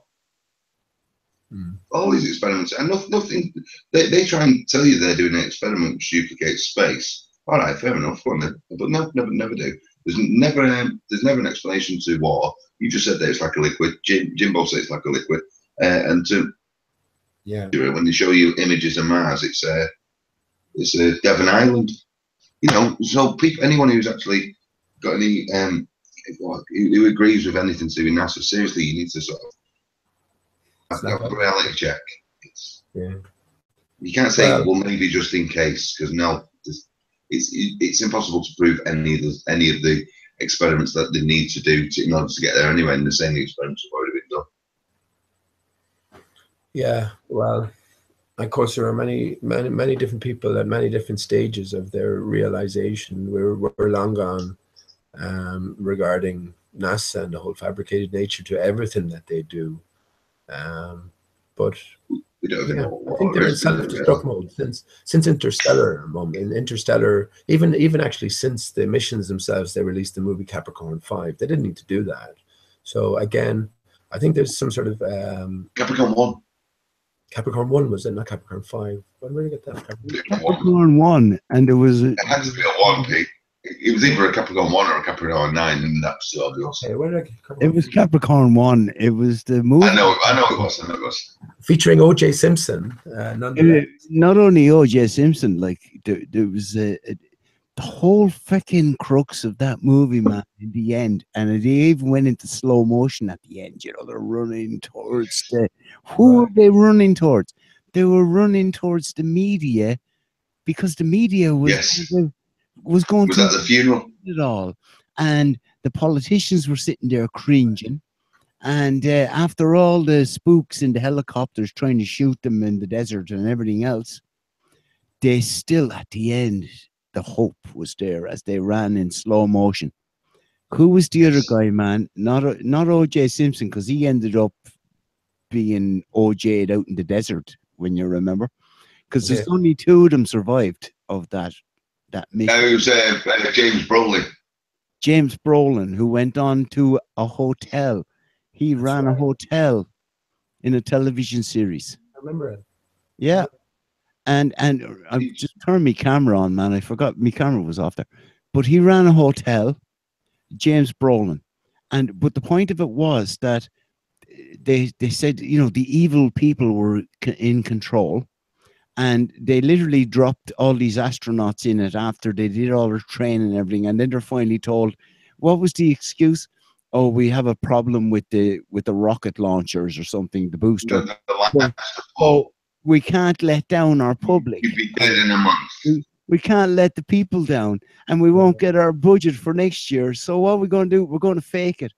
And of course, do you remember all that? And that's what it was. It was a moral choice then. And James Brolin was fucking freaking out about it, but he went along with it. OJ was kind of just OJ.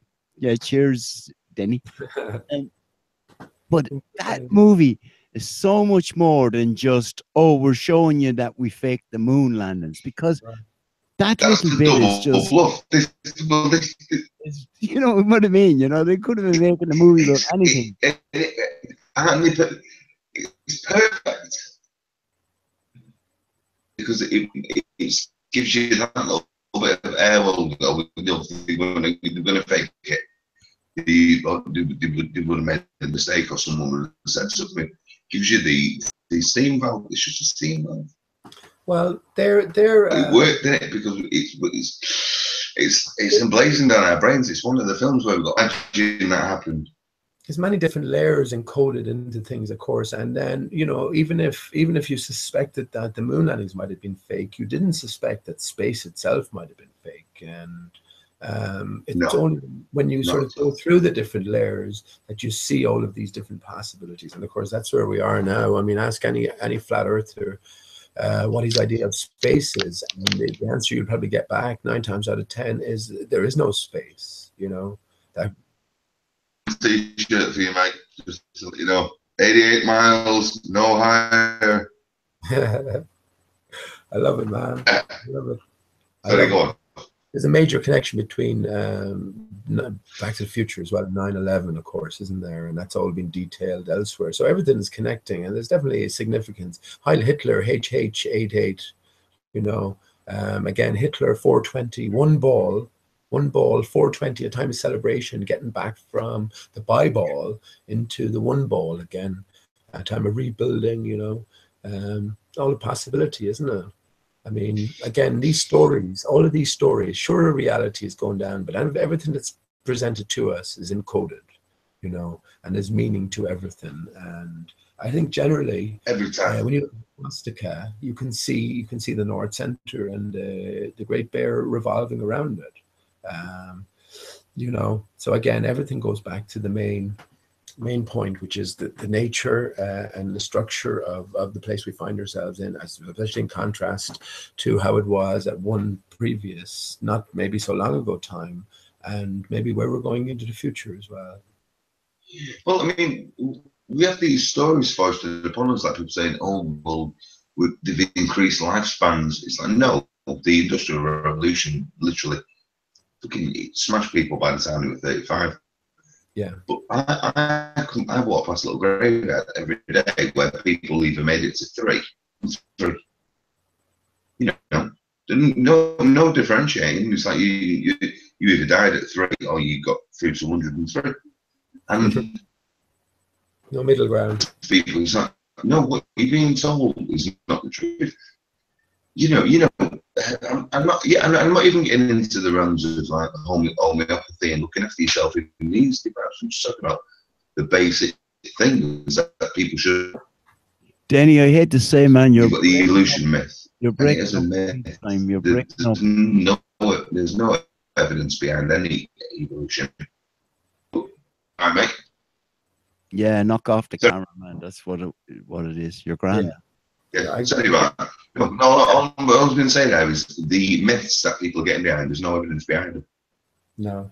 Basically, so, but they have the audacity to put myth behind it and then put the celebrities out there with the suave personalities to, perpetuate the myth. It's exactly the same as the suave snake oil salesman. Unfortunately, snake oil was good for you. Double entendre. Again. Well, again, it's all about context, isn't it? And look, if we're dealing in just completely different timescales, completely different histories, completely different stories, if you will. I mean, I guess for a big part, we're the ones who are lost at sea. And you know what I mean? We're trying to piece together some coherency in all of this. And we could be a million miles away from it. Or we could be right on the mark. How would we ever know? I guess that we just have to follow the clues, but I think the clues are everywhere. The only reason I mentioned Capricorn 1 was in the sense that if you were alert enough and, curious enough, you would have investigated and found. You can be sure that people, Bill Kaysing, for instance, wrote a book about it shortly after the moon missions and talked about the nonsense that it all was. But you don't hear from these type of people, so you can be sure people saw, like 9/11, people saw through it immediately. Others it took much longer, but all the clues are implanted in there, and I think in a big way to facilitate us in terms of our awakening. So now that we can look at the movie Capricorn 1, even now we could do it in flat Earth light and see completely different things than the last time we watched it. Like, because the people who are producing this content are already privy to the greater secrets, you know. So yeah. Well, yeah, I've got one with you. This always it didn't perplex me, but I like to ask people about it. And it's the do you remember the Cuban Missile Crisis? What it's all about that? Bay of Pigs. Bay of Pigs, yeah. Yeah, now that seemed to be like lots of different conspiracies in one. You had the nuclear conspiracy, then you had the rockets going into space conspiracy, and then you had I mean, there was people in the conspiracy doing the Bay of Pigs. So there was conspiracies within conspiracies within conspiracies. Oh man, don't forget the fucking. We can make up strange diseases conspiracy where we can make the beard fall out. You know, remember they were going to, and then they were going to infest some of his cigars with explosives. Right, yeah, the Fidel Castro, the Fidel Castro dynamite. It's like Wild Coyote with his Acme fucking Wile Coyote, right? With his Acme company, and they can build you anything, and that's the bloody metaphor for the so-called military-industrial complex. It's more like the fucking we will fucking bedazzle you with fucking concept complex, you know? Oh, yeah, because the instructions were always good. You'd see him stood there holding the instructions out, looking, scratching his head. It's like flat packed from Acme B&Q type thing. Or and he'll build. What you're gonna see. This is my thing. Remember, I said the other night that's what that fucking big black building was in fucking where 911 happened. That was a big iPhone filming it. Mm-hmm. Hang on, that's the Millennium Tower. Millennium. Yeah, that's a finger. That's just a big iPhone filming it. That's all it was. Is that what your screen name is referenced to? I haven't thought. Mine's the Millennium Falcon, because that's what we witnessed. Falcon. Okay. Well, excellent. And remember, what's 9 divided by 11? Dell will tell you. It's Obi-Wan. Seriously. If you divide 9 by 11, you will get 081 recurring. Obi-Wan. Well, listen. And is it coincidental that that's a reality? I don't think so, man. No, it's too fucking. They just have it all laid out, and they're just taking the piss out of it, you know. So that's what I'm saying. George Lucas, if you turn Mason set square on its side, you get a GL for George Lucas, don't you? Do you know what I mean? In reference to Lucifer and in the Book of Revelations, Jesus admitted to being the root of the morning star, which is well. And then what do we get with Star Wars? We get them racing over a white plane, which is totally flat, to destroy a globe. And it was started with Tatooine, and it had fucking 2 suns. And yeah, Nibiru. Sounds like neighbours, doesn't it? Neighbour, Nibiru. But they had the mountain deserts, just like they had the Middle Eastern religions come from the desert areas, and they're all out there in the fucking desert.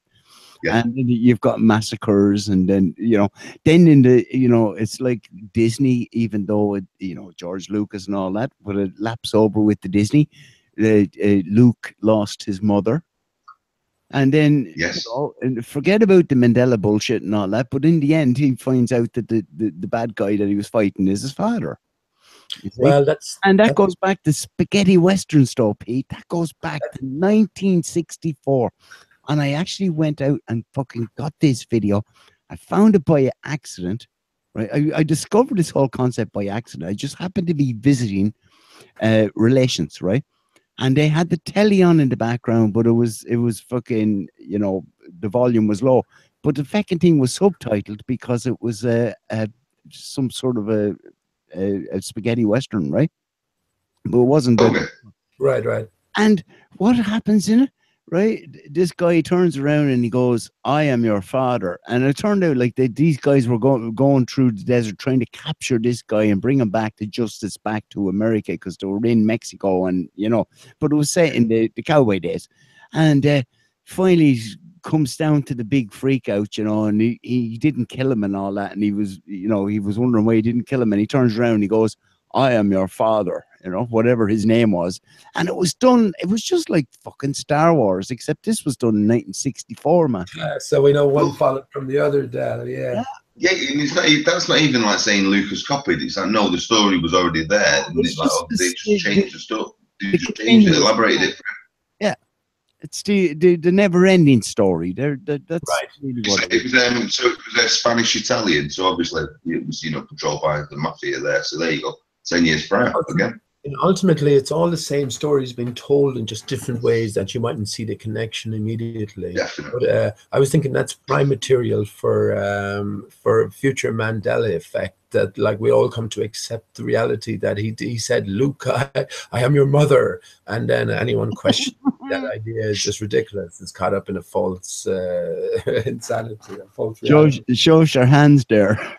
You put out big black gloves. I mean, baseballs. No, it says that and then says, "Look, I am your mother," and then puts his hands on his hips. Yeah.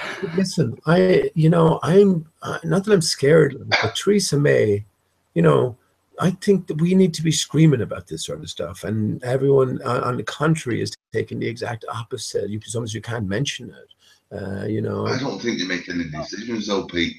All we can do, Pete, is just what we're doing, really. And I've been screaming for the past how many years with me bog and everything. I'm showing stuff to people, doing audios when I can. More people need to do it. That's what I'm saying. All the people, you know what I mean? All the people that are always popping up in chat boxes. Yeah. They should be doing their fucking thing. I think it's important to point out anyway that we could be being missteered, you know, as a collective. And you just have to be aware, you know. And I understand that some people, you know, just might be on their phones and stuff like that. I don't mean that.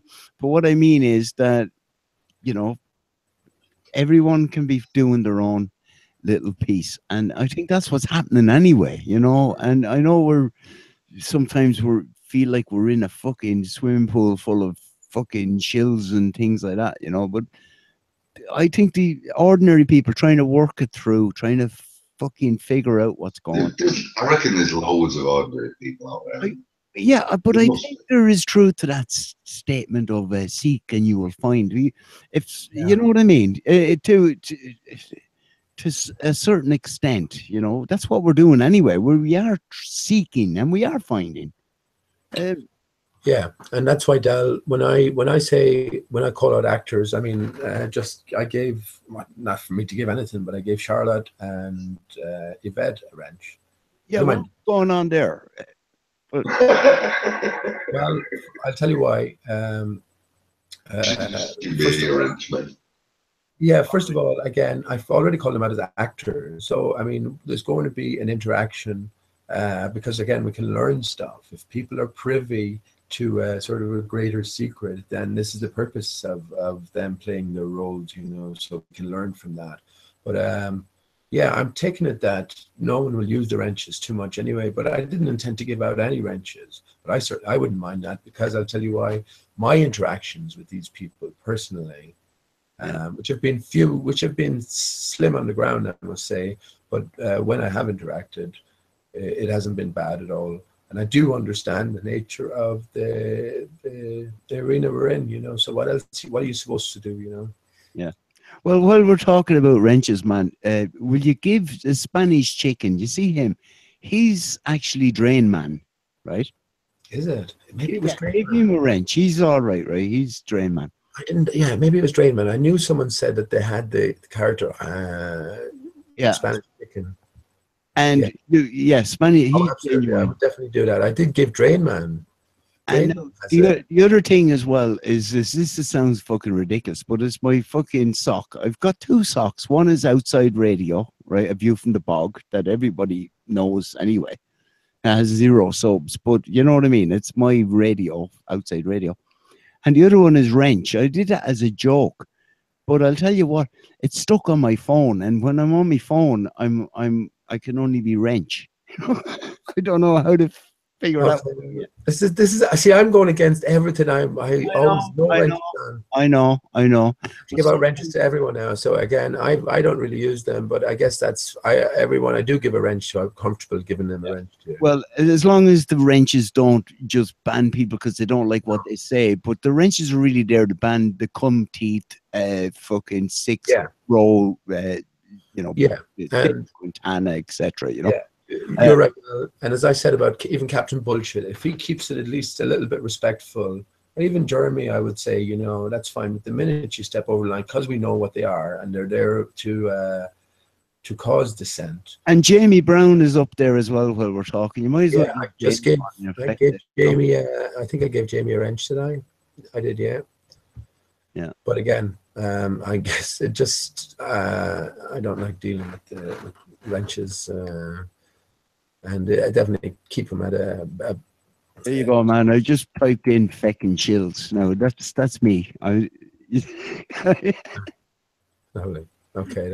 Wrench to wrench, because I think that's so funny. That was brilliant as well, Del. I'm sorry, I just looking at the chat.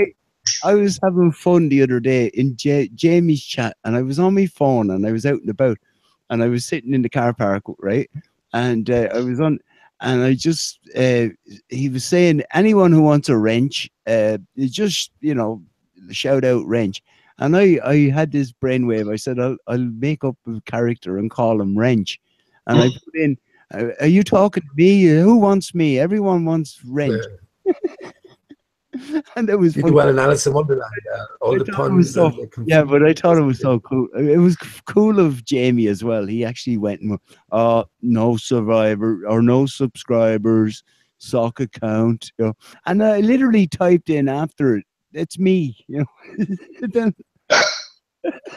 So Del, sorry, I just because I saw it in chat and I heard it mentioned earlier on. So Fepe, we all know about Fepe. Fepe comes on the line. The flightless bird comes on the scene when another flightless bird was resurrected. But in the Urban Dictionary, Fepe is when a woman's pantaloons have extra congested cloth around the crotchal region, which causes it to go out looking like a small penis, also known as a female penis.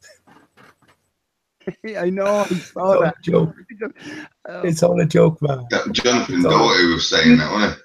You know the EGI. By the way, it's 116.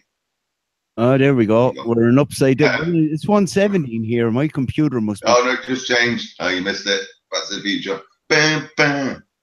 Why is mine only saying 117? There must be something wrong with the Irish fucking broadband at the moment.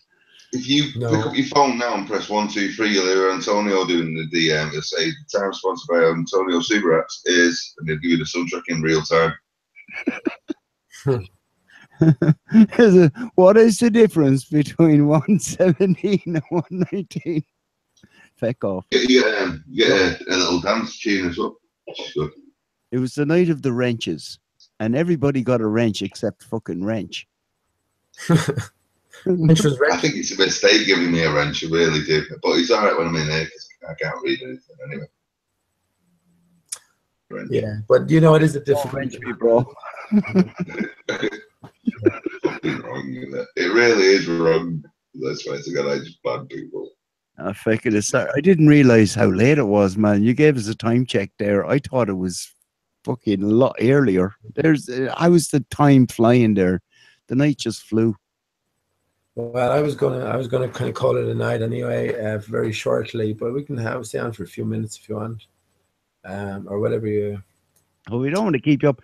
And by the way, P, when I had the pub hangout the other night and I added you, man, it wasn't at 5 o'clock in the morning when I added you. It was at 1:45, or 1:45, like at the same time when we sort of all joined. Okay, man, I didn't realize. I was looking at the last time, I guess, when I missed the call. Yeah, you were asleep anyway. You were dozing. It was cool. I didn't even get. That was an interesting call, and that got fucking copyrighted by YouTube, but I didn't give a shit because I was broadcasting on Outside Radio at the same time, so we just still had the whole audio. So that's no, I tell you what it was, man. We, Sean, SMJ. Yeah. right? You know SMJ from I remember him. Yeah. You remember he called in to Hoaxbusters to Chris on last Monday night. Yeah. And it was a fiasco, man. We had K-Ham there. We had some other dude. It was the fucking Italian job, man. He got spun round and took his wallet and everything. It was horrible. Oh, they took the piss out of him, and they were bouncing balls all around the place. And I'll tell you, really, we sort of did a deconstruction of that on my hangout in the pub the other night, right? And it did. We were even listening back to it again. It fucking shows. It's like some people. Did you? Yeah, I listened back to it, man. Yeah, listen back to the show. Actually, listen back to the show that we were fucking listening to. That's what I mean. So we were ponying. They were valid points, weren't they? They were very valid points, man. K-Ham, yeah. I mean, no, I'm taking it that SMJ got his ass kicked for his maybe flat Earth. But he won the argument. That's what I'm saying. He just showed it. It's like everything else, man. It's like any time flat Earth lays forward proof to the ballers. It descended into, it was just K doing fucking appeal to authority, circular arguments, and lots of maths, as you know. Hanging on to exactly the same position that you had the last time I spoke to her, maybe, or whatever, last time I paid any attention, maybe 3 years ago, more than that. So again, these people they're actors. That's all you can say. Same with Chris. It's that long you say, you know. Can't believe more than that even. And you saw through K-Ham. I definitely did anyway. Again, it's not judgment against the man or woman. You saw that with Simon Shack as well. No, it's the character, the roles they play. It's you can go so far and not any further. And I understand that in the sense then that, look, this is all about the individual waking up, and you have to understand why you live in a flat Earth. You have to understand your position here, not because you want to be a sheep and follow what other people are telling you. So all of these challenges have to be in place and fixed along the way, as I see it. And these people will not leave the boundaries which they're set. It's interesting that K-Ham is a Muslim as well. Remember, she came on the scene. So, you know, it's obviously she pulled that one the other night as well, P, by the way. She went into that whole, my husband is from Arabic. And then she kind of jumped to Persian. They're two different fucking things, right? But she said they were all happy using their sextants and following the stars, and basically proved they were on a ball. See, seriously, this is the kind of stuff that she was throwing out. And Denny will tell you, it's just what it was. It was into a fucking, like a fiasco, you know? I'd have more time. Some of the retorts were, they were embarrassing. Yeah. They were cringeworthy. I was cringing for listening to Kate because I know her. You know what I mean? Yeah. But what the fuck is going on, man? You know? It would be harder for me to listen to the likes of Kay or Chris now defending a ball than anyone else, any Jeremy, Mark Taylor even, because again, we have that association with Chris and Simon and these people in terms of 9/11 and our journey through that. Well, this is what I mean. This is what, like, we might as well address this while we're here. This is what I mean. Del was saying that the meeting up period of the fakeologists seems to basically be emulated by the flat Earth meetup. You know, we went and spent time here, and you know this sort of thing. And I remember them things because I listened intently, and any kind of interaction on a personal basis always stood out. Information that was being disclosed. Yeah. This is, again, much time has been spent by the likes of us kind of talking and considering all of these things. So anyone listening wouldn't be able to relate to it in a big sense. But yeah, what are you supposed to do? Once you realize Simon Shack is playing a role, you just have to accept it and move on and be grateful for what you've learned from it. Without delving. But that doesn't in any way affect the information that's been put across there. So, but you can still argue the point that maybe he's oblivious and he's just playing the part. And that is this weird fucking. No, I don't mean for you. I mean for someone who's. But what I'm talking, what I mean is there is there is that. I can explain. There's a layer. There's a layer that you go through. You know what I mean? Well, think about Judy Wood being perfectly qualified to do the investigative work that he did. Simon Shack is also perfectly qualified to do the investigative work that he did in terms of his photography training, his art, his artistic nature, all of this sort of stuff.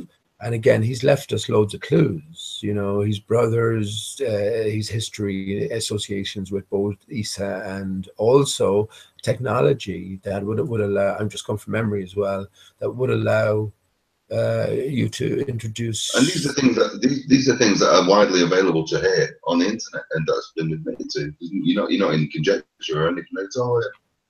Yeah, but again, what I'm trying to say is there's many layers to this, but once you get to the ultimate layer, you learn more from what people will not just talk about as opposed to what they will. When Simon Shack immediately ruled out flat Earth, or Cahem for that matter, two very they just totally knee-jerked. And that was the thing that fucking freaked me out with them, because I'm saying to myself, right, here we go, we're looking at it's like, and the weird thing about it was that Simon Shack sort of took it like it was a personal attack on just him, That's his game, that also put Ab in one of the most amazing lights. Ab has not shied away from anything. It shows what kind of a person Ab is as well, because he has been good.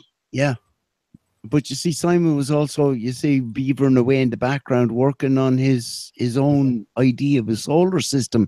So I was, and at the same time. But before no, hang on. At this time, right, the two and a half years ago, when all this fucking kicked off, you had David Icke at the same time. He was literally, expanding on this whole parking the moon as like the Death Star. And it was like the fucking, remember all that? So all these people all of a sudden had to deal with flat Earth and their ideas of stories of space and everything. But you see what I mean? Simon Shack's still working on his SS, his Simon Shack solar system, SSSS, 4 S's. I haven't even looked into the esoteric of that shit. Well, S is 1 and 9 anyway, in terms of. Sure. Mom will have a field day with SSSS. I'm sure right, you've got fucking between 9 and 11 hours to sort this one out, man, or you lose your pension. I think that was Usain Bolt's last time. Yeah, I know. And see all the other stuff, right? I said the David Icke. Then, of course, you had all the other, like the alien people, all of that stuff. Flat Earth popping or gaining traction at the time, right? And I'm not even going to go into all the different sort of, I call them the MTV generation of people that were just put there, right? The potatoes and everything else, right? All of that stuff. But, fucking hell, man. Do you know what I always think? This is the weird thing. I always think, imagine it was just some guy who worked for fucking Nikon P900, and he just pressed the button wrong on the zoom for basically setting the camera to be made. Yeah, that's the thing. Even like this whole thing has been sponsored by Nikon. Everyone, I'm so saving their fucking pennies to buy a Nikon. Everyone has the P900 that, I've got a P900 now. I can see the fucking, the sky the way it's meant to be. No, they're bringing out another one now. But you see what I mean? And this other guy, John Leonard Walson, this is a dude that I fucking came across about 10 years ago. And he was like literally just taking off the eyepiece of his telescope and sticking, a video camera on the end of it. And he was zooming in and getting all these crazy fucking pictures of the stars, and they looked like giant structures. You remember that dude? I remember the video in the cellar. That was the name of it, wasn't it? I'm not sure now, but I know with the atmosphere. That one. He was working with another guy as well, and then they fell out because the other guy used some of his footage. And then after that, his YouTube channel had a big fucking C inside a circle jammed in the middle of his fucking bullshit. You know what I mean? So he was doing that for ages, and then he was always being harassed by British intelligence and the cops and everything. Well, this is his story. You see, this is the character that was there. on YouTube. And so, right, up to even, you know, a couple of years ago, I used to type into chat boxes on you in the Flat Earth YouTube things. Anyone ever hear John Leonard Walton? You know, he was doing the moon zooming in before CD Space and whoever, and this Crow 777 guy, Lunar Wave and all that stuff. This sort well, of they quick fast with the fucking resume and pretty much an angle on anything you said. But that's what I'm saying. This is my theory. Yeah, well, you know, Denny and P, and everyone listening. This is my little theory that just sort of, you know, came around the past, you know, week or so. Is because this guy just made a reappearance. He appeared on Rents, right? And it was like a week ago. Oh yeah, it was the Monday night or the Monday show, and he was basically rehashing the same story, you know. He put up videos of fucking Chinook helicopters hovering over his house and knocking him down, and he's got these weird fucking stories going on, right? But basically, I saw pterodactyl. Yeah, the second part of his thing, I said, "Oh, this raised my eyebrow when, you know, see John Leonard Walton appearing again." And then I tuned in to Rentz's last Monday, just the Monday gone here, was the part 2 of this, and he had him back in. But do you know what it was? The second 2 parts of this thing was like an infomercial for fucking all these different telescopes, all these different. We were only talking about it last night, man. The night vision goggle technology. Oh no! And he's pointing everyone. He goes, "This is what I use, and you know, if you want it cheaper, it costs like, you know, $2 or $3 grand.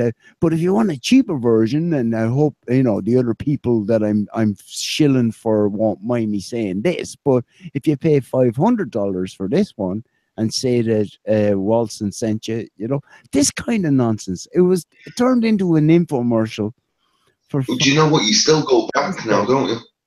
Go back to listen because you think we're going to get something.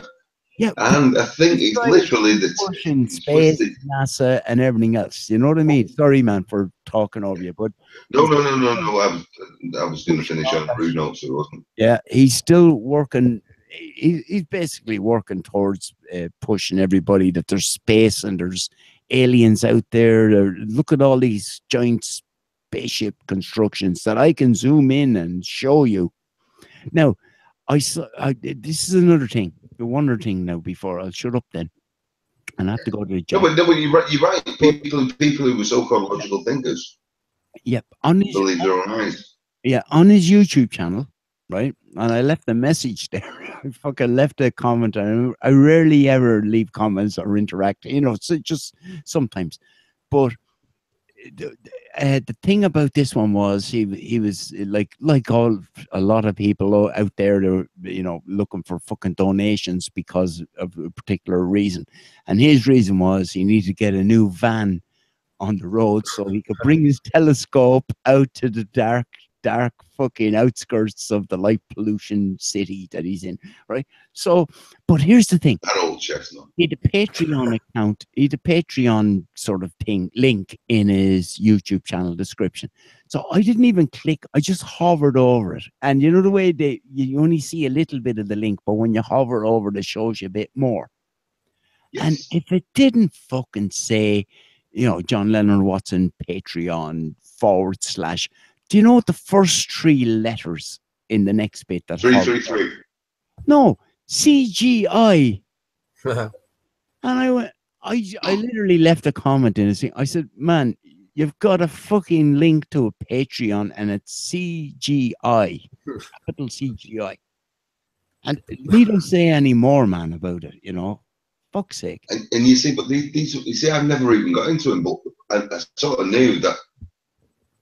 Well, it's pretty much once you find out, you can spend about an hour, can't you, going through the stuff where I just go, no. Well, no, he believes in this, and then people. So I've been really looking. You've no idea how lucky I was. Yeah. But man, this is all what it's all been reduced to now in a big sense. Yeah. We know with the psyops and the hoaxes as well. There's always different advertisement logos and opportunities that are not missed and overlooked. Because remember, these are all going out to a big mass of people. And yeah, it's interesting the timing of this guy's return, I would say, Del. So, but again, anyone who's not dealing with flat Earth at this stage, that's what I mentioned to Arwen earlier on. Who seems to have some sort of a naive look at certain things, considering how far he's sort of come in terms of conspiracy research. But from my point of view, anyway. But no, but he's still a young lad, man. That's what I'm saying. Right.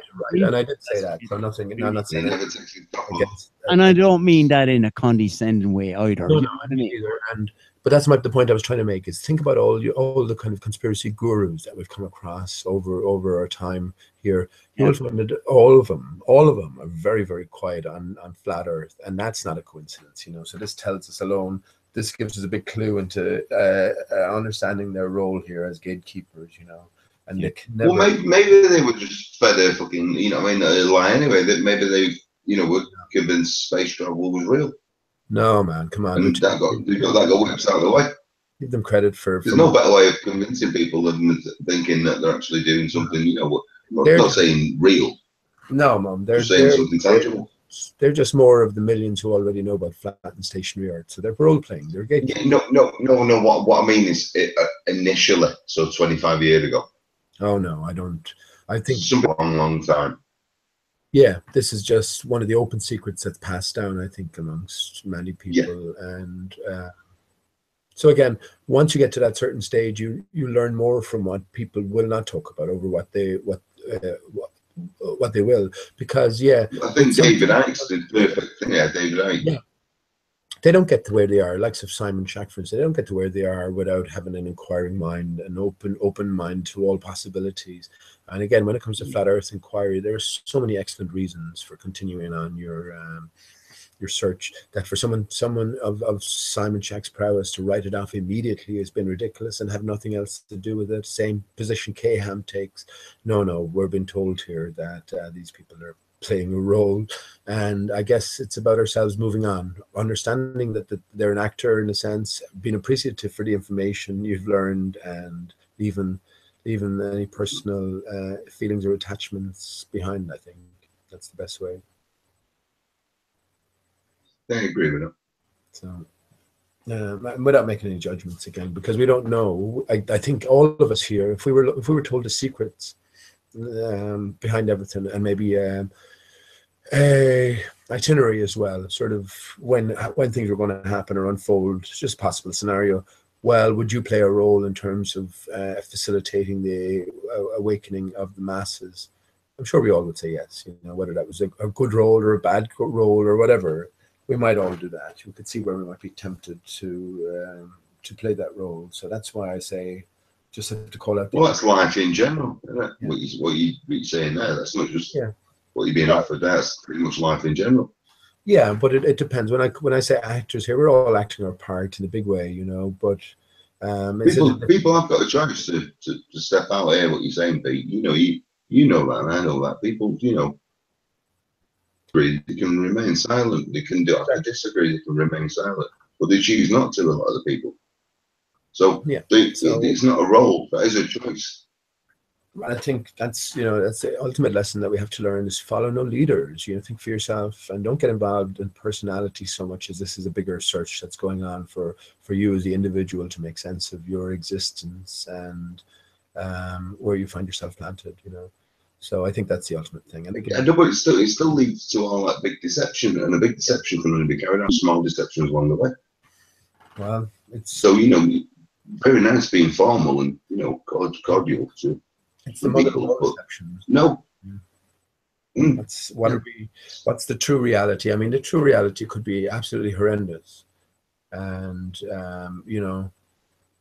just to protect everyone's psyche. If we knew the true reality, we might just curl up in a ball and die, or just lose the will to live. That's a potential. You know what I mean? So, there's any Well, I'm new, so I'm going to carry on trying to figure out what's going on. there's any number of possible possibilities, if you will.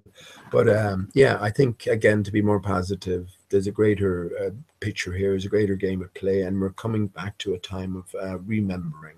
That's the best that that's where I'm at the minute. And tough as it is, it's unbelievably tough to sort of have a foot in both worlds, to be considering all of these fantastical things, possibility of a flat earth, an enclosed system, us occupying a special place within everything. That's such a variance to the rest of society and the rest of the mentalities, I guess, mostly pushed by the media, of course, and all that sort of stuff. But yeah, that's still a common and a pretty massive barrier that sets us in our thinking aside from that reality, or that false reality, if you will. So it is an ever-ending journey, isn't it? And I don't think it's going to get any easier, as well as the illusions sort of shatter. And I think needs must, for truth to be prevalent and to shine, yeah, illusions must be shattered. And I think we're finding as well that, look, what is safe anymore for us? I mean, what can we carry forward from the old world into the new world and hold dear? Very few things, I should imagine, and that includes gender's on its way out. Well, you know, this is the point. And again, we have to sort of reserve judgment as well, because there is a real truth there, and that includes the truth of our origins, the truth of the created or designed nature of everything. And if we're in a false reality, then every standard of what we would consider normal has to be brought up for reconsideration, I guess, you know.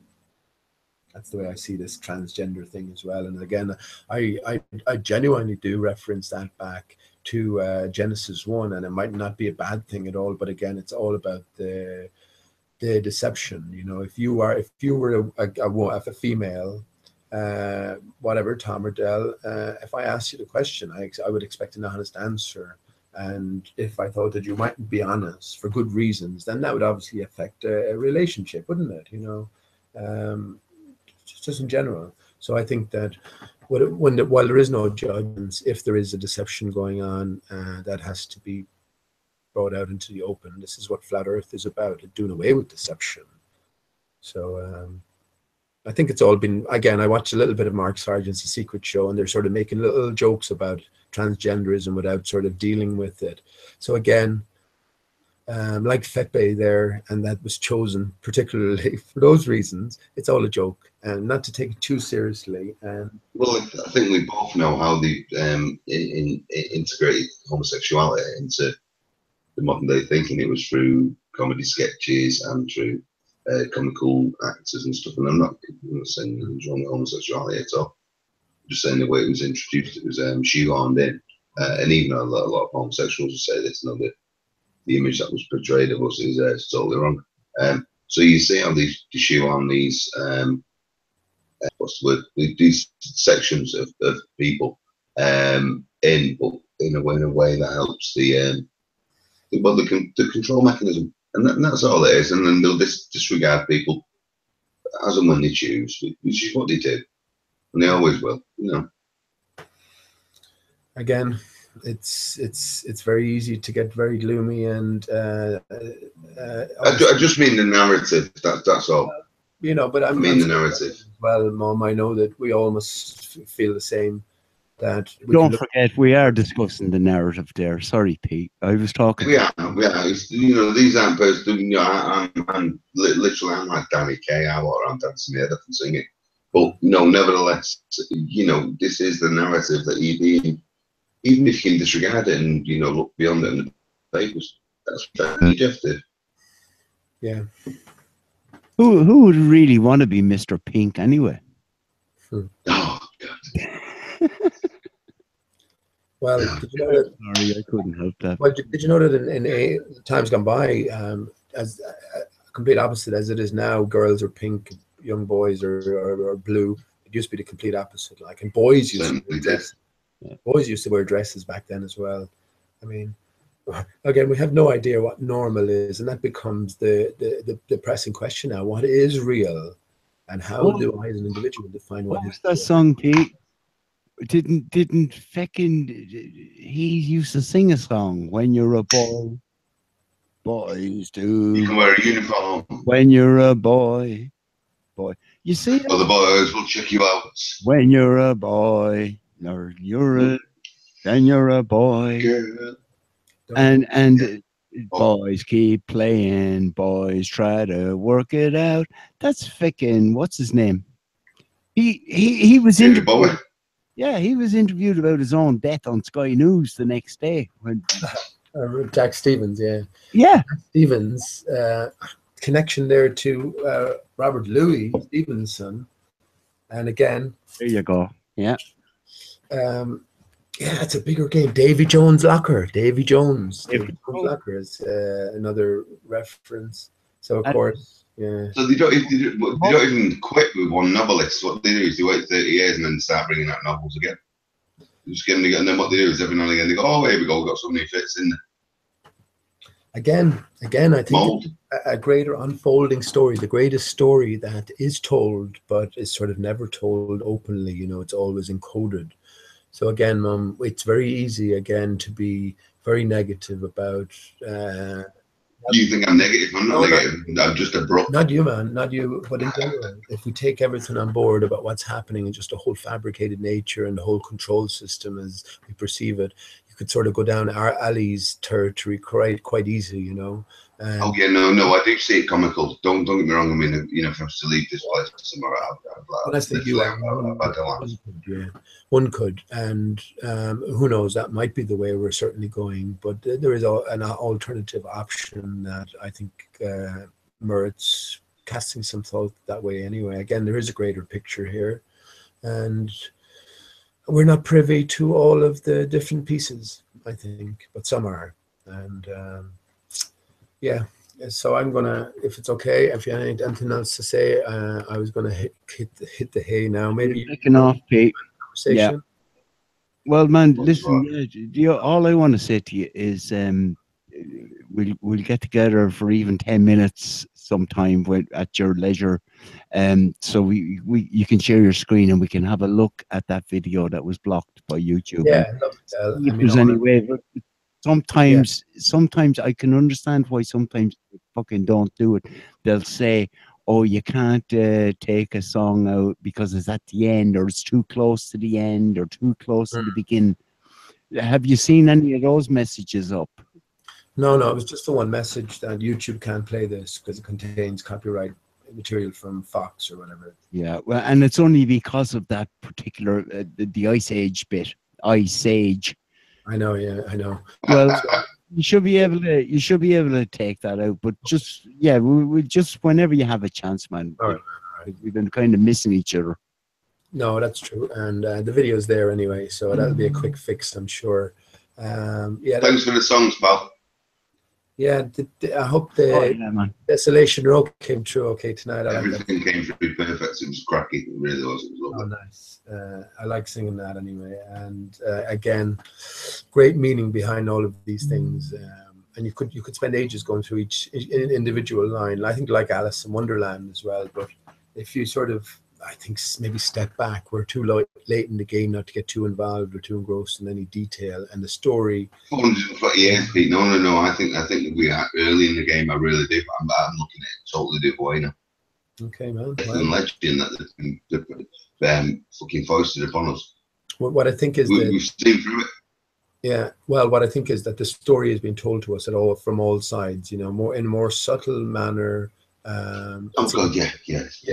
It's like how JFK was much more subtle than, let's say, Sandy Hook, for instance. This is a sort of a gradual unfolding of truth, and that's the way sort of I see that. P, listen, before you go, then, right? I do have a special request from the chat, right? And this chap asked you to do this before, and I think you did do it. Remember Drain Man? Who's morphed into Spanish chicken for some chic. Yeah, well, he does have a reason, but anyway, he's looking for the fields of Attenroy, Pete. So if you do want to send it out on a nice note, maybe do the fields of Attenroy for Spanish chicken, Drain Man. Okay. And then he might shut up for a while then in the chat. I'm only joking, Drayman. No, that's grand. I will certainly. Let me get that up. I did play that before. The only problem is I'm going to have to definitely keep it a bit lower. And the other thing as well is shout out to Shroomy for fuck's sake. You know, how you doing? I mean, you're free to give. What do you call it as well, aren't you? You're free to give wrenches out, so I don't mind anyone doing that. I mean, I've gone totally against my initial plans regarding wrenches. So, look, you might as well give everybody a gun when they enter. At least they won't fucking shoot each other at first. You know. Yeah, maybe that's probably the best way of doing it as well. Okay, I'll try keep this down honestly.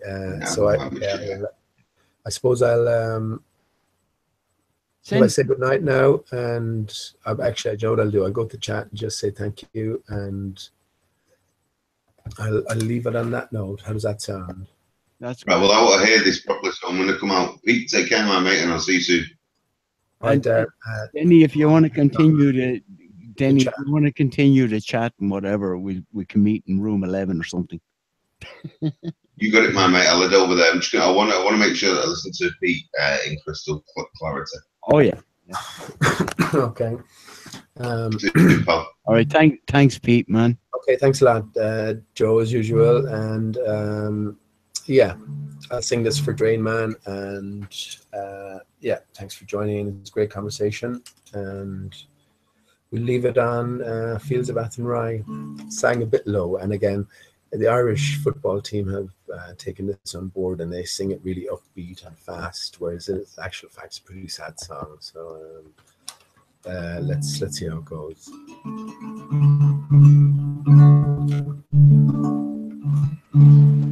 By lonely prison wall, I heard a young girl calling,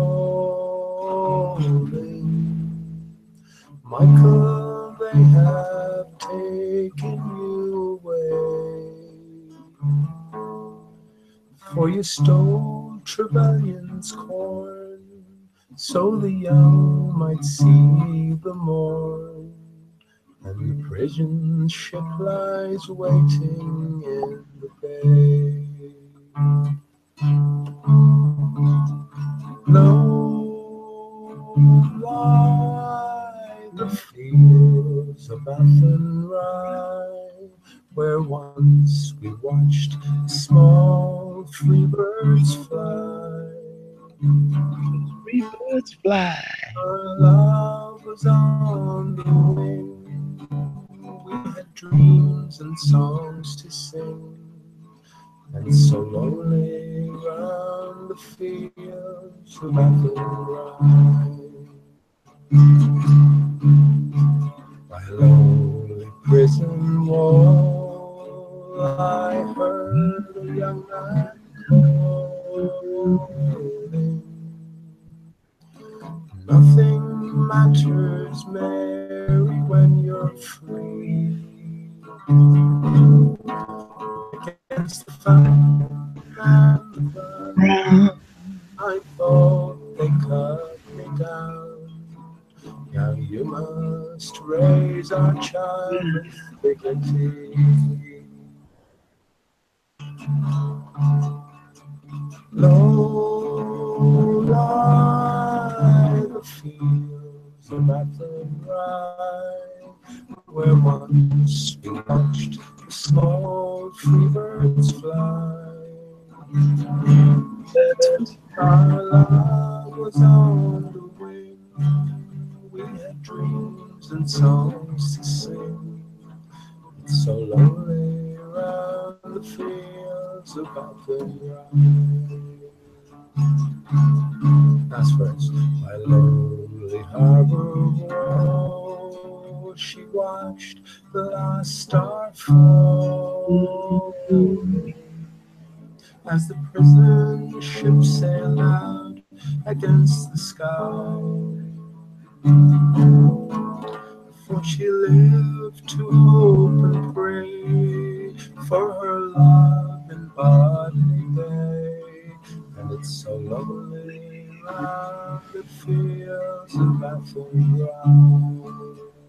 Sing a drain, man.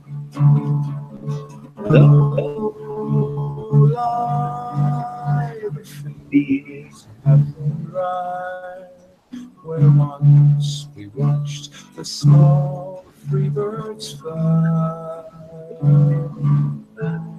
Our love was on the way. We had dreams and songs to sing, and so lonely round the fields of Athenry. It's so lonely round the fields of Athenry.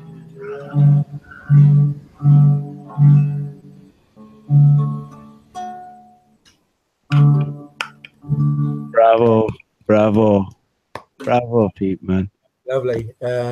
It's a beautiful song, isn't it? And again, they ruined it, Del, by giving that big up tempo, sort of celebratory. The free bird, let the free bird fly. I know. I'm sorry. But yeah, no, great song. And I know. Actually, I remember Drainman said that I think it brought back memories of a loved one who's passed on, or a friend who's passed on, or something like that. So I hope you enjoyed that, Drainman. And It always reminds me of family get-togethers, man. And there's always the young ones that always go, "Let the free birds fly." That's the little bit. Yeah. Well, we can't take that away from them as well. But you can see by the lyrics themselves, it's a sort of a pretty sad song of separation, and I guess oppression as well, Del, with the Irish famine and all that brought into it. Yeah. So okay, Del, thanks again, my friend, and we'll sort that out with the video, and I'll be able to get that posted, because there was some good stuff talked about in that, I thought. Anyway, it's definitely good to have it up there. So yeah, thanks again, man, and until the next time, my friend. All right, Pete. Take care, man. Keep doing what you're doing, man. Okay, and I'll say good night to everyone as well. Thanks for joining in, and yeah, Val, and I love you, Steve. Night, everyone in the chat as well. Take care.